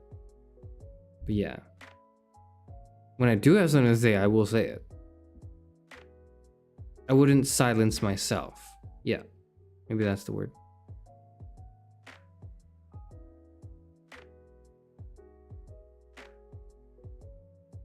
Putting Cerise's arm is almost like Sokka and Berserk, because it sucks to see the anchor of a broken character just get hurt. It's like an AoE attack of terrible emotions. It is an AoE attack of pain. It is. Oh man. Oh fuck. God.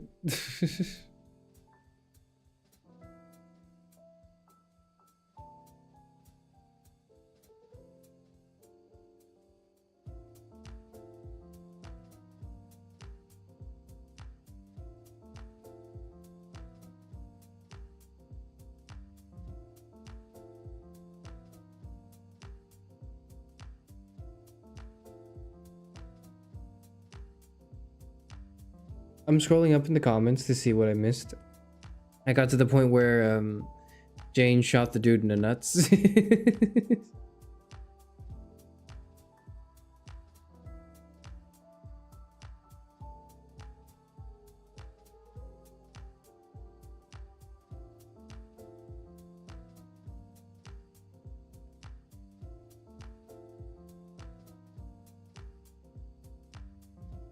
That was kind of like a girl boss moment. Dare I say it was kind of a girl boss moment. It was. You did manage to avoid the consequences of your actions with the watch. Maybe we should just let you cook. Maybe you should maybe you should just let me cook. Maybe. Maybe I am. Maybe I am. I am him. Maybe I am him. But all I know for sure is that Jane is her. She is her. Jane is her.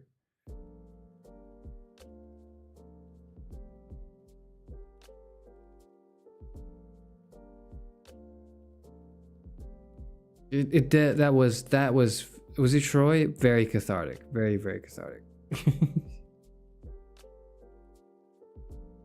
I feel bad for Clem because Carlos kind of put this responsibility of calming Sarah down and Clement in that chaotic situation.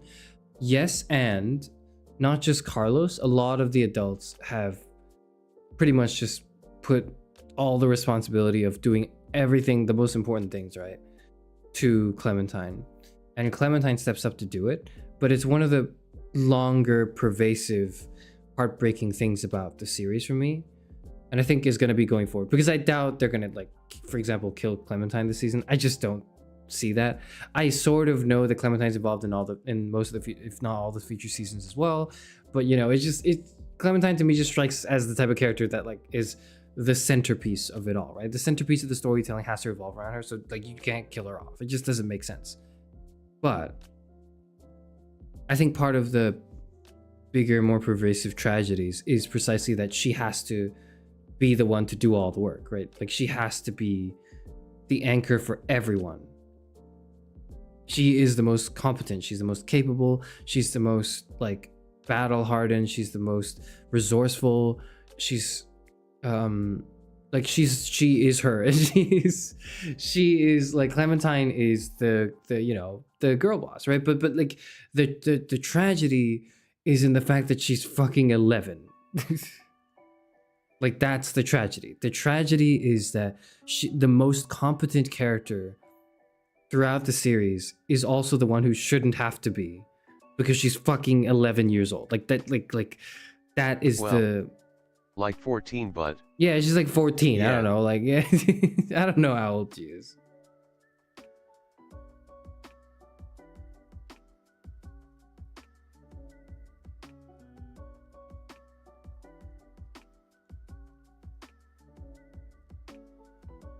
Hope the next game is a happy one. I'll try to play a happy game after this. We kind of have to balance it out, right? Was a little disappointed with how they didn't incorporate the DLC characters. I was pretty disappointed myself, actually, because I thought we would see more of them. I was really engrossed in them. I thought they would be the new group that we were with. I thought that we were just setting up for more character development. I didn't know that we were just giving backstory for some characters that would appear occasionally, where I would point and soy jack at and go, oh my god, it's Flynn, or like, I forgot his name. It's like, it's Vince. Oh my god, I know Vince. He was in the bus, and then there was like a lawyer, and there was like a probably pedophile, and then we had to pick one to shoot off, and it was so cool. I love Vince. I remember Vince. Whoa, like, you know, like that's it. That was the whole, like, that was the deal. And then the have you played Omori before? No, I've not played Omori before, but I've been told by a few people to play it, so I'll keep it in mind. I'll keep it in mind, Leslie. I'll keep it in mind. But then, like, what was it? The other guy, the guy with the long hair and the beard who was, you know, in the car. I'm like, oh my god, that was the guy in the car. Oh my, I know him. He had a funny thing. He had a funny thing with his friend in the car. That was like how I felt the DLC characters were. Kind of like that you have a reward for staying to watch, though, because in this game you also get punished for doing good things. Yes, agreed. I think it's interesting, and I think it's cool that, like, good deeds don't necessitate a reward, because that is what reflects the world that you're put in, right? You can't just expect all the nice things to happen just because you do the nice things. That's totally legit. Makes sense to me. And, you know, vice versa, of course.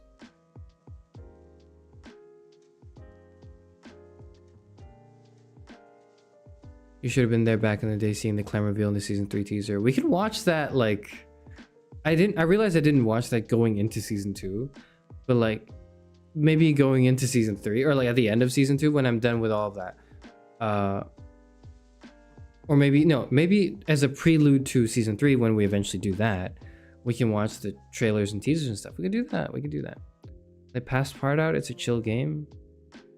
Probably pedophile. There was a whole pedophile. Well, yeah, but I don't. Yeah. Past part out.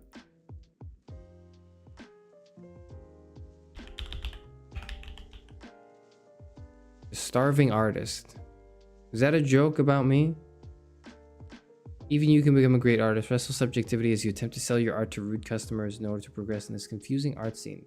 The only thing threatening you is your expensive wine and baguette addiction. Will your art end up in the Louvre or on your parents' fridge? That does seem really funny if I had any, if I could art, but I can't art at all, so maybe not. Seems like a cool game though. Seems like a cool game.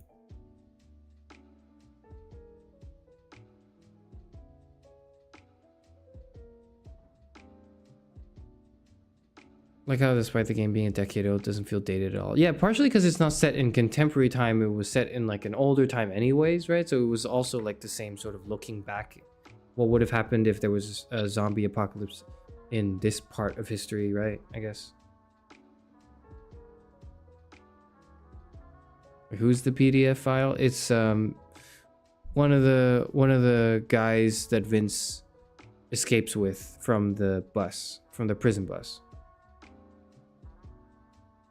Past part 2? Okay, I'm sorry. It's past part 2.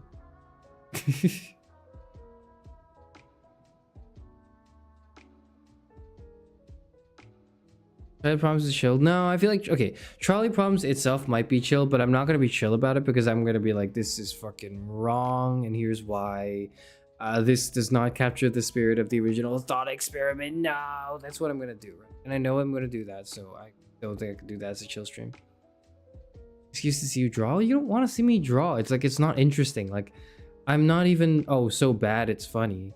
I'm just completely incompetent. Like, I feel like I would have to be at least like a little good. I'd have to be a bit good before you watch me draw so you can laugh at how bad I am, but you know what you're laughing at because there's something you can see that's like laughable, right? I still wouldn't say, I just wouldn't draw anything. I would just like draw lines.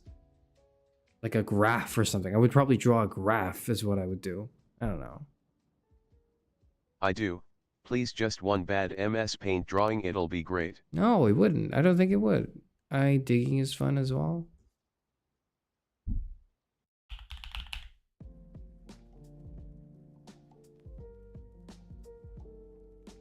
Mixed reviews. What the hell?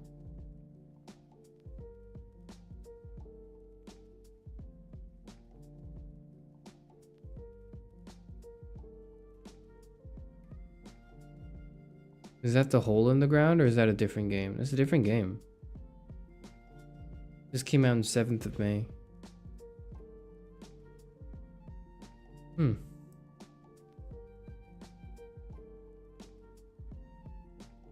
can do the game about digging a hole, but everyone's already done that, right? Like, what can I contribute to the game about digging a hole?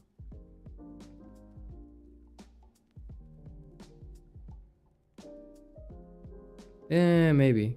I'm looking at it now. Maybe. I don't know. We'll figure something out.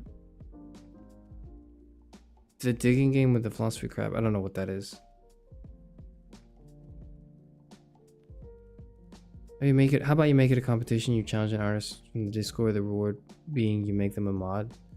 I'll just make them a mod. I'll just cut to the chase. I'll just cut to the chase. Dance. I have to figure out how to make it work. So I don't know if I could make it work. You played Until Dawn? No, I have not. What is that again? It sounds really familiar. Oh, it's a whole ass AAA title. Okay. This is a branching narrative survival horror game in which any choice of action by the player may cause other consequences later. Throughout the game, the player makes difficult decisions during ethical and moral dilemmas. Choices can lead to scenes of intense violence and gore, which might include characters falling to their death, character dismemberment where blood and viscera are shown, character decapitation, and other violent deaths, including scenes with gunshots. The game contains frequent strong language, sexually suggestive dialogue, and occasional depictions of alcohol and tobacco. Okay. It's a little too real. It's a little too realistic.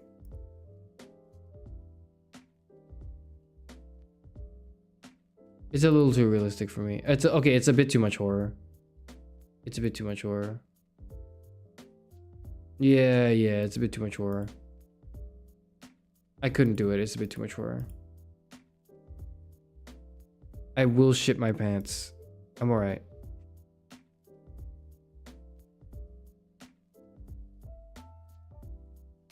I'll draw something if I could be mod. Well, you could just have mod. You could just have it, okay? You could just have it. Victor's already a mod. Well, you're not like a mod in the Discord, but I'll just make you a mod, man. Fuck it. I owe like I owe one mod, and I'm about to owe another one. Because I said I would mod one more person on Discord every month, and I didn't do it for the beginning of May or the end of April. So I'm gonna do that now. Where are you? There you are, Victor. No, that's add friend. I almost how do I add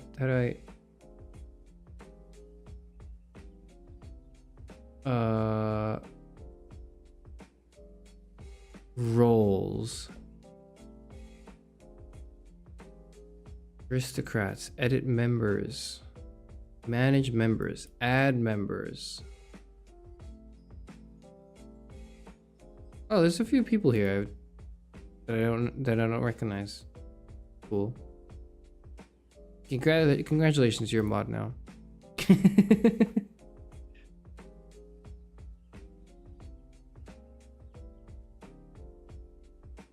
Not a Discord mod.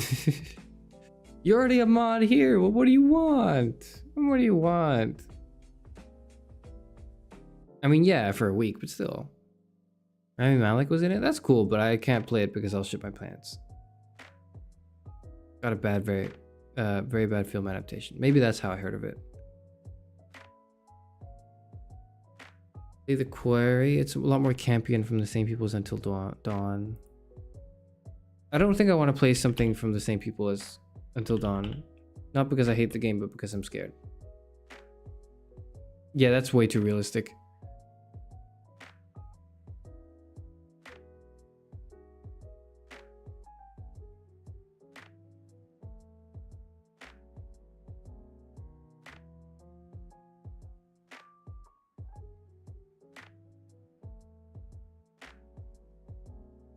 Yeah, I just can't play horror because I don't think Walking Dead is horror. The Walking Dead is not a horror game. It's a narrative game with gore and horror elements, like some elements of it, but there's no like jump scare in the game, right? There's very rarely a jump scare. It's more about the drama and the tension. It's more dramatic than it is horrifying. What about The Last of Us? I maybe could play Last of Us but I'd already also watched a full playthrough before, and I'm familiar with the story, so I don't think it'd be that interesting. I think I'd rather play something else. I also like, but maybe I could. It's been a while. I've also never played it myself, so Speaking of rules, why are we aristocrats in Discord and not Euphanoia? Because you're all Euphanoia, but I don't know how to name it yet. I don't have to. I'll figure it out. I'll figure it out. But the idea is everyone's Euphanoia. That's supposed to be the idea, because that's like the name, right, of the people, right? Isn't that what that is? What about Clanman 2 open mic? I've heard about that, yeah. Baldur's Gate, but forgetting stand-up material. I've not heard it described like that, but I know what the game is. Play them's fighting herd. Ah.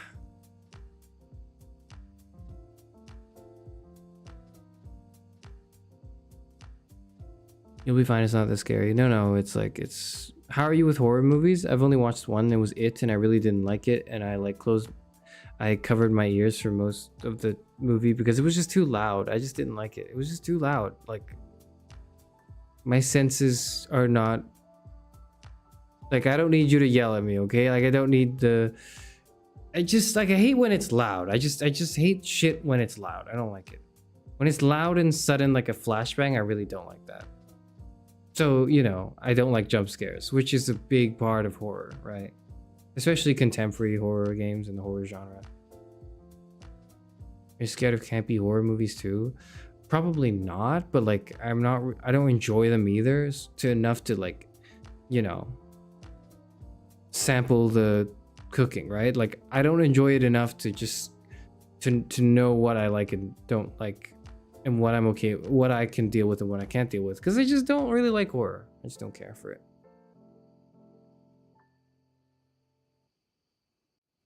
Minecraft server when? Not now, not ever. In the meantime, Supermarket Simulator. I have no plans for it, but it is there. It is something I've thought about, but I have no plans for it.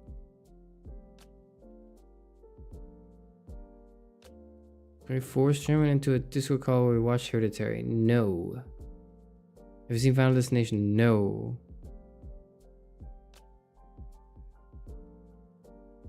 It's almost 3 a.m. Shit, it's almost. Yeah, you know what? It's getting late. It's getting late. How are you gonna do with FNAF? The only reason I think I'm ready for FNAF, sort of, is, well, first of all, I'll probably turn the volume down.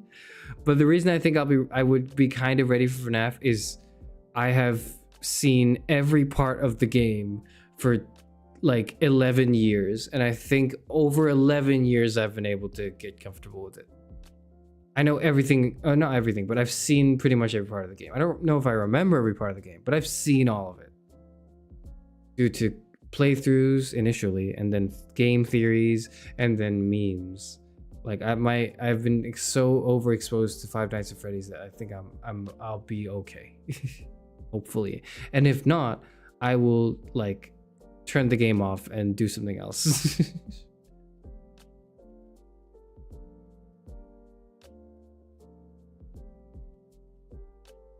Would you play Umineko's Horror Light in its anime? Let me look at it. I'll take a look at it. Umineko When They Cry. Answer Ark's Golden Fantasia When They Cry Complete Collection. What? Second series of sound novel released by 7th expansion. The Steam version features renewed characters, which is swappable from the classic art. It's like a visual novel. I see. It's a horror visual novel. Okay.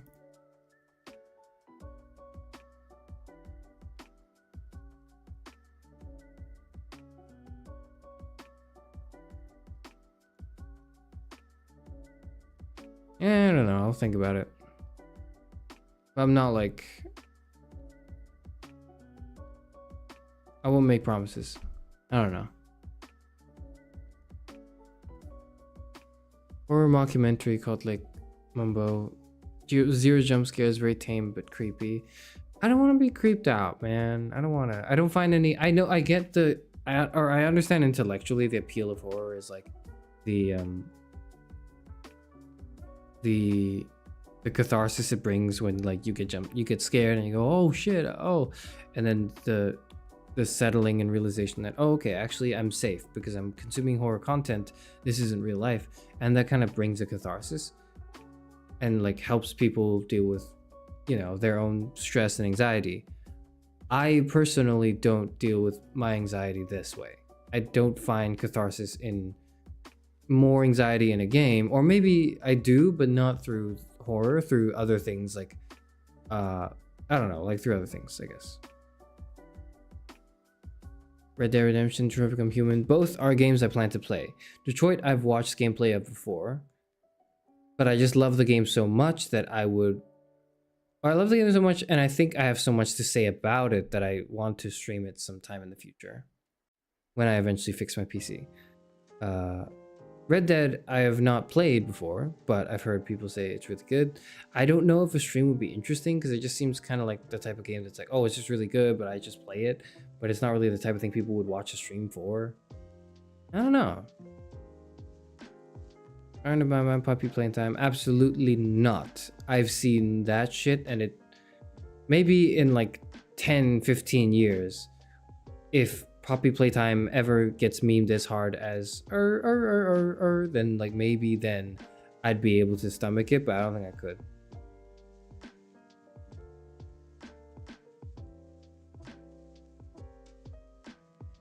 Anyway, watch Skynamarink or watch Midsummer, the choice is yours. If you watch none, we won't stop calling you baby girl. If I watch both, you won't stop either, so like I've accepted my fate. You set up stream deliver at all costs. What is that? What is that?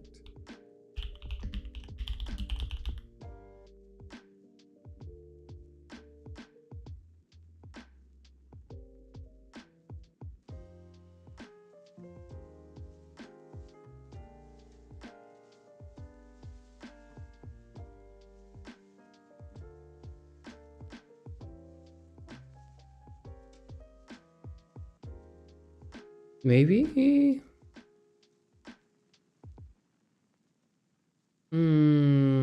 Maybe. I don't know. It's quite physics heavy.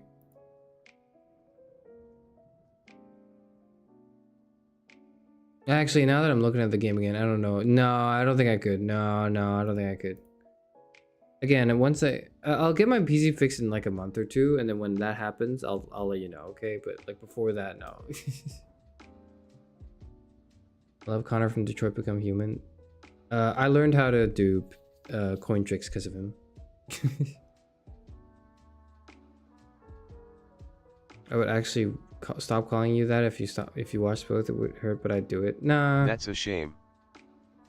Nah.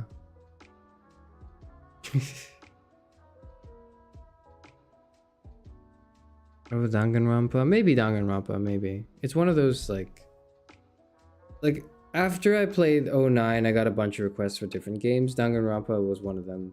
Is one of the games I have not gotten to yet that I think I might eventually get to. The other one's Amori, and then by far the most after that was Needy Streamer, or by far the most that I did get to was Needy Streamer, or like Needy Streamer Overload NSO.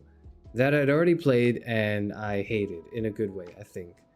I didn't hate the game, I hated my experience with it because the game really was out to get me. It was really out to make me suffer. Okay. Streamer is good. It probably is like objectively a pretty decent game. I was just so fucking tortured by it.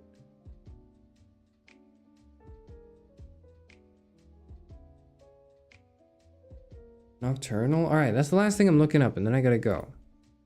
Okay, then I gotta go. Nocturnal. Oh, it's on my wish list. I've seen this before, right? Something went wrong. Okay. Now I see it now.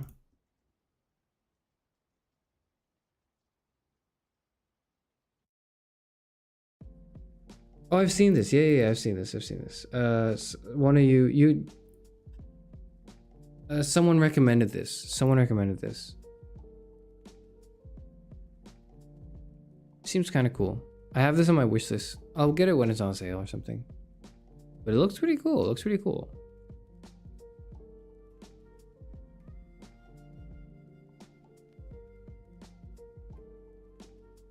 Viz Lila. I know what that is because it's been recommended so much. Fuck and fucking no, I'm not playing it. If you watch Midsommar in the Discord, you have to host. I promise to be less annoying. What is that again?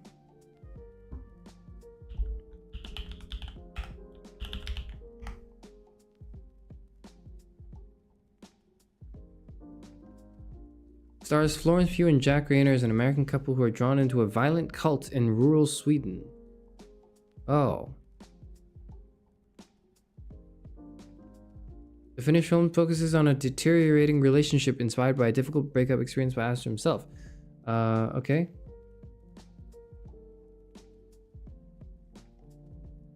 Oh. Well, oh.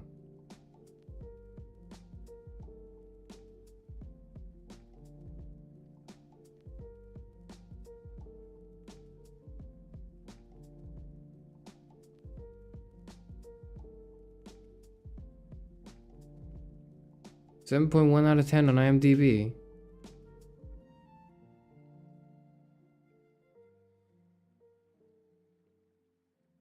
What begins as an idyllic retreat quickly devolves into an increasingly violent and bizarre competition at the hands of a pagan cult.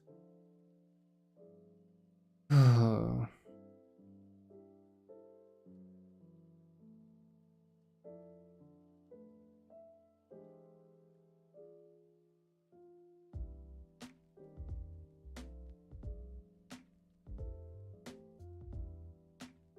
I don't know, maybe. Maybe I'll watch it. I don't know, maybe.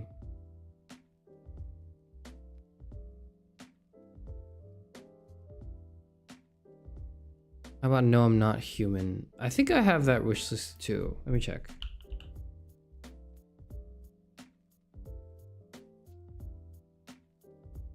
No, I didn't. What the fuck is that? That's creepy.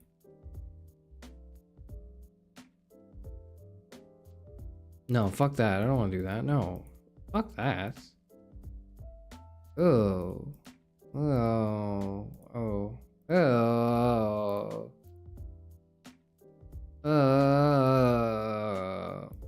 No. No. No. No. No. No. No. No. No. Nah. Nope. No. No. No. Mm-mm.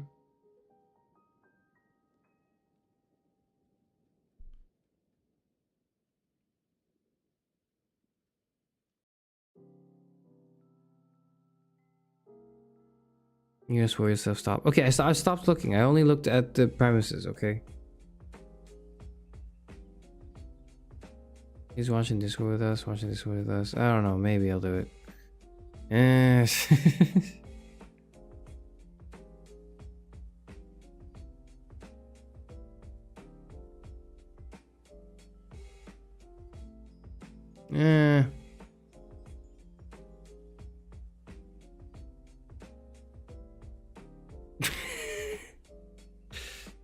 Not making any promises.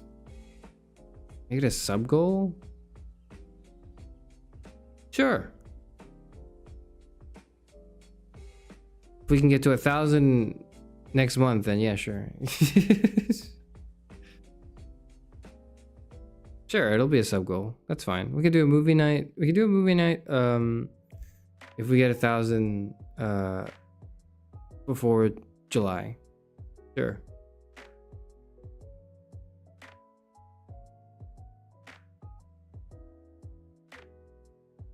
You know it's not gonna happen. It's not fair. Well, then it's not gonna happen. It could happen.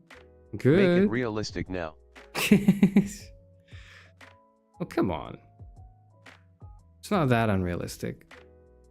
Besides, I'm gonna like, it's not like I'm gonna stop making things. It's not gonna stop streaming so it doesn't happen.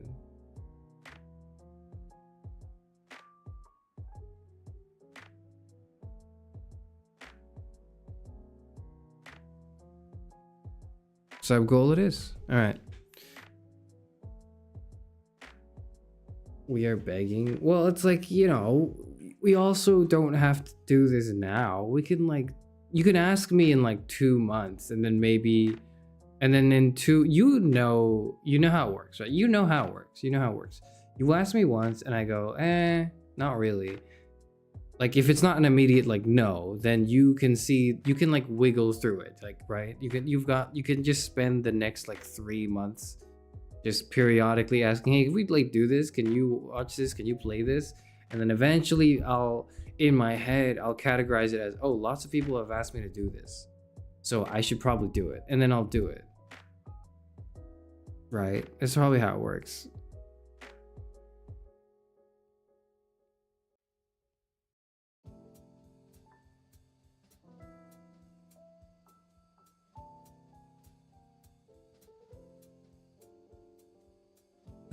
Don't worry, October's ever approaching. I don't look forward to October. You please, pretty please, paint Night in the Woods. If it's on sale, I'll get it. What's on sale right now? BioShock is on. That's on my wish list. BioShock Remastered. Last of Us 1. Oh, Last of Us 1's half off. That's cool. Tavern Talk? What is that? Why do I have that wish listed? The visual novel about running a tavern in the D&D inspired fantasy. Okay, but why are the Among Us characters there? Why is there an Among Us free update? Whatever. Oh, Date Everything's out now. No, it's not. Wait, is it?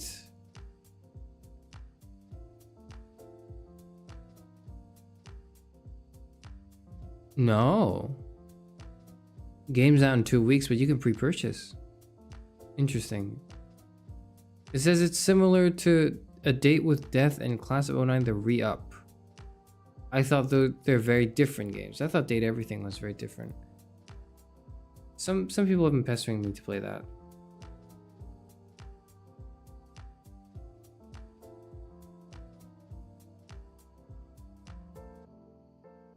I don't want you to categorize as popular demand. I want you to do it because we asked you to do it. Well, you're gonna have to wait, or you're gonna have to hope a miracle happens in a month.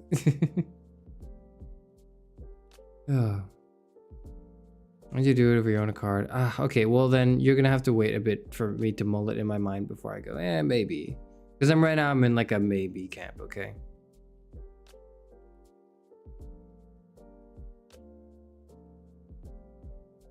I'm not at like a no, but I'm also not at like a sure. So we're just gonna be in the middle for now. One of the reasons I'm hesitant to do it, right? It's because like if I do it, it has to be on Discord because we just can't stream that shit, right? So it's gonna be on Discord, and it's like it's gonna be weird because I'm not gonna be streaming because you're all like also gonna be part of that, and that's weird. That's a weird dynamic because I'm like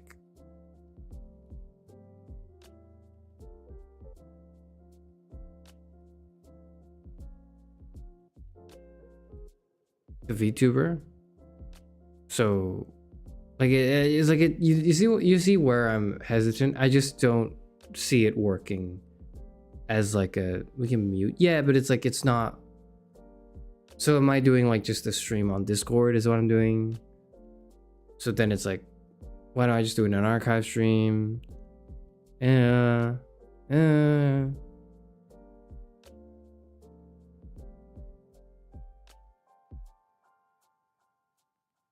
just talk to us in chat anyways because there's so few of us. Well,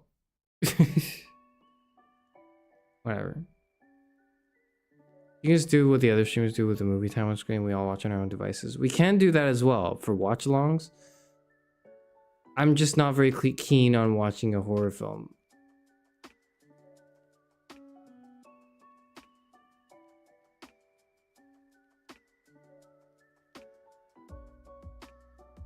Box this movie, watch this for membership streams. Yeah, I've seen other VTubers do the same. It's just like I'm not in the mood to watch like for a movie watch along yet. I'm not in a mood for that yet. Maybe I will be eventually, but I wouldn't want my first film to be a horror film. What are you into? I like dramas, I like comedies, I like action a little bit. But mainly dramas and comedies, yeah. Austin Powers? I'd be open to that. I would be open to that. Have you seen Parasite? Yes, I have seen Parasite. You watch it again.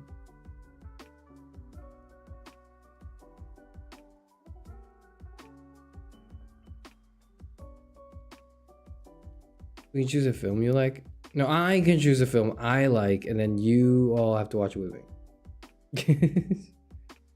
In all seriousness, though, maybe consider Midsommar because it's more about psychological horror than straight gore and jump scares.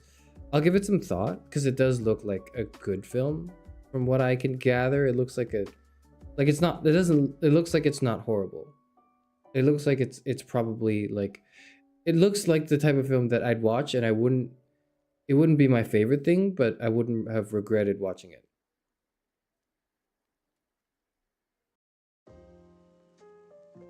Have you seen Get Out? No, actually, I've not seen Get Out. So maybe we could watch Get Out. Because I know that's like a sort of horror type film.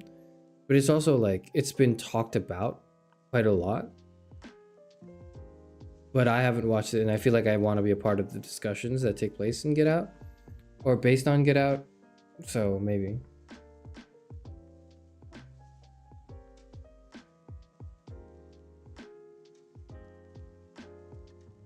Bodies is a horror comedy. Okay.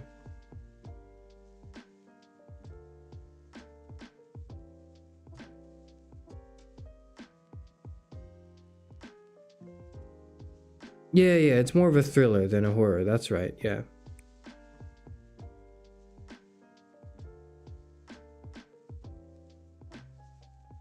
There's a rip of Austin Powers on YouTube. You could just go on like a pirate site. Just like go on like reddit.com/r/piracy, go to the mega thread, and then click on like the movie streaming section, and then vet the first few that are, and then like open it through either a Firefox, uBlock Origin, or like a Brave browser, or any other browser that has some sort of protection capabilities, and you're in.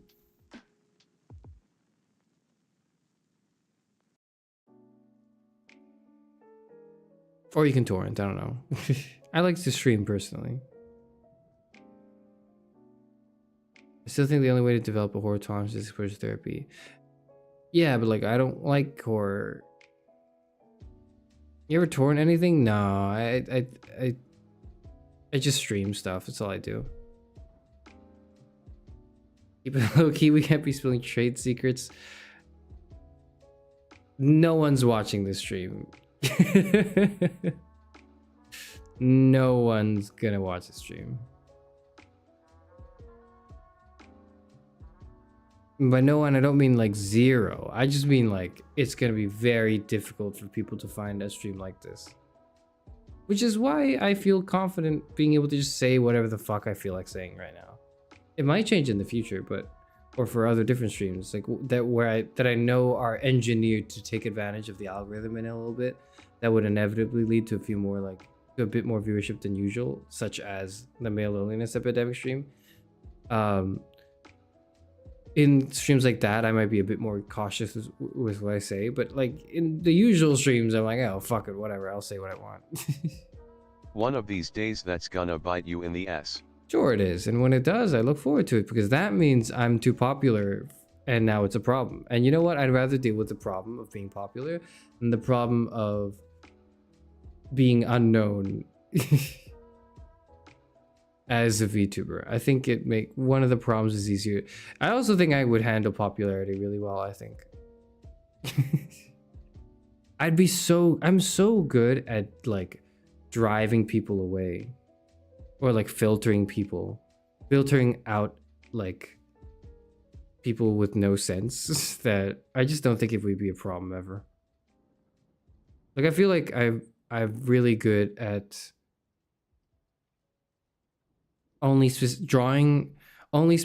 specifically drawing an audience that's like somewhat sensible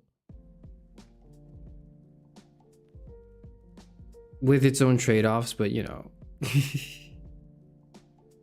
You'd be so annoying. Oh hell yeah, I would.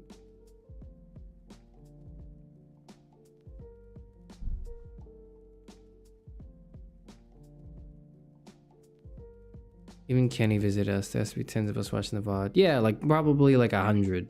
I want to say, how do you in voice call? Well, like we're doing the thing. We're doing the FNAF thing. That's what we're doing. Do you want to get popular by being canceled? No, I want to get popular by being recognized for my effort and somewhat mediocre talent, but you know, mostly just effort and occasional good ideas. And I also think I don't think I would get canceled. I don't think I would, because in order to be like, the way you're canceled is if you say some shit that's extremely bigoted and not good because you failed to hide it in the way most people have hid it, because there's something to hide. I have nothing to hide except my personal information and, you know, relevant parts of my life that are very personal that I would not want to share, such as like my home address or something, you know, like, but like, you know, that's, I mean, nothing to hide in the broader sense of, you know, there's nothing I won't talk about, really. I won't talk about. There are things I won't say. Yes, there are definitely things I won't say, but there is nothing I wouldn't talk about. There's nothing I wouldn't discuss. He's gonna get fake cancel best inspect elementing one of his. Oh god, don't. Oh no, I'll deal with that. Hey, maybe that would bring some attention to me. That wouldn't it? We can do a jump scare list for you when we watch a scary movie. I don't No, but then it's like that defeats the point of the scary movie. The point of the scary movie is it's supposed to scare you. So if I have a jump scare list to prepare for when I get scared, then I'm not consuming it the way it was intended. I watched it in theaters, so it's like it's not like I've never watched horror. I've survived it. I just really don't like it. We're sensible? Yeah, like more than the average person. You're like more sensible. Believe it or not. Like, I know it may not seem like the case. Trust me. I know. But you guys are probably more sensible than the average person who browses YouTube. Yeah.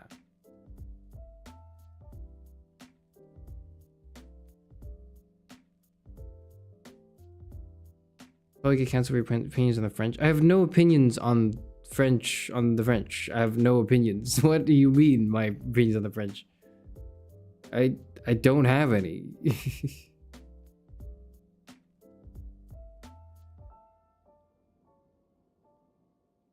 We're choosing movies with less jump scares for that reason. Well, you give me time, okay? Give me time. Hope I'm sensible enough for you guys. Well, like, it's just that like most people online don't. If you have the mental capacity, most of you are sensible, he would have. If you have the capacity to sit down and listen to me talk for hours on end, you have to be somewhat sensible. Like, there's too many prerequisites. You have to have the attention span for it. You have to be willing to listen to what I have to say. And not only that, you also have to respond to it thoughtfully and meaningfully, which, you know, I like to think that most people are doing. That's already like, you know, that's already 3 really big filters that are going to cut off most of the 15-year-olds that use this platform. It is what it is. Now he's battering us up. Well, no, it's just like, you know, you're not special. If that's what you're thinking, you're not really special. Maybe that we're just insane. Maybe. Could be that I'm just insane. When my neighbor was like, you know, telling me about the noise, he referred to it as phone calls I was having all the time, you know, referring to my streaming. Because I don't think they can hear what I'm saying. They just hear that I'm saying things. And they just hear it like in like every other evening, and they're just annoyed. And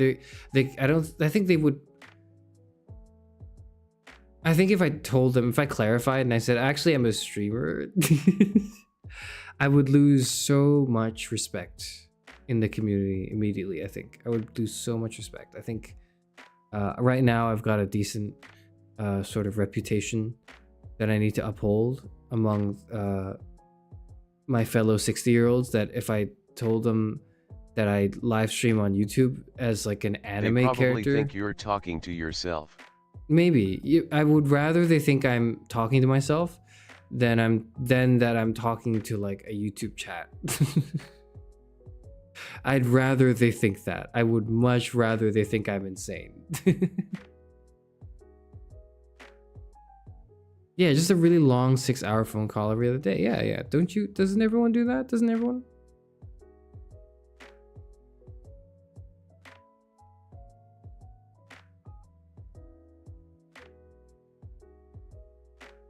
I do look forward to things while watching. My attention span is not it. Okay, well, I don't know, man. I respond as if I'm having a conversation. I do not do this in other VTuber chats. They have too many viewers for that. I do think there's like too many.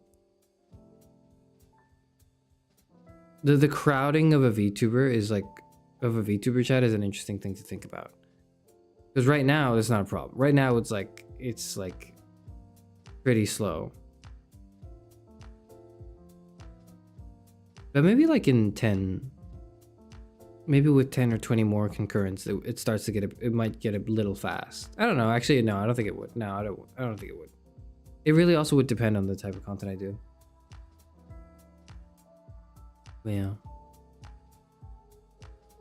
Well, I know you're another podcast, bro. Oh, shit. I didn't even think about that. Oh, dear. Oh, no.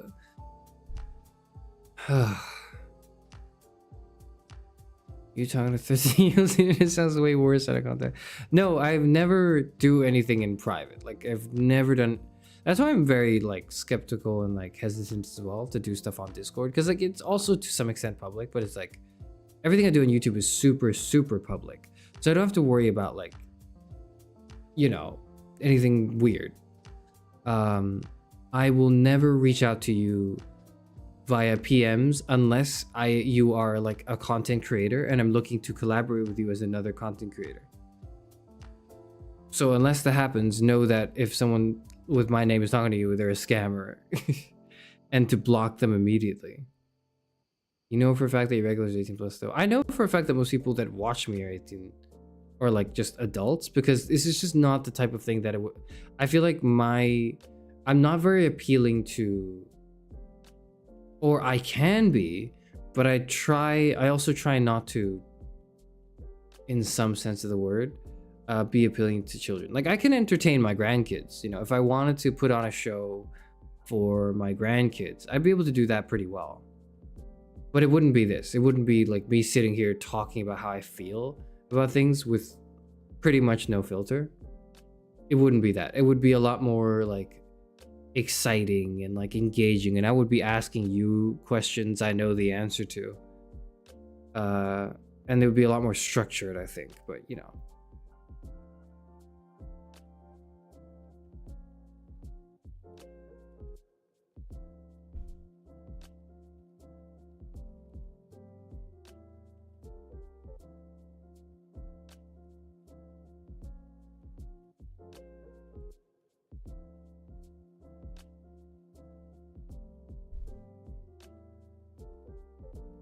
Which is worse, VTuber or podcaster?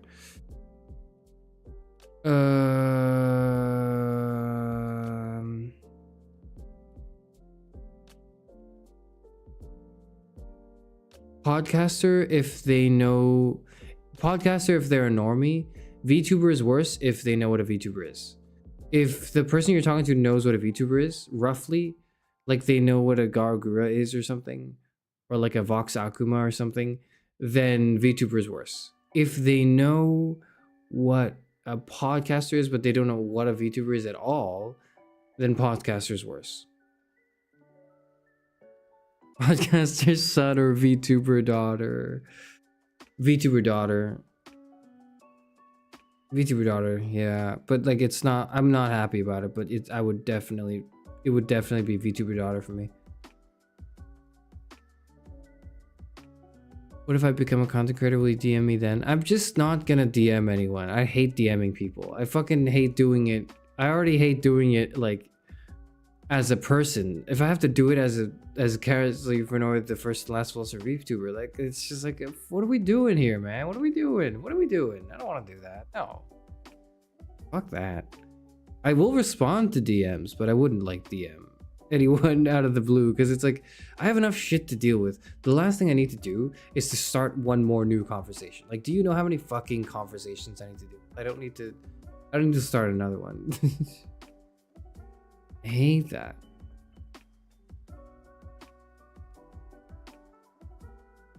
You only talk to us if it makes you look smarter. Then everything I do makes you look smarter. It's okay. I wouldn't have to necessarily talk to you for it.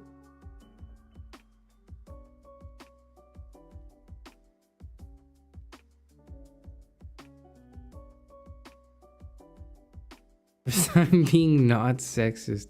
VTuber daughter is like, I feel like there's this interesting dynamic and an interaction with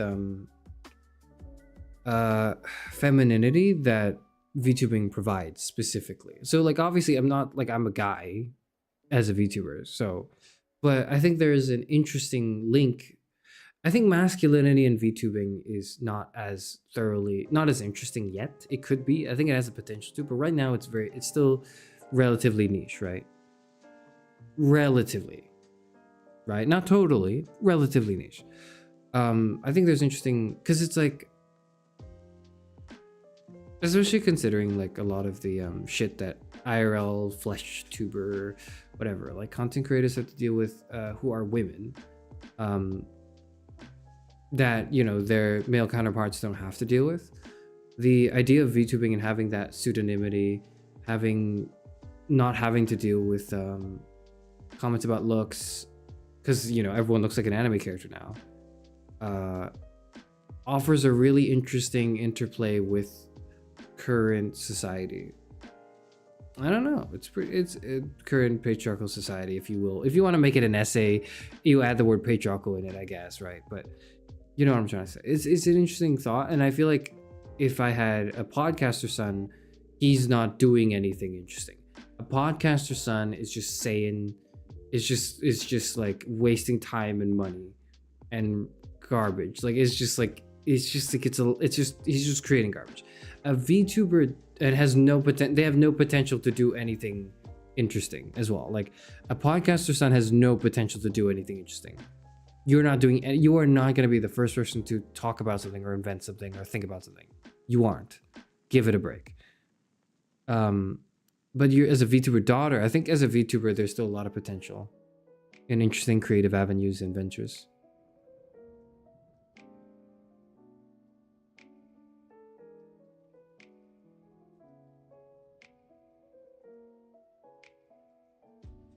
Cameron, this is unrelated. I'm laughing really hard at a baby picture of my brother. Do you want me to send it to you? No. No thanks. You can send it in the Discord if you want, but don't DM me that. You play Reverse 199. 1999. Another gacha game. I've heard of it. I heard that is the other... It's the other Yuri game. Is it Yuri? I think it's Yuri, right? It's the other Yuri game. And I've heard about it because I got into Path to Nowhere somewhat recently. And there's like a huge camaraderie between the Path to Nowhere player base and the Reverse 1999 player base. Yep.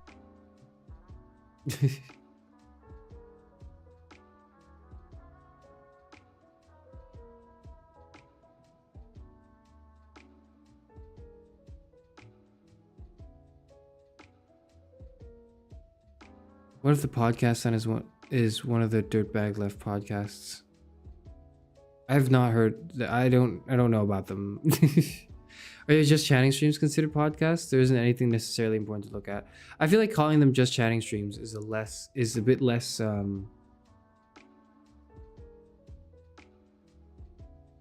I want to say inflammatory, even though that's not the intent or the word necessarily, but you know what I mean? Like I feel like if I call it a podcast, its value immediately diminishes so much more. Because I think a lot of people who do podcasts have such an overinflated ego about what they're doing that it's made me not want to associate with that at all anymore. Whereas I think when you're doing a Just Chatting stream, no one's really like, there's no ego in that. I think there's less ego. There's less like delusion and ego in that than in a podcast. I think there's some amount of delusion and ego in a podcast.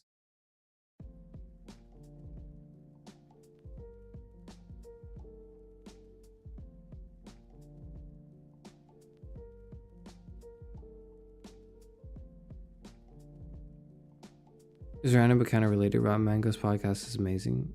Haven't heard of them either. I'll keep it in mind. The only podcast I used to watch / listen to was actually the Trash Taste podcast. I got into it in the pandemic, and I really like their dynamic. I just think their conversations were super fun. I think now they're a bit, because they're doing it weekly as well. I feel like they're running out of stuff. But that was the only podcast that I'd ever listened to, and I don't really listen to it anymore now. It does a lot of true crime and has a YouTube as well. Well, that sounds like it'd be up a lot of people's alleys. I've tried to check out... I like Trash Taste. I've tried to check out true crime, but I'm not too enthralled in it yet. But maybe I'm just waiting for that.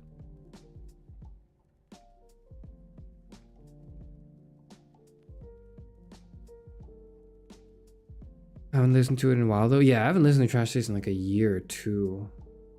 It's been a while. I'm just not caught up with most of it. I've watched some things occasionally, but you know, I also have less time. I've replaced my podcaster diet with VTuber streams from with VTuber streams.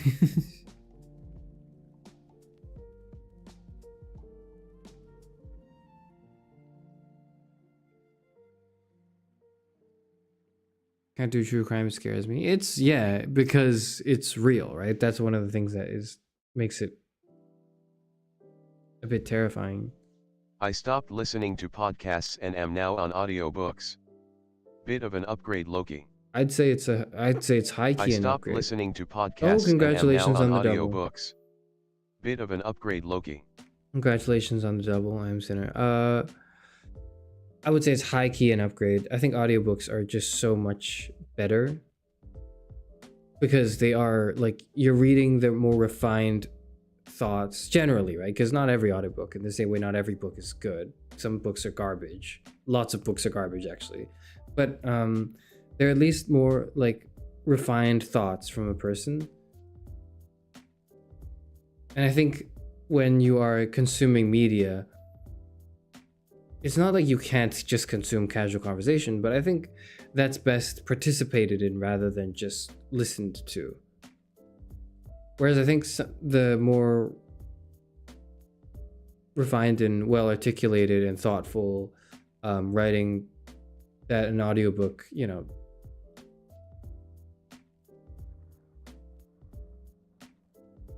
has, makes it a generally more worthwhile experience.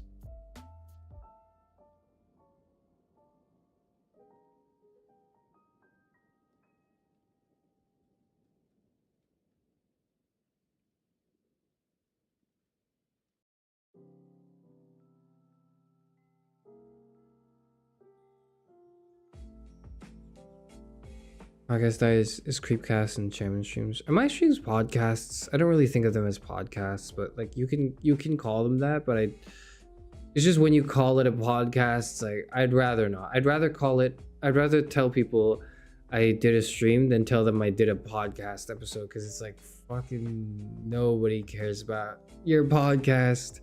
Is my first reaction to anyone who tells me they're doing a podcast. Is immediately like, I just don't care. There's just too much. There's too much of it. There's way too much.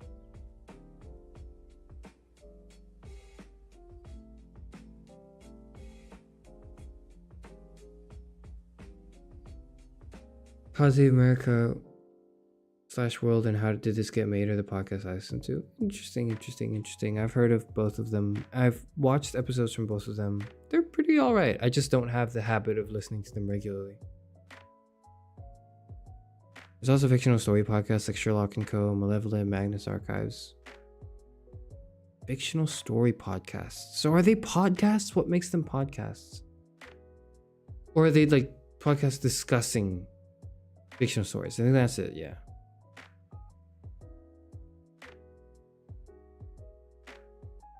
I listened to this one podcast about engineering disasters with graphs. The only problem is when they do Russian disasters, it devolves into Counter-Strike and vodka and Soviet corruption jokes. I see, yeah. Yep.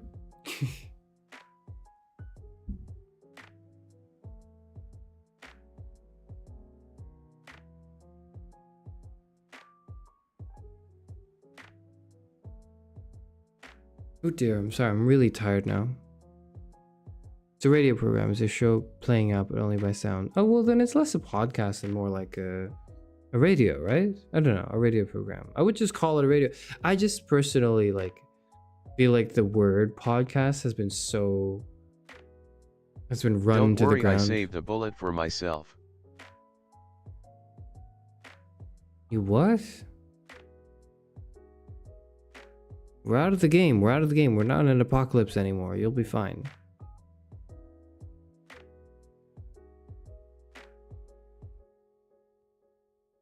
We're gonna talk about a story. It is a story. Right. Okay. Okay, I've gotta go. Now's the best time for me to stream because I'm getting more concurrence because the Americans are, got more time on their hands. It's a bit unfortunate. It is what it is. I'm gonna go now though. I'll see everyone tomorrow for episode 4. You scatter, the Americans are awake. Run! Get out of here. It's no longer an EU friendly time. I feel like I'm a 70-year-old stuck in an 18-year-old's body. I just feel like I'm 60. Because I am 60. Okay, see everyone later. Bye, goodbye, goodbye, goodbye, goodbye, goodbye, goodbye. Yes, tomorrow. I'll be here tomorrow.